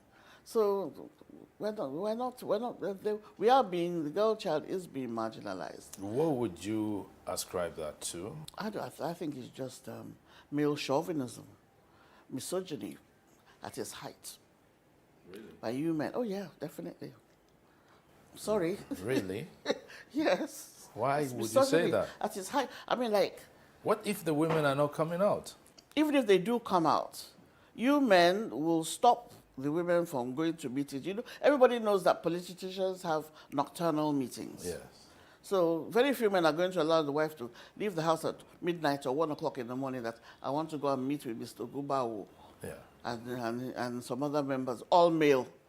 Yes. You'll say, where are you going? How dare you? Nothing. If you go, you're not coming back to this house. Blah, blah, blah. So that stops. Okay. You know, the females from doing this. And unless it all changes and political meetings are held in the afternoon, then, you know, it might work. But very few men allow their wives really to go amongst men to campaign or go attend meetings or travel. Do you understand? I do. I think it could be our culture or our customs. I was going to come to culture, actually. Don't you think culture has to do with it? Oh, definitely. Definitely. Because in Europe and in America, the husbands, they take a back seat to the wife's ambition. Look at Kamala Harris. Yeah. The husband is with her all over, and he's known as the first gentleman. The first gentleman, yes. And he's very happy to be that. I mean, like, I can't see a Nigerian man doing that with a wife. There'll be first gentleman to who? I'm the only gentleman. Do you understand? I mean, you guys are too egocentric. Oh my God. You need to take a back seat and let the women, let us thrive. Yeah. Get your knees off our necks. And let us thrive. Honestly, we need to change our way of thinking. Yes, I agree with that. For the woman to be able to thrive. We don't only belong to the other room or the kitchen. We belong in the forefront of the political affairs of the nation. And I can assure you, if a woman was heading this nation would be far better than what we are now. Talking about heading something, you're currently the chairman of LASEC, that's the Lagos State Independent Electoral Commission. Yes. How? This is markedly different from your last calling. Oh yes, oh yes, oh yes. But what are you bringing to bear here? I guess my years as an administrator, as chief judge, I was an administrator. As secretary legal advisor of LSDPC, I was an administrator. I came in here blind, I must confess, totally outside my comfort zone. In fact, like I tell everybody, I used to avoid politicians like the plague all my years of service. And now I'm thrust into their midst to organize elections. So I think it's just, I found out really that there's nothing to be afraid of. It's not rocket science. All I have to do is just provide a level playing field. We as a commission, we just have to provide a level playing field for all the actors to participate in. And then we're free. You know. What levels of elections are coming up? I know that there's the local government. Just the local government, that's all we have. Just local government? That's all we handle. Chairmanship. And vice chairmanship and councillors. And councillors, that's a lot. Well, for 57, it's quite, like, Lagos is like, it's like a country. Yes. Lagos is more, it's bigger than Gambia. Yeah. And some other parts of West Africa. So it's like, when Gambia is organized, because we went to visit Gambia a couple of years ago to visit their electoral commission. And we could see that, I mean, like, it was just like taking Alimosho and handling Alimosho, local government. So it's quite a lot. It's quite a lot. Well, how prepared is the commission for the election? Now? Yes. We're quite prepared. We've done one before. Okay. We did it in 2017. And we had a baptism of fire because we were appointed in 2016, and then the next year, we just had a year to get acquainted, yes. But now, you know, I'm not saying we're gurus, we're not gurus, but at least we've been there, done that. Okay, so you could roll with it now. Yes, can roll with the punches. You roll with the punches now, and you're ready for the onslaught from the politicians. Oh yes. From all parties. We have that every time, but this time it hasn't been so bad. If you see, the primaries, the primaries are usually like that in all of the parties, not just one, all of the parties. But after that dies down and we get to the elections proper, we usually have their cooperation. So far as everything is there, logistics is good, we have no problems. We're good to go. You're good to go now. Good to go. Now, but what would you like to say to any of the politicians, or in fact, all the contestants now? What would you like to say to them? Because I know the elections are close. They're close. Well, they've just finished the primaries. Yes. And we're going to now start with the validation. I think next week or the week after, we're going to start the validation of candidates. Right now, we're in the process of where there's substitution of candidates or withdrawal of candidates. When that is over, and we have a list, we do the validation. And at the validation, we look at all their credentials, and then we publish the final list. But I must say, let me quickly add that we cannot choose for the parties. It's whoever the parties want as their candidate that will be their candidate. That will be their candidate. Yes. Now, we don't have the power to pick or choose or say, or disqualify anybody. Talking about choice, I want us to go back to your core legal profession. We've seen that judges are very, very pivotal in the maintenance of law and order in any society. Because of that, the question is, who really should be a judge And is there any age, as appointive age, that at this level, this is the age at which you should appoint somebody a judge? Who should be a judge? Well, I think a person who has an innate sense of justice should be made a judge. Because sometimes it's not black and white. You have to sit down and really look at the facts and balance the facts. And in order to do that, you've got to be mature enough to understand. So I don't support a 30-year-old or 32-year-old being made a judge. That's a high court judge. The high court judge. Magistrate, yes. You can put a 25-year-old as a magistrate. He or she will learn as she goes along. But when you become a judge, I think, you need to be at least 40 years old. Okay. Because that's, I see, as a mature adult.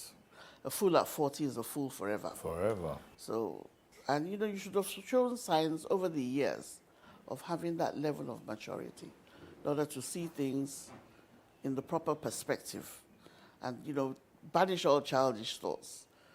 Of course, you still make mistakes. Well, I mean, nobody, that's why we have the appeal courts. Oh, yes. And nobody has a monopoly of knowledge. But, by and large, 40, I think is a good age. It's a good age.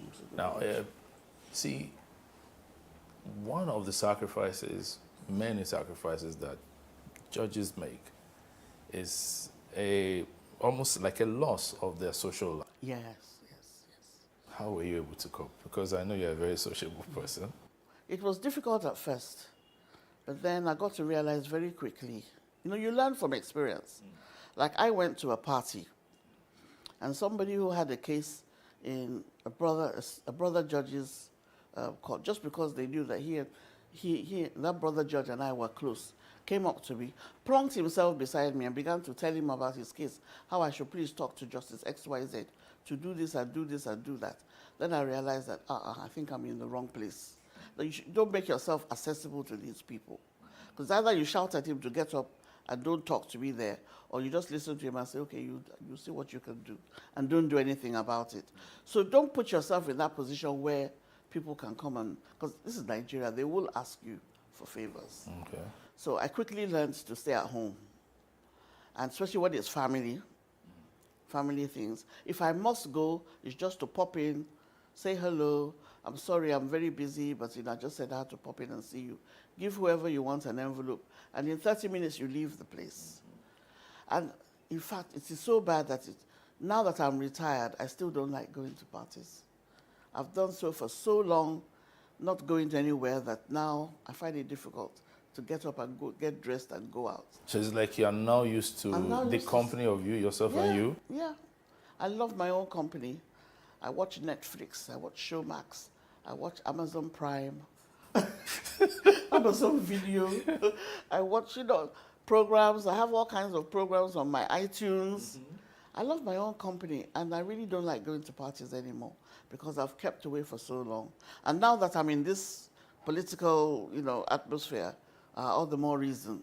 Why you should? When I hear that, who's going to be there? And they mention one politician's name, I said, okay, thank you very much.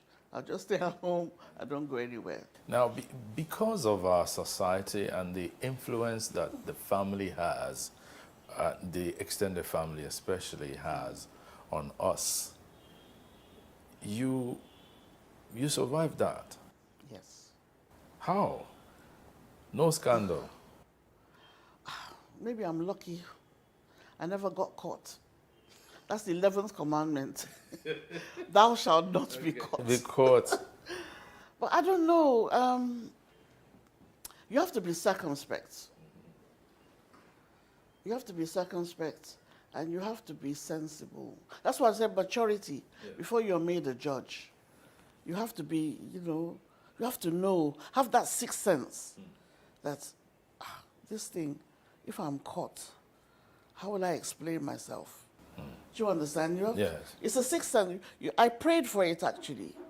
You have to pray to have a discerning spirit. Yeah. If you do, and God gives you that discerning spirit, you'll keep away from trouble. So anything that can remotely cause embarrassment to me, I do my best to keep away from it. It's still Timeless Conversations. We'll be taking a short break now. We'll be back soon.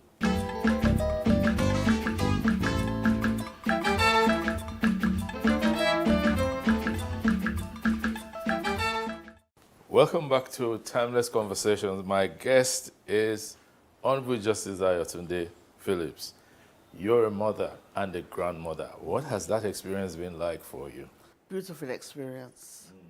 I remember holding my first child, who is now a magistrate, after I just had her, and it's a totally different. I mean, like, first of all, my body had changed completely after that experience.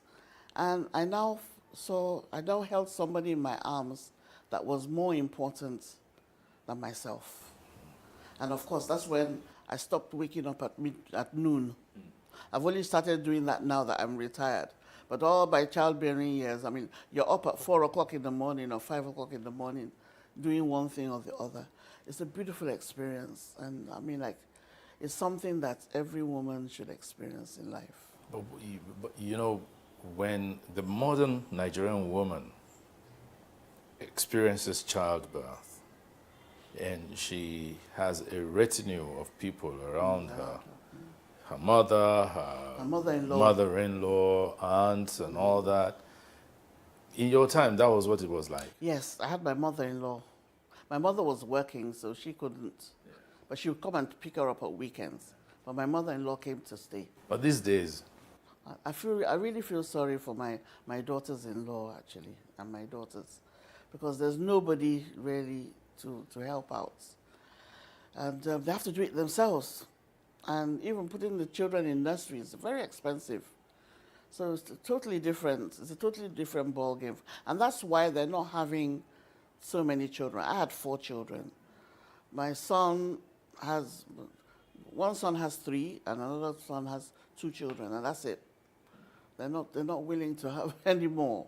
Yeah, but they will say something like the cost of education. Yes, even before he got to education, my son, he was living in England with his wife, my first son, and he said that he was paying over £1,000 every month for daycare. That's preschool, so it's very expensive. And because I have 6 grandsons, so I've been begging them to please give me a granddaughter. And they just say, when I start talking about it, they all start leaving the room. One after the other. One at a time. Please, mommy, please. That's not what is important now. It's how we're going to educate these little ones. And we as parents find that we still have to help out when we can. But you talk about helping out. You know that in those days, as we would say, the extended family system was such that someone somewhere could be brought in, and you would help. They will help you raise your child, and you help raise them. But now it's not like that. I don't think the children want anybody to come in and raise their children. They're raising their children different to how we raise them. And they have Google. They go on Google. I mean, the other day, my daughter-in-law went on Google to find out something about one medicine or, I mean, I just burst out laughing. So Google is now your family doctor. I mean, even vaccinations. Yeah. When I had my children, immediately they give BCG. Yeah. But here now, they ask them whether they want it or not. I mean, like, you couldn't get your birth certificate without getting BCG. BCG, yeah. But now I think they have a choice. So everything is different. It's so different. Would you say that society is changing just because of technology, or because the older generation really has not insisted on things being done the old way? Well, I think we haven't been able to have any say, the older generation. Technology, I think, is taking over all these things. Even my grandsons, they teach me how to do certain things in certain apps on my iPad. Yeah, well, that's because they have more time to learn it than you would. We didn't even have iPad in our days. We didn't even have mobile phones. We didn't have cell phones. Now they have cell phones. So they ask, Grandma, please, what's your password for the Wi-Fi? I mean, like, so it's totally different. They're bringing up their children totally different to how we brought them up. And I guess we too were brought up by our parents totally different to how they were brought up. So it's changing. Each generation is changing. It's changing. But you said something a short while ago about people working, that people are too busy working. What kind of solution can we find to that? I don't know. Husbands and wives working, everybody is working. Maybe now, because of COVID, that people are working from home, I expect it to change a bit. There'll be more time to be with it. Because I remember when I was working, I had to take my children to the daycare. I'll take the younger ones to the daycare, the older ones to their schools, go off to court, take leave at 1 o'clock or 2, pick them, take them home. And that's when I leave them at home with the house girl. And sometimes some of these house help, they don't treat these children properly. You come home and meet a child bruised, that he fell. Do you understand? So, I mean, like, it's a difficult thing. I mean, like, it's a difficult balance. It's a difficult balance. And now, with all these strange people and strange things we read on WhatsApp about what house helps are doing to children, like putting urine in their food, or, I mean, like, you don't know what to do.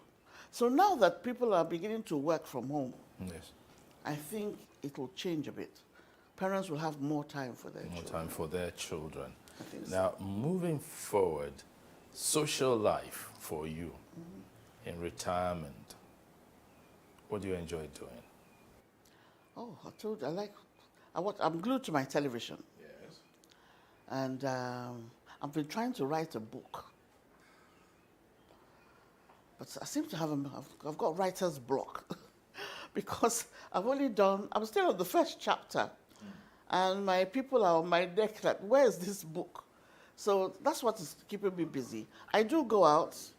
I do church activities. I've not done much of that because of COVID. But now I've been fully vaccinated. I've gone back. Well, at least last week, Sunday, I was part of my duties as Deputy Chancellor of the Diocese. So that's what I do mainly. I'm not a party person anymore. But I do like entertaining in my home, having a few friends over for dinner or for drinks. How active are you? How active are you in the QC Old Girls? I'm quite active. I'm the chair of the elders, the co-chair of the Elders Network. So we're trying to organize activities for we grandmas as old girls. The new executive of the Queen's College Old Girls Association is very good. Yes. They've tried to incorporate us. That's the one headed by Ifeko? Ifeko, yes. Oh, she's fantastic. Yes. They've incorporated us, they involve us in what we're doing, what they're doing, because they recognize the need for the elders to contribute. So it's fun. I'm the chair of that network. And organized all kinds of things for we old fuddy-duddies. Old fuddy-duddies. to enjoy ourselves. And we do have all kinds of activities. But parties is not really my thing. Yes, not anymore. Was in your younger days? Oh, yes, I was the life of the party. Oh, yes. But now, let's talk about something most people don't like talking about, and that's health. A lot of people don't like saying, this is my health situation, I'm working on it, blah, blah, blah. For instance, I am type 2 diabetic. I've been since 2008. Wow. And that's why you used to see me very active. I walk, I exercise, I do all sorts of stuff. Okay. I'm very careful what I eat and all that. Now, why should we share it? So that people can learn. Yeah. Yes. And, very important. Have you had any health scare? Yes, I had a health scare 2 years ago. The doctor said that they found too much protein and calcium in my blood. So he referred me to an oncologist. That was in the US. So I went to the oncologist. They said there was no calcium. And I said immediately that, well, I think I've overdosed on the calcium. Because my doctor said my calcium was low, that I should take calcium supplements. Okay. So I got hold of these very sweet gummies that I used to chew like sweets. So I think that's what I did. I did myself. I did myself an injury by doing that. So I stopped taking the calcium, and that has settled down. The protein too seems to have gone. But that was a scare, because I thought, I burst into tears. I thought, oh my God, I'm going to die. I've got cancer. But it turned out not to be so. But I'm hypertensive, and I'm on daily medication. And I'm pre-diabetic. That I'm just teetering. I'm your senior. Yeah. I'm teetering on the edge. So, and I've remained pre-diabetic, and I do my best. So now I'm trying to change my diet to be more of a vegan, although occasionally I must have a piece of meat or a piece of chicken. I mean, like, It's good. Can't now. punish me like that. That punishment is too much. But I'm trying changing my diet, eating avocados, eating fresh vegetables, lots of salads. That's very good. And it's helping. Not really to lose weight because my weight, I'm a lost cause. But just to be, and my blood test last time in May, perfect. Perfect. I was even surprised. The doctor said, your blood, everything is good. Your liver enzymes, because my liver enzymes went up. They said I had fatty liver. So, as you get older, these things do crop up. And I advise everybody, really, you need to just watch what you eat. Try and exercise. I'm no good at that, but exercise. But I used to see you exercising. Yeah, in those days. But now, I have a bad back. Okay. Whenever I walk for more than 15, 20 minutes, I get sharp pain in my back. So maybe you should just do your 10, 15 minutes. Just do do it twice daily. Just walk around my sitting room or walk around my house. Yes. Twice daily. 10 minutes in the morning, 10 minutes in the evening. Yeah. You have 20 minutes for the day. That's what somebody said. And I've got this Fitbit. Yeah, no, this is the iWatch. The iWatch, okay. So my heart rate and everything is there. My exercise, it tells me when to stand up. Exactly. That kind of thing, that you'll be sitting down for too long, stand up. That's why I wear it all the time. It would also tell you to go drink water. But really? Yes, it does. If you program it, it will tell you to drink water. Time to drink. That's to drink lots of water. Yes. Yeah. My doctors, both here, anywhere, they say, drink lots of water. As you get older, you will, unless you're very lucky, you will have an underlying condition. Yes, and that's why I locked myself away during the COVID. Yeah, that was a very smart thing to do. It was very smart. Because, like I said to all of my older friends, your generation is the main generation the thing was targeted. It's like, wait, you can't stop. Nobody wants to die. Nobody knows. That's why I locked myself away during COVID, because of underlying conditions. You are a sweet tooth. Yes. And you agree. Chronic. A chronic one. And so what's your favorite cake? Chocolate cake. Chocolate cake. Forest. Lovely. And then vanilla cake with ice cream. Wow. Delicious. Okay, local food now. Eba. With okra soup. Seafood okra. Fish. Snails. Prawns. Wala. Wow. Which type of eba? Jebu. Gari Jebu, yes. That will hold you here. Yeah. But sometimes you don't smoke the gari. Occasionally. But eba is really my thing. Is the real thing. Smoking it is not really, only occasionally when I feel like, having a little snack. Maybe with some fried fish. At this age, I think I should be able to eat what I want. Exactly, and eat everything it well. In moderation. Everything. In moderation. So, on a final word now, what would you say has been your philosophy of life? Live and let live. And live your life to the fullest. Make yourself happy. Love your neighbor. Be kind. Be generous. And as far as work is concerned, be focused. Just do your job as you see it and be honest about it. And the rewards will be waiting for you in the future. One question I should ask you is your involvement with FIFA. You're on the FIFA Ethics Committee. Yes. What led to that? It was Amadou Pinnick. Oh, okay. He just popped in here one day and said that my name was mentioned here. I didn't even know who he was. It was my PA that said, that's the big old guy in football in Nigeria. I don't know anything about football. He said my name was mentioned to him to be on the FIFA Ethics Committee adjudicatory chamber, because that's where judges and lawyers usually sit, just to hear matters involving FIFA officials that have been either misappropriated funds or been accused of unethical behavior. Okay, such as fixing matches and all. Yeah, things like that, that's right. So that was 2017. which tenure ended ends this year. And then this year I was reappointed again for another 4-year tenure. What has the experience been like? Beautiful. I've had to meet with other lawyers and judges from other jurisdictions. I'm the only African in my chamber. There are 2 in the investigative chamber. A lady from Kenya, and the chairman is a gentleman from Rwanda. So it's put Nigeria, I think, on the map vis-a-vis the administration of football, apart from, having our Green Eagles and our Super Eagles and all those. So truly speaking, you've been a trailblazer? I don't know. What's that been like for you? Yes, you do know. Well, I thank God that in your it's family, very humbling. Yes. Yes. It's very humbling, actually. And I'm glad that I'll be able to make an impact. And I just hope that I'm setting a good example for those coming behind me to follow. It's been timeless conversations with my dear guest, the Honorable Justice Ayotunde Phillips. Thank you so much for coming on the program. I told you, I'm repeating it, you were and are the first female on this program. Thank you. As my guest, and it's such an honor to have had you. Thank you very much. Till next week, take care.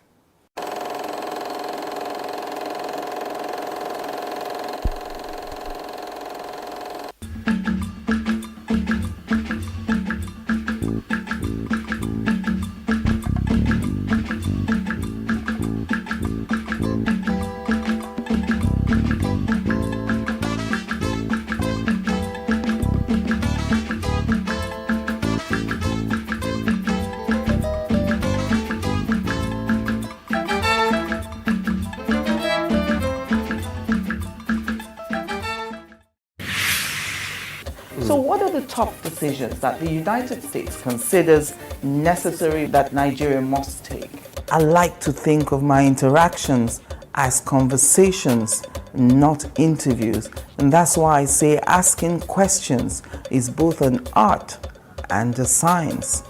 Everyone says in Islam you are allowed to have 4 wives. Is it mandatory?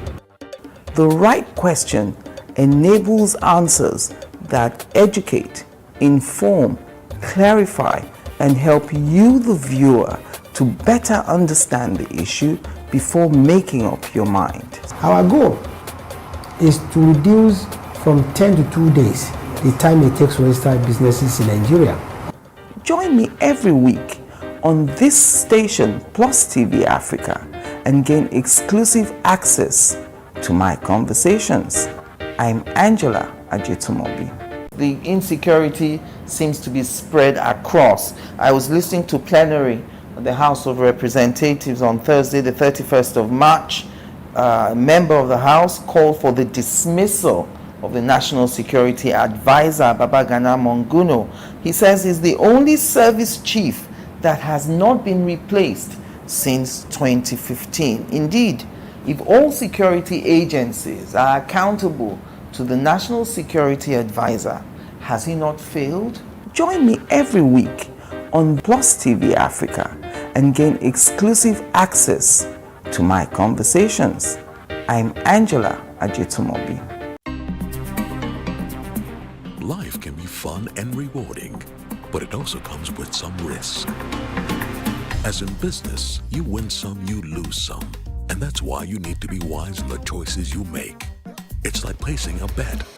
Again, you need to be wise. Wise in choosing an innovative platform with the highest market options and highest odds ever.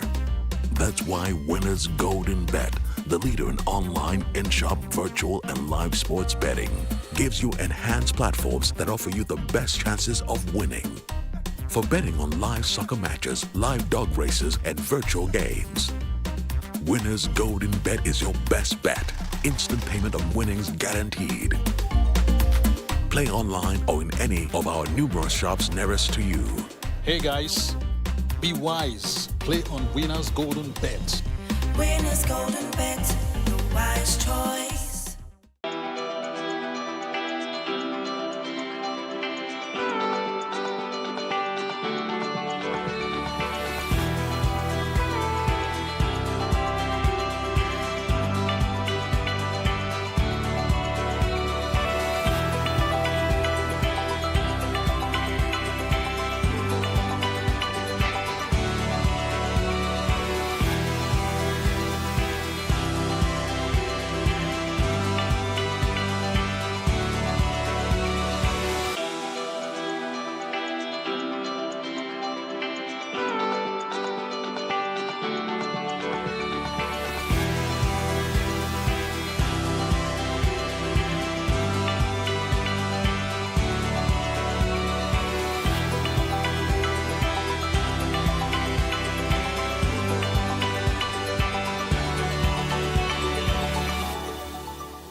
Urinary tract infection is simply infection of the urinary tract.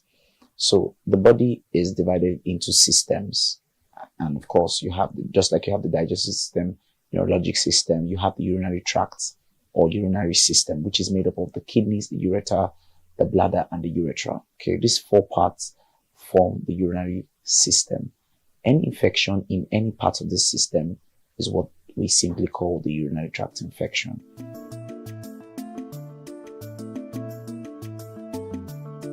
Basically, every infective organism can cause urinary tract infection. The most common ones are your bacteria, your fungi, and viruses. You have virus infections that can cause urinary tract infection. You have fungi that can cause, especially in immunocompromised individuals. For example, people on high levels of suppressants, immunosuppressants, or high levels of chemotherapies, or patients who have come down with retroviral infections. Then, in very common cases, are bacterial infections that cause urinary tract infection, which are the common ones that we see. So you have things like streptococcus, you have things like H. influenza, you have things like E. coli. In worst cases, you have Klebsiella, and of course, all of these bacteria can actually cause urinary tract infection. When they affect the different levels of the body, they have their different symptoms. So some of them get as far as the kidneys, cause things like pyelonephritis, and it further goes down to damaging symptoms. Okay, so it can be caused by bacteria, fungi, viruses are the commonest one. Protozoas can also cause it, and sometimes worms infections. 5 major steps actually preventing urinary tract infections. Number 1 is maintaining a good hygiene. Hygiene has been seen to be implicated in urinary tract infections, and if you are not very careful with, especially with the underwears, you can recurrently cause urinary tract infection. And then, of course, with the areas of sanitation, the restrooms are very implicative. And even in, partners, sexual partners, sometimes you may need to be very cautious. Okay, so basically hygiene.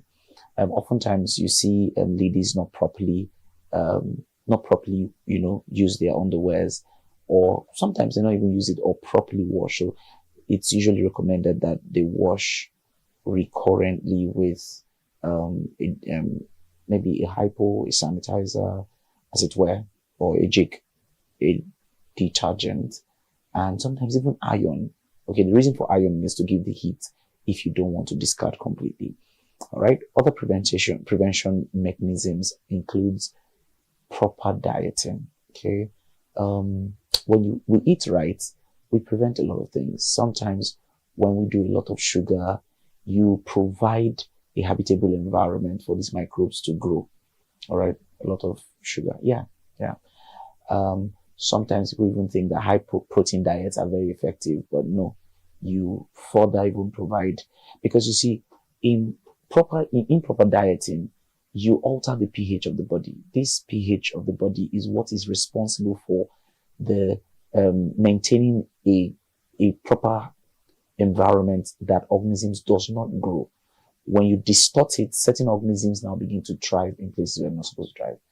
A third thing is water, hydration. Good level of hydration, okay, keeps us consistently cleansed out. The fourth one is, it's been said that especially in women, they ought to clean from front to back. Rather, yes, from front to back, not from back to front. Okay, that's the proper way of cleaning. And then there's been some drinks that have been used in, especially berry drinks, cranberry drinks, have been very effective in the GI. So if you have drinks that have the cranberry or berry nectar, you have a good chance of preventing it. Some other ways of preventing: regular testing, you can prevent your urinary tract infections. Yeah.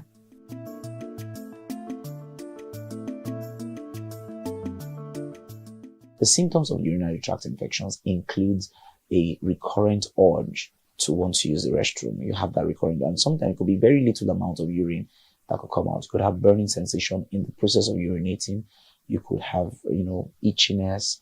You could have cloudy urine. Sometimes discolored urine that could either be red or dark coke colored and all that. And then one other thing, pain, especially lower abdominal pain. One of the classical symptoms, lower abdominal pain. For men, you could see, of course, some burning sensations on trying to urinate. Usually not so much. And they could also have discharge, but that happens more with sexually transmitted infections. Now, the point about improper treatment, especially in females, is that it's responsible for high levels of infertility when it's not properly treated. The bad part of urinary tract infection is that it takes a quiet stage and right there in the body, and many people walk away, especially guys, especially men. They feel that they're good, and so it takes a quiet stage, and then over time, it's the cause of, or they become transmitters.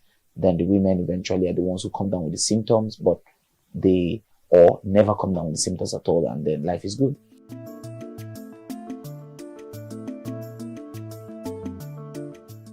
The treatment plan for urinary tract infections can last for more than 2 weeks. It's important that you do not prescribe or you do not recommend yourself many of these roadside drugs that people do, especially when you hear things like staph aureus and stuff. No, none of that is just very unacceptable. In the treatment of urinary tract infections, you get tested first and you get drugs that are sensitive to these infections. Now, for some reasons, when adequate doses of these drugs are not taken, especially to completion, like I said to you, many times the treatment could last for as much as 2 weeks because of the level for where they are. The urinary tract infection is one of the lowest parts of the body, all right? So you have to do that long. If you don't do that, you begin to grow resistant strains of these microbes, and then you have to do it again and again. But the next time you're coming back to hit it, you don't get the same response like you got the first time. So it's important that whenever you're going to get treated, you treat for a very long time, as much as 2 weeks, sometimes injections first, and then you complete the dosage with a couple of tablets that are sensitive to the organism. Whenever there is recurrence of urinary tract infection, it's important that you pay attention to hygiene. Check hygiene levels very importantly, and that simply means that you may want to discard all underwears and replace them, have proper baths. Just pay more attention. Number one, you never treat urinary tract infections without trying to treat your partner. It's important that you check out your partner, especially when it is one partner, okay? If there's multiple partners, you just have to do something about that, all right? Okay, but then you want to also pay attention to your partner. The second and the third important thing is to check your fluid balance and all the other exogenous things you take. Now, when you're treating with the drugs, I recommend that you do injections first and then you do orals. Many times orals don't get as deep and as far as what the injections will do. So even when you see sensitivity for certain drugs, you want to try the injections first. For me, I practice for 5 days minimum. And then subsequently, the books sometimes say up to 7 days. All right, you do subsequently you do the injections. When you do that, you get a better result because of the penetrating capacity of injections compared to tablets.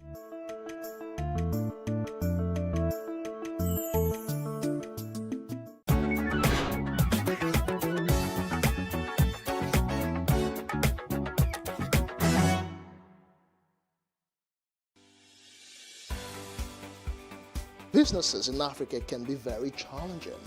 In Nigeria, it is particularly intimidating, and successful builders have learned how to navigate a hostile environment to unlock opportunities. But one major challenge businesses face is how to filter through the noise and identify where their ideal customers exist. Get insight and practical steps from industry players and captains of industries. Hear success stories to help you make informed decisions as you scale your business in Nigeria. Watch Business Insights at this time on PlusTvAfrica.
And Plus TV News now.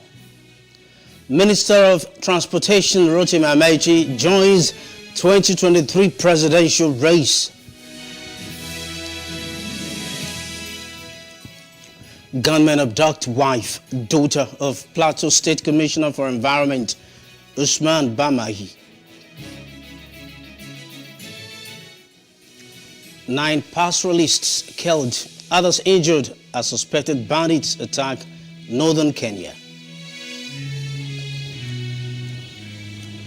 Hello and welcome. Good evening, I'm Tolu Ojeomi and this is News Now. The Minister of Transportation, Rotimi Amechi, has declared his intention to lead Nigeria amidst pomp and press. Amechi made the declaration in the Thanksgiving service, well attended by party faithful and contemporaries. The report.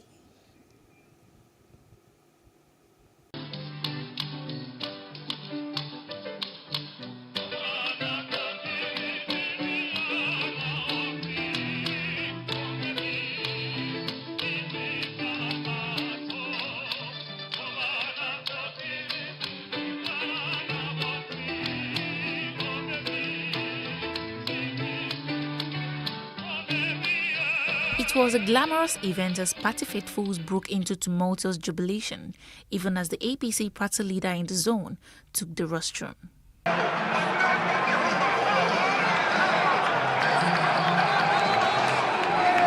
The minister, who titled his speech "Forward with Courage," listed his 23 years of public service in different capacities as his full-fledged experience. Fellow Nigerians, I stand before you today to declare my intention and submit my application to serve as your next president.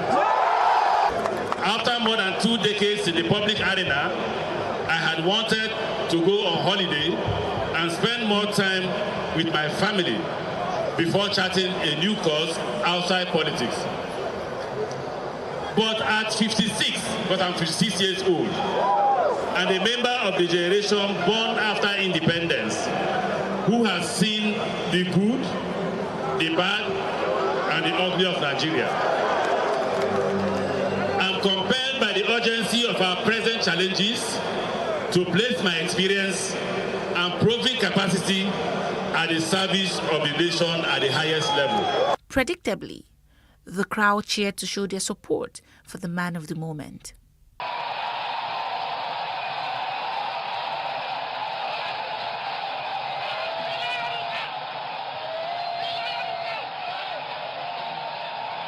You are the Lord, that is your name. You will never share your glory with anymore. You will never share your glory with anybody. Almighty God, that is your Almighty God. Also in attendance was the Plateau State Governor, Simon Lalong, who congratulated the new APC executives in the state for presenting a united front. Today the APC government is thriving. When we were told on television that... And joining us to look at this and other political issues tonight is Otumba Bestman Nze Jumbo. As President, Team Nigeria for Change. Otumba, good evening. Good evening. Thank you for making our time to join us tonight. It's my pleasure. Did you monitor that event, the Thanksgiving service in Port Harcourt? Yes, I watched. I was coming in and I saw it actually. Okay. What do you think about Amechi's declaration? It is a democracy. And in all honesty, Amechi is qualified to run for the presidency of Nigeria. Amechi is experienced enough to run. And he has exercised his right as a free Nigerian citizen. Because I like it, because I'm one of those who believe that the presidency after President Muhammad Buhari should come to the south of Nigeria. Amazing, amazing. Now, I'm going to come to President Buhari's perceived involvement in that, but talking about the presidency going to the south, do you think this is another way of pacifying his declaration, Amechi's declaration, is another way of pacifying people in the south? I don't know what you mean by pacifying, but No, if it does go to him eventually, if it gets a mandate, do you think that's enough to pacify them? Truth of the matter is, it is only those who don't love Nigeria, who don't love the unity of this country, that would want power to remain in the north after President Buhari. Because we have a gentleman agreement in the interest of Nigeria for power to rotate between north and south. So Amechi, in the line of that, have exercised his belief in that gentleman agreement that power should come to the south. So if it comes to the south, then the competition will be among southerners, both in APC and in PDP, to present the two presidential candidates for the two dominant parties. So it's not about consolation, it's about the right thing to do. Okay. It's not about consolation or pacifying.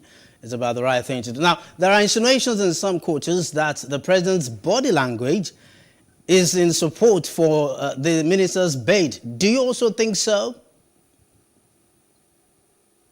I don't think so, because we've had speculations all around. The president's body language is supporting at a point.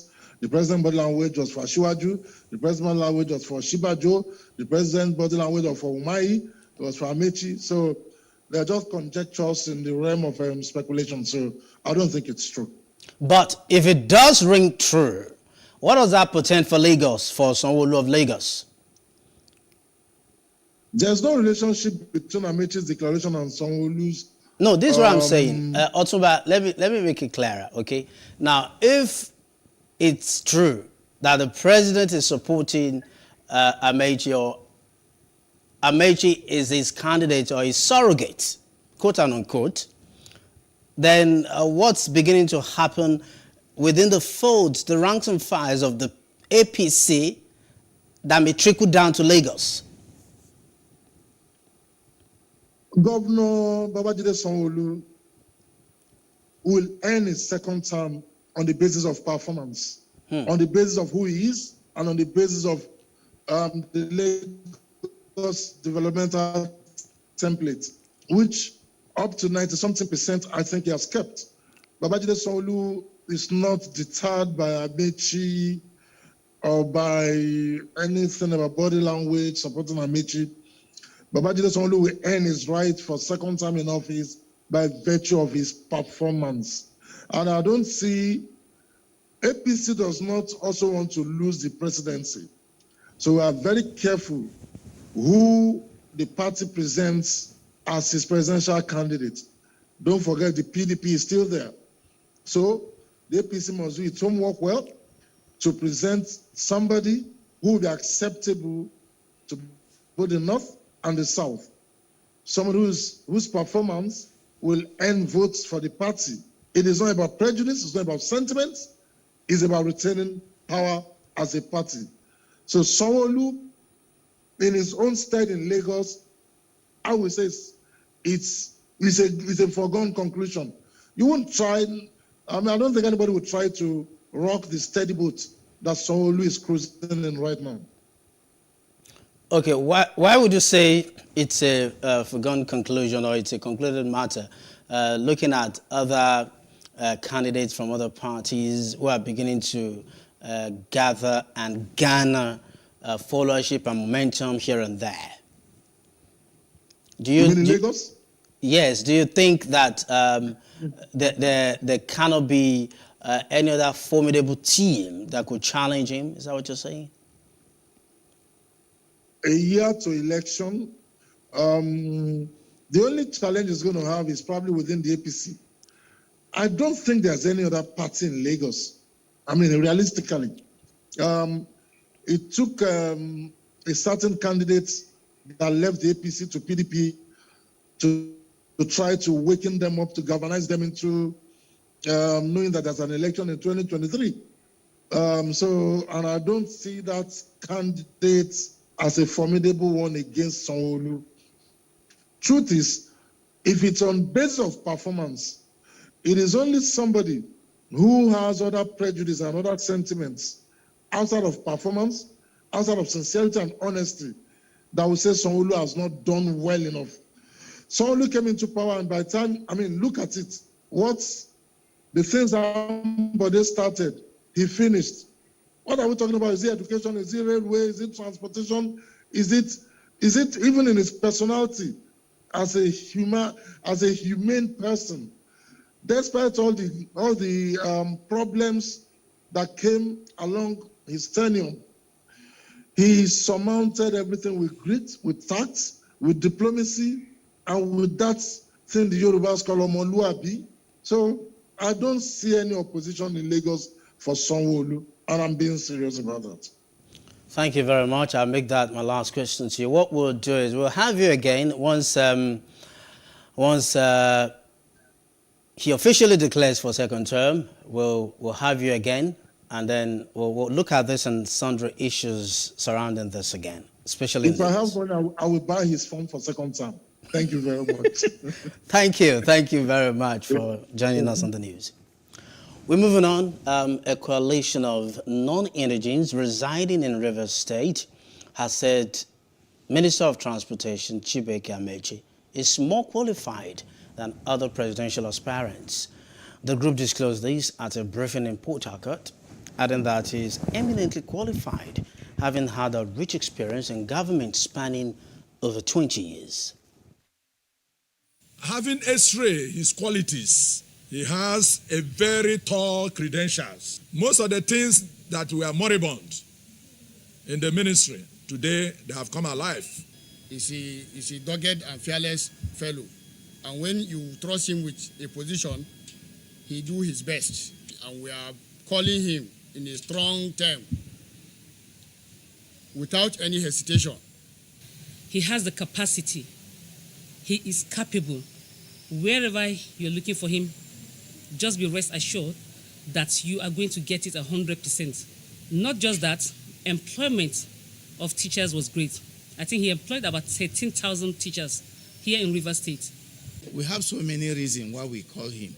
During his tenure as governor, Rotimi Amechi has built more than 120 clinics in Rivers State and free of charge for everybody, both indigenous and non-indigenous. To me, I describe him as a David of our own generation. He did well for everybody, especially we women. Different empowerment for women, for our men, our youth. He did well. The PDP Southern governors have insisted that the party should zone its 2023 presidential ticket to the southern part of Nigeria for equity and fairness. The Southern governors of the opposition party expressed their position on the issue of zoning while briefing newsmen after their meeting in Abuja. Abia State Governor Okeze Ikpeazu, speaking on behalf of the governors, said they had watched with keen interest developments in PDP regarding zoning, but they had no reason to change their earlier stand. Governor Chukwuma Soludo of Anambra on Saturday swore in 20 commissioners with a charge for them to get ready for service. Those sworn in were cleared earlier by the State House of Assembly. Soludo charged them to deliver optimal services to the people of Anambra. He said that his administration would declare a state of emergency in all the sectors, starting with security. The personal assistant to the president on new media, Mr. Bashir Ahmed, has described as fake the social media reports that President Muhammadu Buhari has embarked on a 20-day vacation to London on Saturday. Some online media outfits reported that the president departed Abuja on April 9, 2022 for another 3 weeks vacation in London. The online reports quoted a statement issued by one of the president's spokesmen allegedly saying that the Nigerian leader will be back in Abuja on May 10, 2022. However, Ahmed, on his verified Twitter account today, dismissed the report. Former President Goodluck Jonathan today visited his security aide, Gambo Joseph, who was injured in the Wednesday road crash at the vicinity of the Nnamdi Azikiwe Airport, Abuja. Jonathan expressed joy that the injured officer was responding to treatment and recovering fast. He also stated that the second officer, Michael Ebute, who sustained injury during the accident, was discharged on Friday. Meanwhile, gunmen have abducted the wife and the daughter of the Commissioner for Environment in Plateau State, Usman Bamahi. The victims were abducted in the early hours of today at the Commissioner's residence in Gendiri Mango local government area of the state. PPRO of the state, Uba Ogaba, who confirmed the incident, said that men of the command were already on the trail of the abductors to rescue them. Some members of the civil society organization in Osun State have threatened to continue to demand justice for innocent residents that have been unjustly killed in the state by police officers. The group vowed to mobilize youth to begin another round of protest if extrajudicial killings continue in the state. The group gave the threat in Oshogbo during a protest staged by some youths over the death of Abiola Olamide. He is alleged to have been killed by a police officer on Sunday night at about 12:30 in front of his residence. The group blocked all motor routes at the newly constructed Olaya flyover in the capital city, preventing human and vehicular movements. They ventilated their grievances and demanded justice over the death of Olamide. We put it on record that those two young men, Matthew and Abiola, they were never armed robbers. Yes. One of them has a shop right at Olaya here. Yes. They are innocent citizens of this country whose house were burgled by police officers and extrajudicially cleared. Some months ago, they killed a bar operator along Okeoniti. Sometimes ago, they killed Prince Said Olabomi of Iragbichi. Sometimes ago, 3 young boys were shot on their way to the correctional center in Ilesha. Police cannot just go inside somebody's house, even if it's 3 o'clock, 4 o'clock. There's no business. But upon information that these are the people disturbing the community, and 4-5 days ago, the community was disturbed, and the same community came to report. We responded, and it was behind the house, an isolated house behind the house. And those people ran into the bush, which shows that the bush was right inside behind the house, bush and a river. Meanwhile, the Minister of Information and Culture, Alhaji Lai Mohammed, has called on Nigerians to help the government in the fight against bandits and insurgents. They can do this by exposing the criminals living in their neighborhoods. Mohammed made a call during a radio program in Lagos today. He noted that the investment by the incumbent government in tackling insecurity will be more impactful and more successful if the citizens would not harbor the criminals living in their neighborhoods. The federal government has since realized that unless a special educational format was designed for nomads, they wouldn't have access to formal or even non-formal education. This was prior to the establishment of the nomadic system of education in Nigeria. Children enrolled in nomadic schools are entitled to instructional materials and exposure to modern education. PlusTV News correspondent Stephen Enoch takes a look at the teary situation of a nomadic school in Kano. 33 years after the establishment of nomadic schools in Nigeria, it appears that the purpose for which the nomadic school was established is somewhat frail. A case in point, Sararia Nomadic Education Primary School in Kano, located in Ongongo local government area of the state, about 17 kilometers from Kano metropolis. What greets you is worn-out ceiling boards, meaning when it rains, everyone finds shelter and the learning process is disrupted. In this class, just like several other classes, pupils sit on the floor to study. The children in the class say whenever it rains while teaching is going on, the class is suspended and everyone goes home.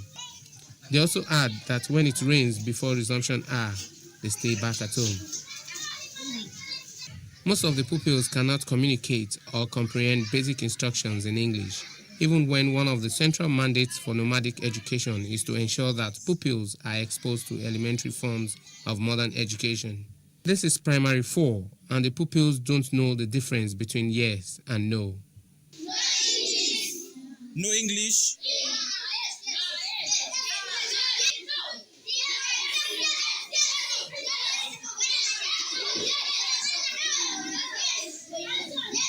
In this class as well, the students cannot relate to the questions asked. What is the name of your school? What is the name of your school?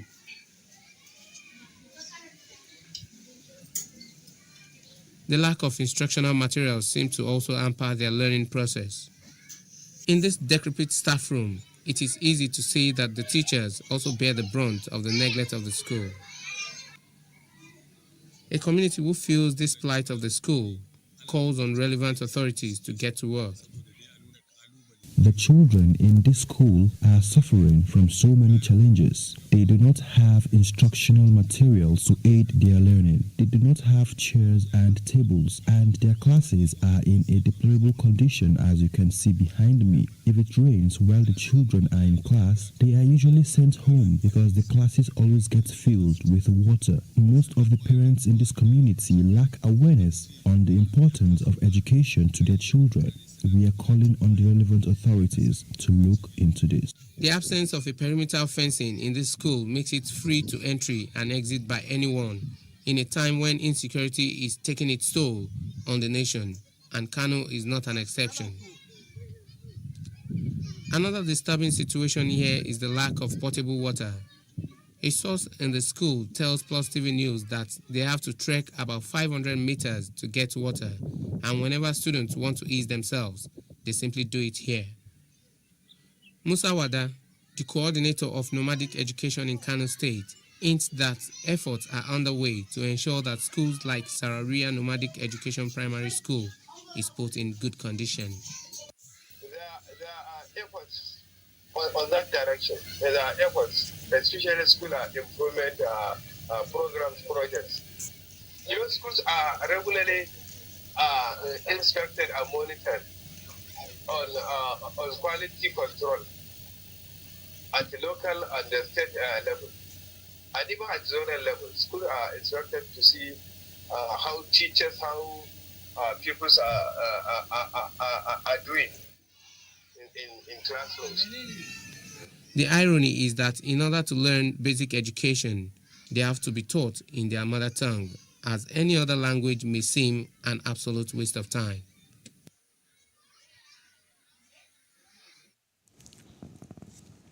In a quest to revive reading culture and writing skills among schools in the country, Universal Writers and Authors has organized inter-secondary schools essay writing competition for secondary school students across the 3 senatorial zones in Kaduna State. They say the aim is to reawaken the lost glory of reading in the society and to foster peace and unity among secondary school students. Our correspondent Habila Darafai fired in this report presented from our studios. Reading and writing culture has been one of the major keys to every student's success over the years. But in the 21st century, this habit seems to have been lost as many students now depend on digitals. This has greatly affected the academic performance of many students, hence the need to restore the reading culture to give the education sector a new look in the country.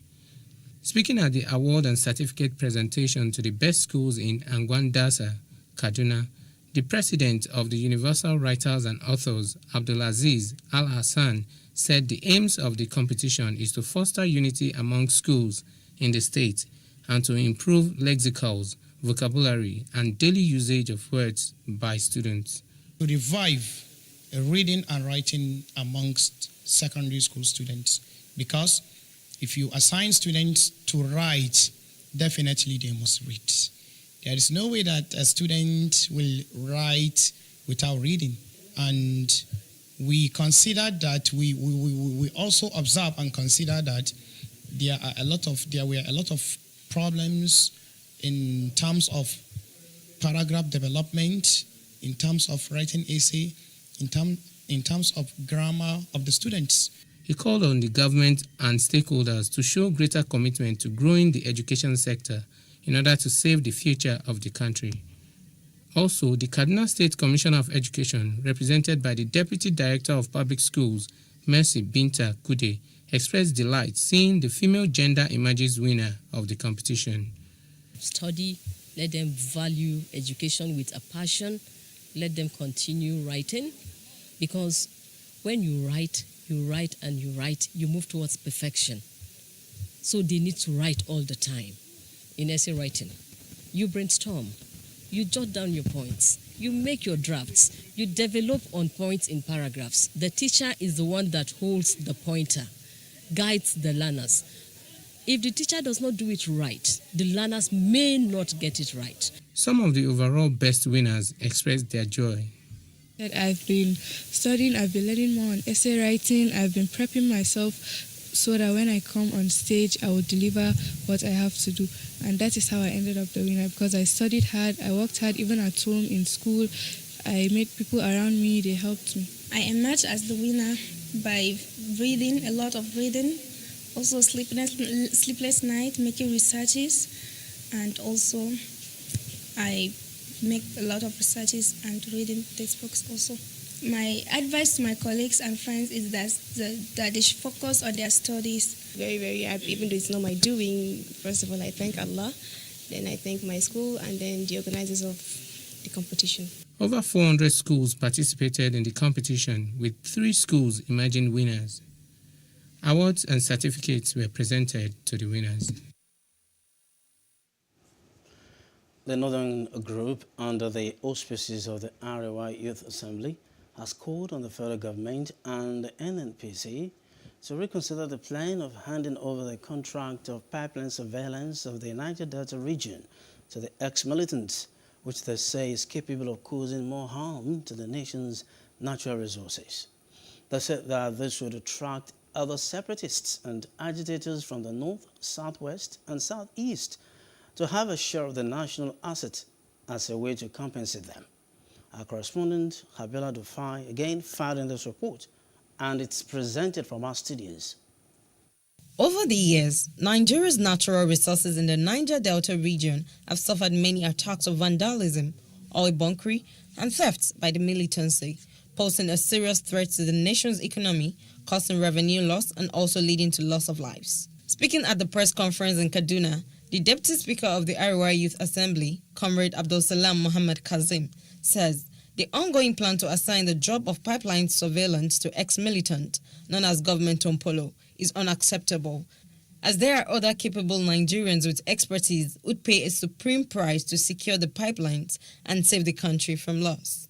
We therefore, as a matter of national urgency, advise, beg, call and plead with the NNPC Limited to save our national assets by not awarding it to Tampolo, as the effect will be delicious to the nation's economy. If, on the other hand, this contract is awarded to him, terrorists like Bello Turiji, Nnamdi Kanu, and the rest will be looking to get the contract of securing the presidential villa of Nigeria. Kazim says that youth will not fold their hands and watch the government make such a grave mistake of awarding such a sensible contract to undeserving, unpatriotic citizens of the country. To we, the youth of Northern Region, Tampolo is on the same radar with terrorists like Abubakar Sheko, Bello Turji, Nnamdi Kanu, Sunday Igboho, Mohammed Yusuf, among many others, who see nothing good in this country, rather clamor for destruction, disregarding its unity and showing maximum disrespect for the rule of law and government of the day. Key observer of governance as it affects the citizen and the nation in general. We will not fold our hands and watch the government make such great mistake of awarding a sensible contract of this nature to undeserving, unpatriotic enemy of the land. He urged the youth and future generations to learn that hard work pays and shun courtism, militancy, and cybercrime. As power supply continues to get worse and worse, Nigerians speak out in anger, and that on Street Views. Take a listen.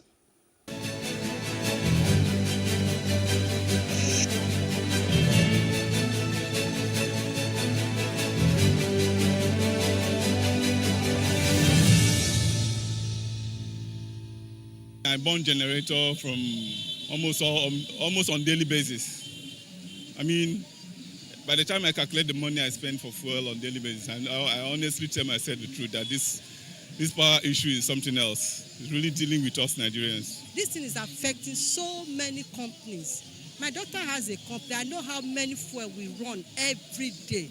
People that cannot afford such, they end up packing up and going to other countries. Can I say in a month we'll have like 3 times? Is that power supply? So every day I burn fuel. Every day I buy fuel 2,000 in my house. It's very ridiculous.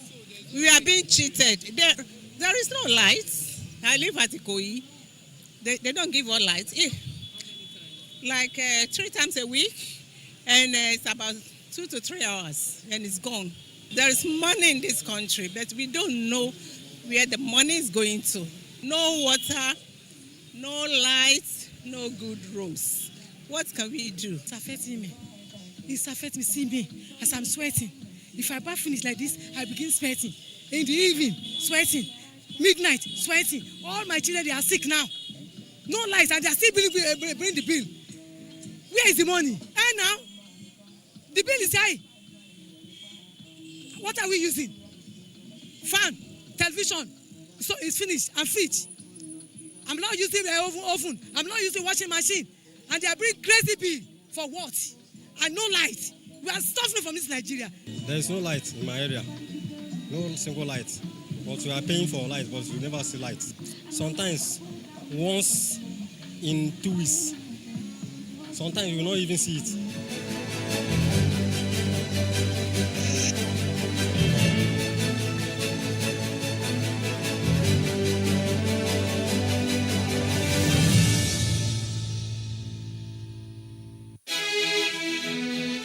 Still ahead, British Prime Minister salutes bravery of people of Ukraine, met President Volodymyr Zelensky in Kyiv. There's some more after this short break. Stay with us.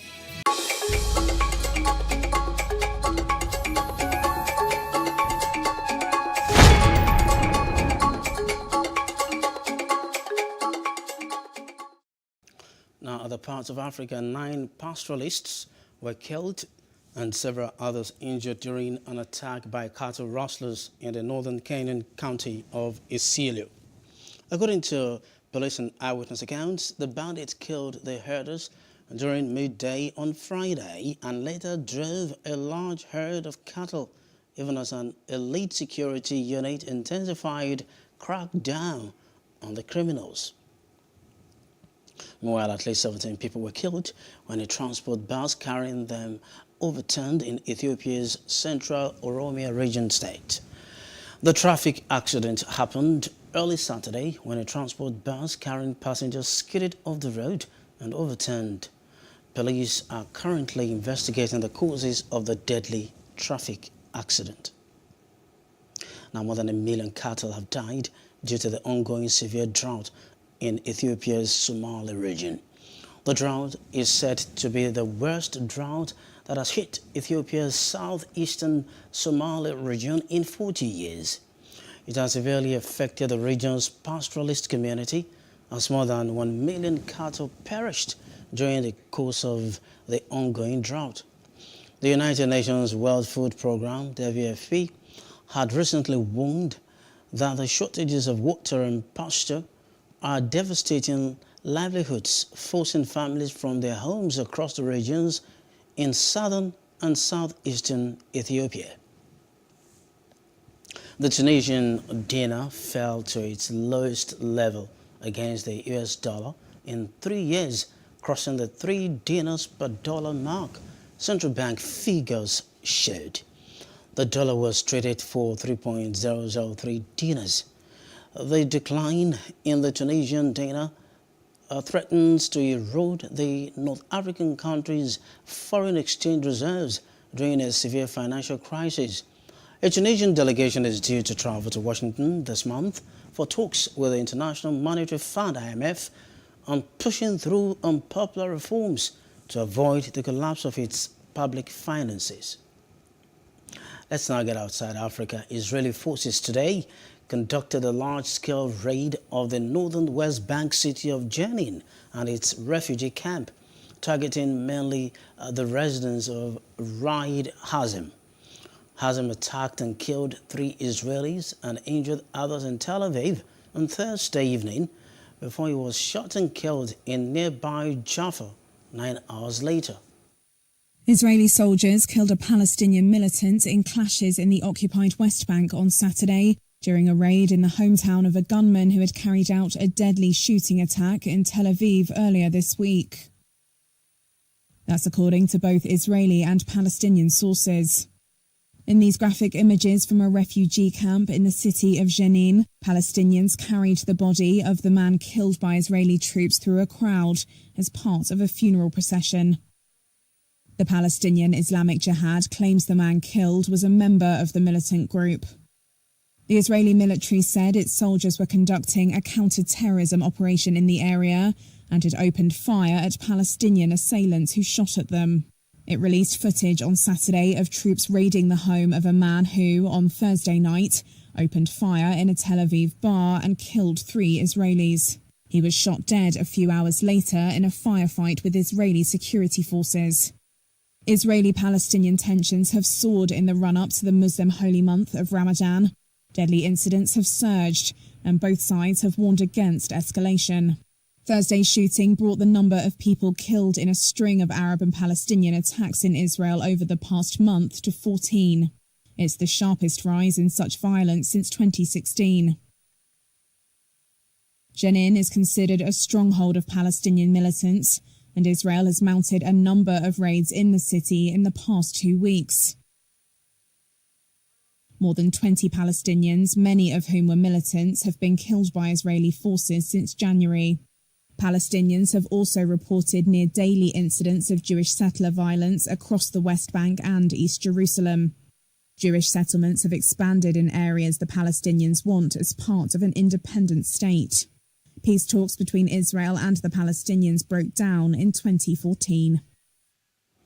Now, British Prime Minister Boris Johnson met with Ukrainian President Volodymyr Zelensky today in the Ukrainian capital of Kyiv. A still photograph published on social media by the Embassy of Ukraine to the UK showed the 2 men meeting over a table with microphones between them and their national flags in the background. Johnson met Zelensky in a show of solidarity with the Ukrainian people, a Downing Street spokesperson said. I want to begin, Volodymyr, by saluting once again the bravery of the people of Ukraine in defying the appalling aggression that we have seen. In the last few weeks, the world has found new heroes, and those heroes are the people of Ukraine. When I was here just a few weeks ago, and we were in another room, I think in your palace, the defense intelligence that we had suggested that the Russians believed that Ukraine could be engulfed in a matter of days, and that Kiev would fall in hours to their armies, and how wrong they were. And I think that the Ukrainians have shown the courage of a lion, but you, Volodymyr, have given the roar of that lion. Meanwhile, Ukrainian President Volodymyr Zelensky praised Ukrainian courage during a video address today. He called Russia the largest country in the world by its aggressiveness and by its impunity, and said that it's attacking the other largest country in the world, Ukraine, the largest by its courage. Zelensky urged other countries to do everything to hold Russian soldiers and their commanders accountable for their crimes against the Ukrainian people. He called for sanctions on all Russian banks and for an oil embargo. 45 days of a full-scale war and defense against Russia's attack. The attack by the largest country in the world, the largest by its territory, the largest by its aggressiveness, the largest by its impunity. Russian leadership failed to account for one fact: the fact that it attacks the other largest country in the world, Ukraine, the largest by its courage. We're not afraid of massive missile strikes, Russian aircrafts, and never-ending tank columns. Ukrainian courage has inflicted heavy losses on the Russian army, which has already lost more of its soldiers than during the previous decades of regular wars. Ukrainian courage has already united the whole democratic world. Millions of people in different countries are witnessing our courage. The people from different countries know about our bravery. Now, thousands of protesters gathered near Colombo's Central Business District today, with some demanding the resignation of President Gotabaya Rajapaksa over Sri Lanka's severe economic crisis. The island has been hit by prolonged power cuts and shortages, which have drawn protesters out onto the streets and put President Gotabaya Rajapaksa under mounting pressure. So as you can see, by choice or by fate, we decided to stay in Sri Lanka, and you can see the frustration. I've never stepped out on the streets, but today I made it a point to come to the street because we are truly fed up. They have robbed our country, right, and they continue to do so. And as you can see, they don't even step down. So you see the power hunger they have. Better country for our people. We have suffered enough. That's enough. We've had enough. It's time for them to go home. Go home! Now, Shanghai announced a record of 21,000 new cases on the third consecutive day of COVID-19 testing. The lockdown of its 26 million people showed no sign of easing, and Chinese cities tightened curbs. Beijing insists that the country stick to its elimination approach to COVID-19. That's essential to keeping death rates low and preventing its medical system from breaking down. Local authorities across China are stepping up coronavirus control measures, including movement restrictions, mass testing, and new quarantine centers. Up next, national grid collapses again. Normalcy to return soon. That's in business news. Stay with us.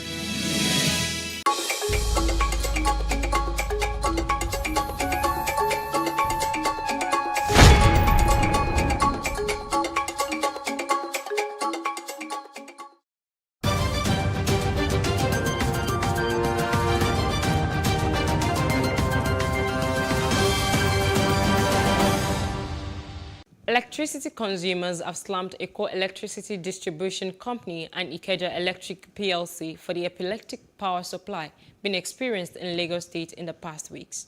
Eco Disco had confirmed that the grid collapse occurred at 6:30 p.m. and was responsible for the outage being experienced by customers within its network.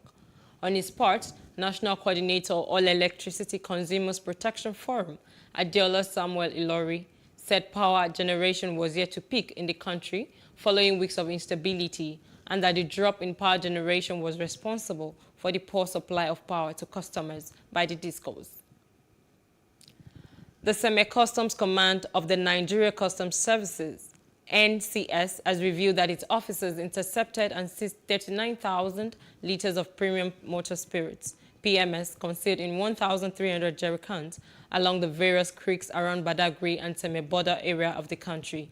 In a statement signed by the spokesman of the command, Uzaini Abdullahi, the seized petroleum product has a duty-paid value, DPV, of 12,543,960 naira only. According to the statement, the arrest is coming at a time when the federal government is spending huge resources to subsidy the product to ameliorate the plight of its citizens. The Governor, Central Bank of Nigeria, Godwin Emefiele, has said that the Infrastructure Corporation of Nigeria is signing an agreement with some public and private sector partners to raise funds to close infrastructure deficits in the country. He spoke during an event on InfraCorp term sheet signing with independent asset managers in Lagos. The CBN said InfraCorp was launched with initial seed capital from the promoters of 1 trillion naira and aims to raise 3 times as much in private capital over the next 3 years and end up to $37 billion for infrastructure investment in Nigeria's economy by 2030. Within a period of 1 year spanning, January 1st to December 31st, 2020, 4 top banks in Nigeria recorded a total of 477,405 unresolved customer complaints. The figures arrived at after analyzing the 2020 annual financial report of the bank, shows the affected banks as Zenith, Guaranty Trust Bank, United Bank for Africa, and Access Bank. The report also revealed that the number of unresolved complaints carried forward by the banks in 2021 grew by 172,399 from 305,000 to 791 recorded in December 2020. And that's it on business news. Up next is entertainment. Stay tuned. Still in business news, the process of restoring power supply is ongoing following the national grid collapse at 6:30 p.m. yesterday. The Minister of Power, Mr. Abubakar Ali, gave the assurance today. He noted that some sections of the national grid had been energized already and supply restored to consumers. We'll now bring you entertainment news.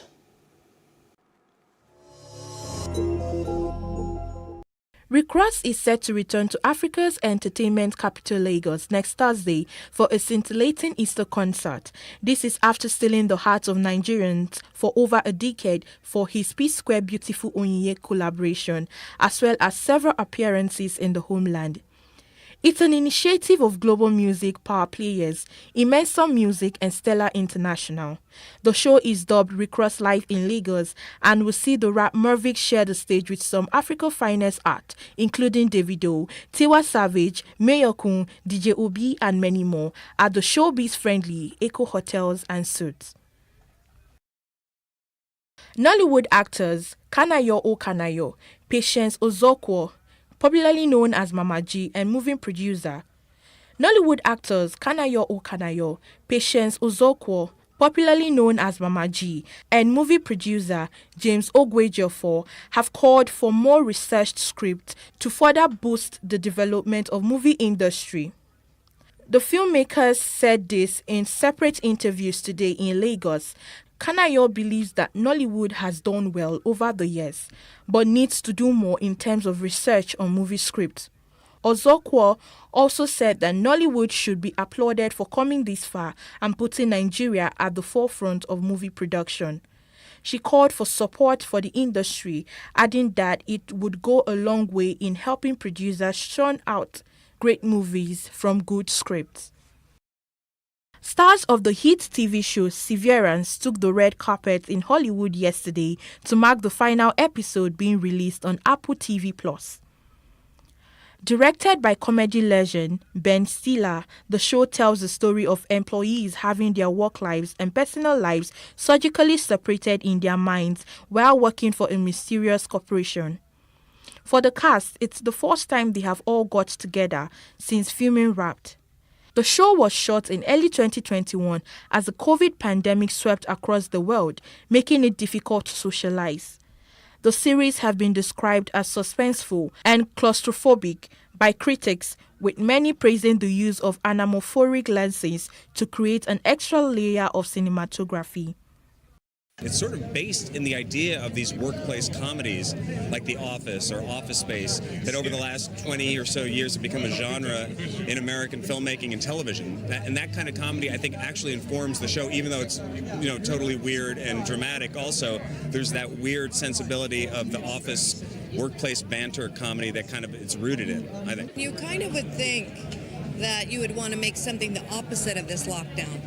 But this was like leaning into this lockdown, and shooting it was really hard because I kept getting put into more lockdown. So I ended up spending a couple of months extra in lockdown. So I'd be on Severance, I'd be going through these maze hallways that changed every day, and I'd get lost, and then I'd go home and they'd call me and say, you have to go into lockdown. And so I'd be alone in a room in a foreign city. We can all relate to being in a place that you would like to escape.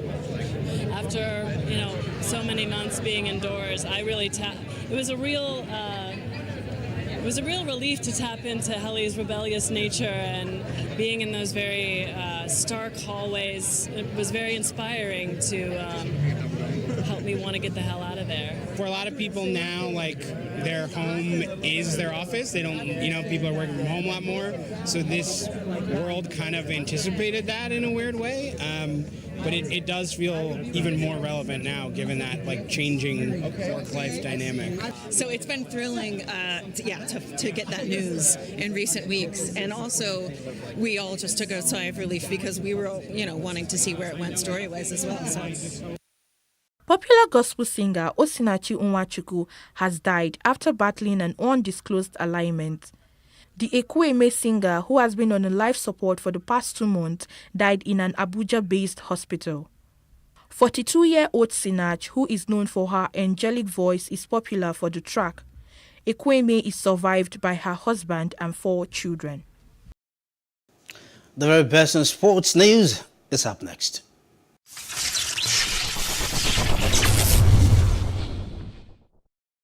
Kaduna State government has praised Kaduna Polo Club on the successful hosting of the recently concluded 2022 Trade Fair Polo Tournament.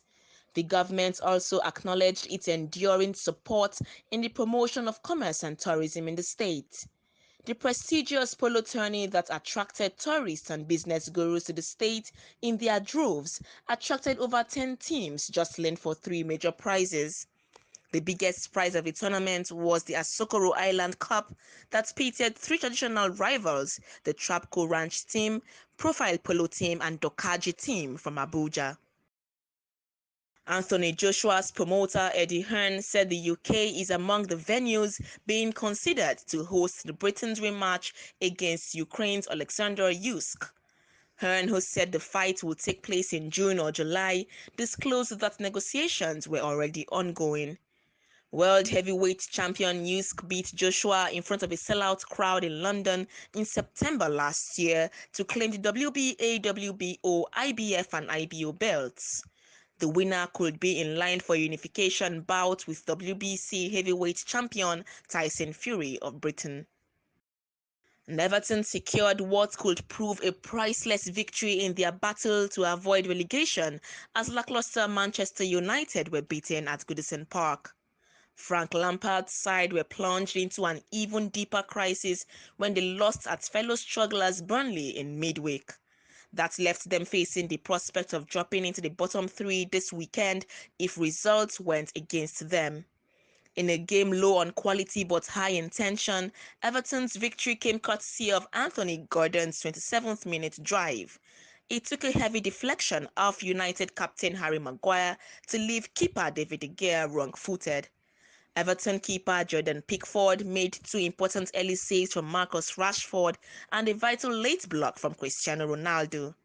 But there was rarely any sense of siege as United lacked urgency, failing to break through in another blow to their hopes of making a Premier League top 4.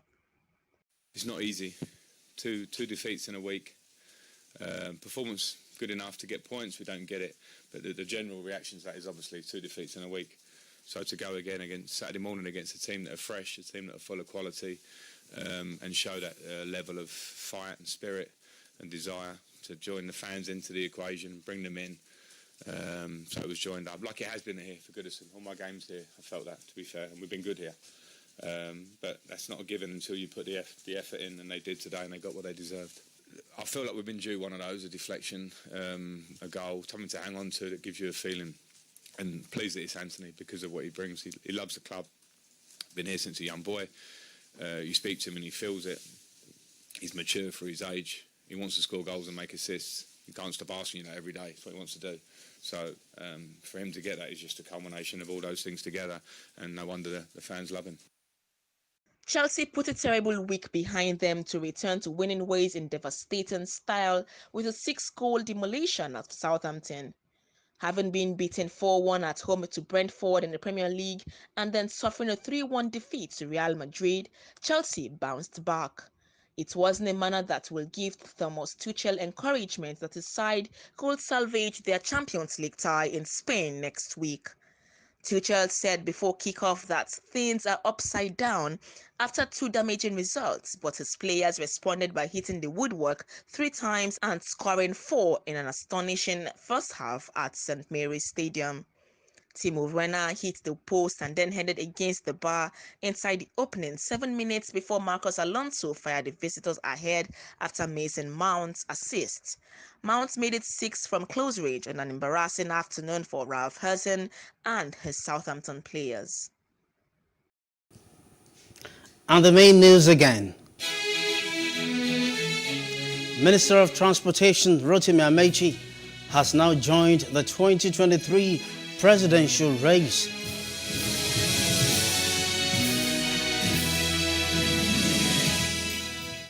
Gunmen have abducted the wife and the daughter of Plateau State Commissioner for Environment, Usman Bamahi. And 9 pastoralists were killed, others injured as suspected bandits attack northern Kenya. That's the news now. For more stories, please follow us at PlusTV on Facebook, Twitter, and Instagram, and do subscribe to our YouTube channel at PlusTvAfrica and PlusTvAfrica Lifestyle. I'm Tolu Ojewumi. Thanks for watching, and do have a good night.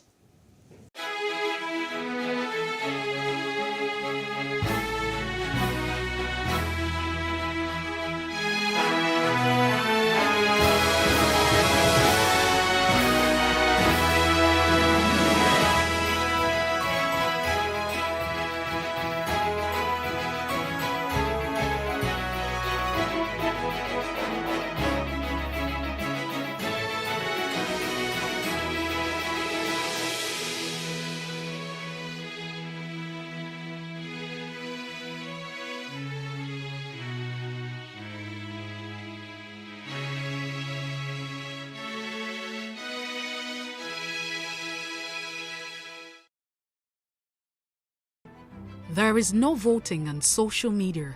To vote, you would require a permanent voter's card. To get your PVC, visit cvr.inecnigeria.org.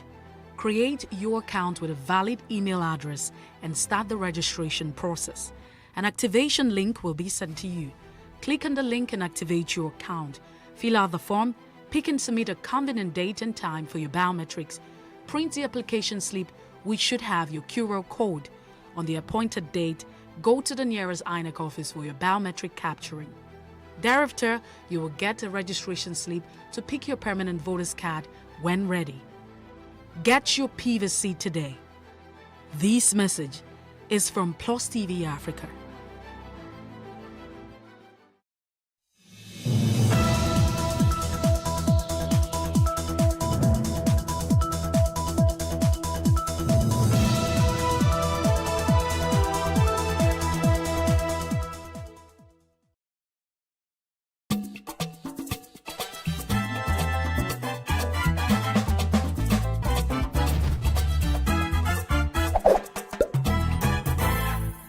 Hello and thanks for joining us. It's a brand new edition of the program, today with John and Helen. As always, we are promoting stability, growth, and unity in the family. That's always the interest of this show. And I'm Helen Oma Odele. Always a pleasure to be on the show with you this morning. Helen Oma Odele. Oma, not Oma. Oma. Okay. Well, sometime last week, we observed World Autism Awareness Day.